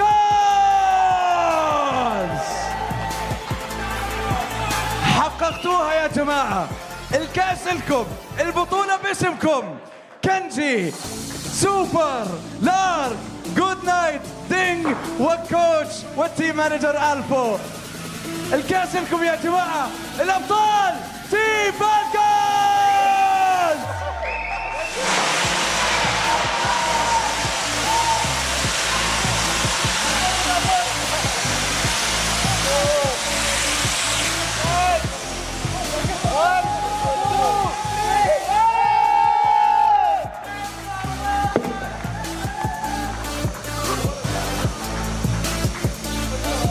أنا شايف المشاعر والأعصاب وصلت آخرها باللحظات التاريخية. أخيرا حققتوها يا جماعة. ألف ألف ألف مبروك أبطال الموسم الخامس. يعني لارك أنا جايك على السريع. رقم واحد، أنت كنت البطل الموسم الماضي، والمرة هاي رجعت حققت اللقب، والوحيد اللي عندك باك تو باك تشامبيون. شعورك بعد تحقيق البطولة خصوصا بعد تغيير الفريق؟ والله صراحة ودي أواسي تيم تويستد مايندز، لأنهم كان عندهم 3 بوت كامبات في الفلبين وماليزيا وروسيا، وفوق كذا حتى ما قعدنا نسوي تارجت بان لأي أحد فيهم. درافت عادي ورامي فيرست بيك وخذوا اللي تبون. يعني حابب أسألك مبدئيا احنا شفنا فرق شاسع بين أدائكم بأول تواجه أو أول مواجهة بينكم وبين بعض، كانت 2-0 لصالح تويستد مايندز، وهلا عم نشوف 4-1 أول مباراة، والأربع مباريات اللي بعدها فرق مو طبيعي. فإيش اللي تغير بينكم وإيش تغير مع الفريق؟ اكتشفنا انهم ما يعرفون يلعبون الا كم شخصيه، مثلا ماتيلدا الاشياء اللي مره بروكن بندناها طلعوا يعني للاسف دون المستوى.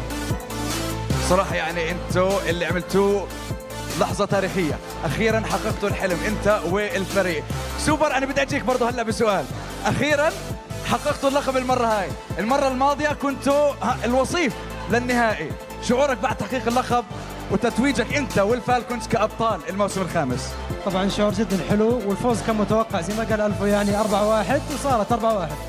يعني هو ألفو جابها بالتوقع. تعال يا ألفو تعالي، انت جبت التوقع بالمقابله، حكيت لي 4-1 حتصير ولا حتصير، وفي النهايه حققتها. شعورك؟ عادي كده كنت متوقعها. لو انا ما كنتش متوقعها كنت ليش عادي؟ انت اسمع، توقعتها ولا لا؟ وحصلت. يعني انت لو متوقع انك هتنجح ونجحت. صحيح. خلاص صراحه يعطيك العافيه. وهلا انا يعني بدي اجي لملك التصريحات كنجي. حياك حبيبي، تعال. كنجي، يعني كان في شويه خليني اقول يعني تراش توك، تصريح على المسرح، وانت حكيت انه الكاس بيختار الفائزين، والكاس بهذا الموسم اختاركم. شعورك بعد التحقيق هذا المركز الاول وتحقيق اللقب؟ جونجل ديف. جونجل ديف، كلمتين توصف اللي صار بالموسم واللي صار بالمباريات. شباب، بهاي اللحظة بحب أقدم ضيف مهم جدا. رحبوا معي بهيد اوف اي سبورتس للإيكو سيستم في شركة مونتون جيمز، راي أنغ، ليقدم الميداليات لأصحاب المركز الأول وأبطال الموسم الخامس لدوري محترفين مواجهة الأبطال لتيم فالكونز.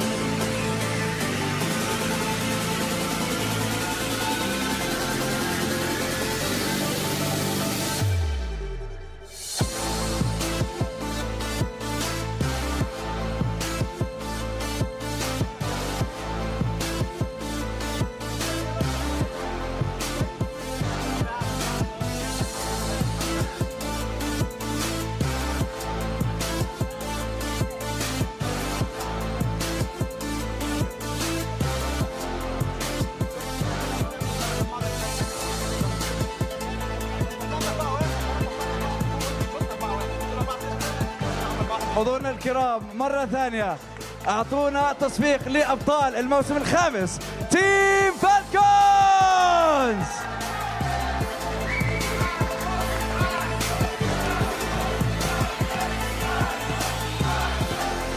وشكر كبير وماسيve thank you to Ray Ugg, the head of the esports ecosystem in Monsoon Games, for presenting the $30,000 prize for first place. $30,000 لأصحاب المركز الأول.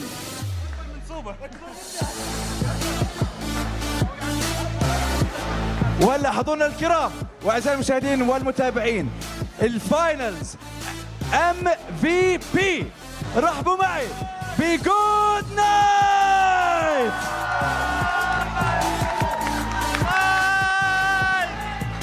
Now, good night. I have one simple question for you. Is there anything that you would like to say at this moment as the Finals FMVP or Finals MVP for the 5th season? You know what? I'll allow it. I'll allow it. As long as you translate, if that's okay. Okay, here you go. Unang-una sa lahat, nagpapasalamat ako sa mga sumusuporta sa Team Falcons. Kay Sir Cody, kay Sir Aus, sa mga bumubuo ng Falcons, salamat po. At inaalay ko po ito yung araw na ito sa aking yumaon ng ama. Papa, this is for you pa. I'm so happy now because for the three times finals, I got the champion point. Thank you. Congratulations once again to the Finals MVP. Good night. And now presenting the FMVP check, once again, the head of esports ecosystem in Montoon, Ray Ung.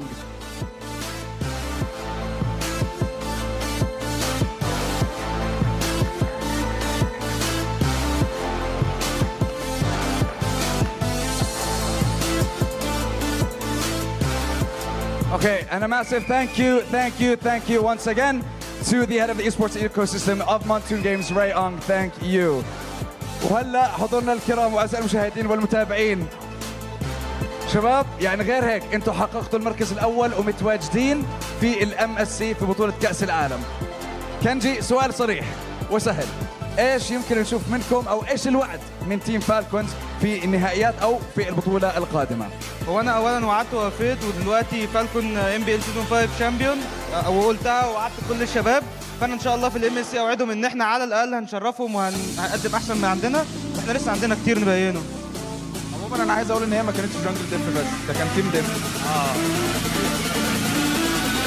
الصراحة أنا معك، في جونجل ديف، في XP لين ديف، في جولد ديف، في رومر ديف، والمانجر راشد وكولي ديف طبعا أحسن 2 مانجر ممكن تشوفهم في حياتك. طيب نشكركم يا تيم فالكونز على تواجدكم، نشكركم طبعا كأبطال الموسم الخامس، ونشكركم على تواجدكم معنا على المسرح. Thank you very much guys. لا الكاس بضل، لا لا لا لا الكاس إلي أنا. لا لا لا لا لا لا لا هذا لا معلش الكاس بضل ذي المرة هاي بس. اسمع انت يا الشك يا الكاس. للأسف لا الكاس بضل.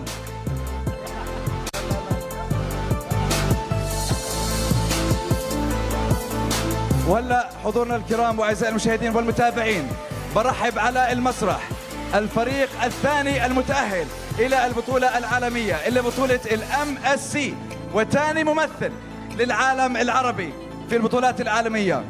رحبوا معي بفريق TWIS and FLCN.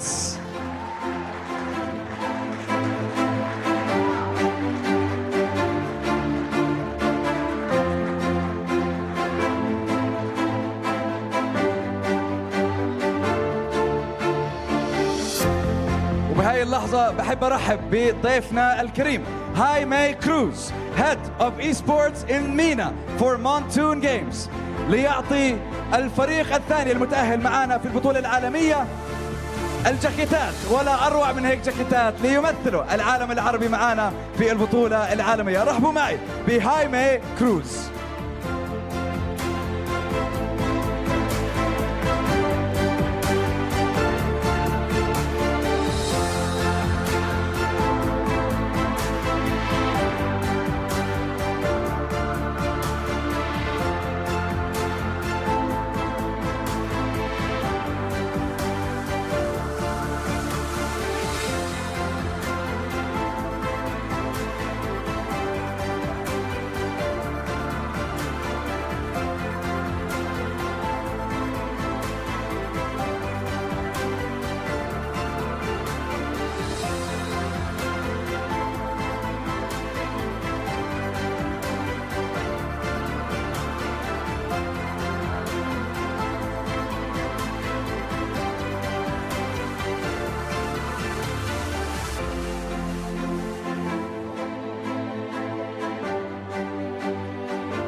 اوكي بنشكركم فريق تويستد ماينز الممثل الثاني للعالم العربي في البطولة العالمية MSC في بطولة كأس العالم لعام 2024 هنا في عاصمة المملكة العربية السعودية الرياض. نشكركم تويستد ماينز. واكيد شكر جزيل لهاي ماي كروز الهيد اوف اي سبورتس بريجن المينا لمونتون جيمز. وهلا برجع ارحب معاي على المسرح في الفوف جيمنج ارينا مره اخرى اعزائي المشاهدين والمتابعين وجميع الحاضرين تيم فالكونز. استعنا لكم يا جماعه معلش مره ثانيه وثالثه ورابعه وخامسه لانه بتستاهلوا بعد الاداء اللي قدمتوه.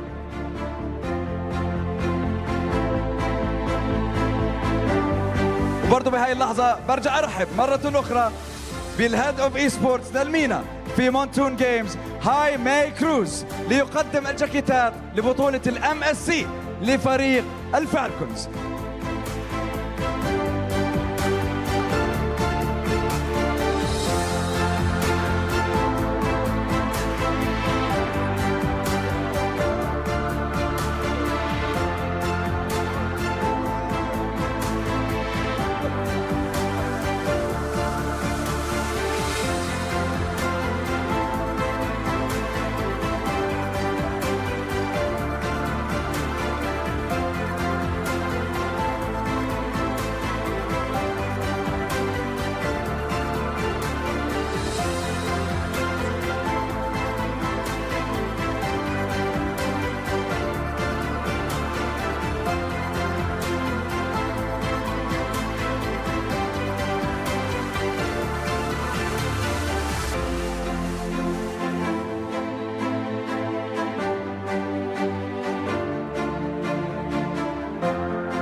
طيب حضورنا الكرام اعزائي المشاهدين والمتابعين رحبوا معي مرة أخرى بأبطال MPL MENA سيزون 5 وممثل العالم العربي في البطولة العالمية تيم فالكونز. نشكركم على تواجدكم معنا في هذه اللحظة التاريخية مع أحد ممثلين العالم العربي في البطولة العالمية. نتمنى أنه كنا عند حسن ظن الجميع وأشكر جميع من كان متواجد معنا وأكبر تحية للاستوديو التحليلي ومقدمنا الأسطوري يونس والمعلقين والمحللين دون بيج وياسو. نراكم بإذن الله في البطولة العالمية أعزائي المشاهدين والمتابعين. تصبحون على خير والسلام عليكم ورحمة الله وبركاته.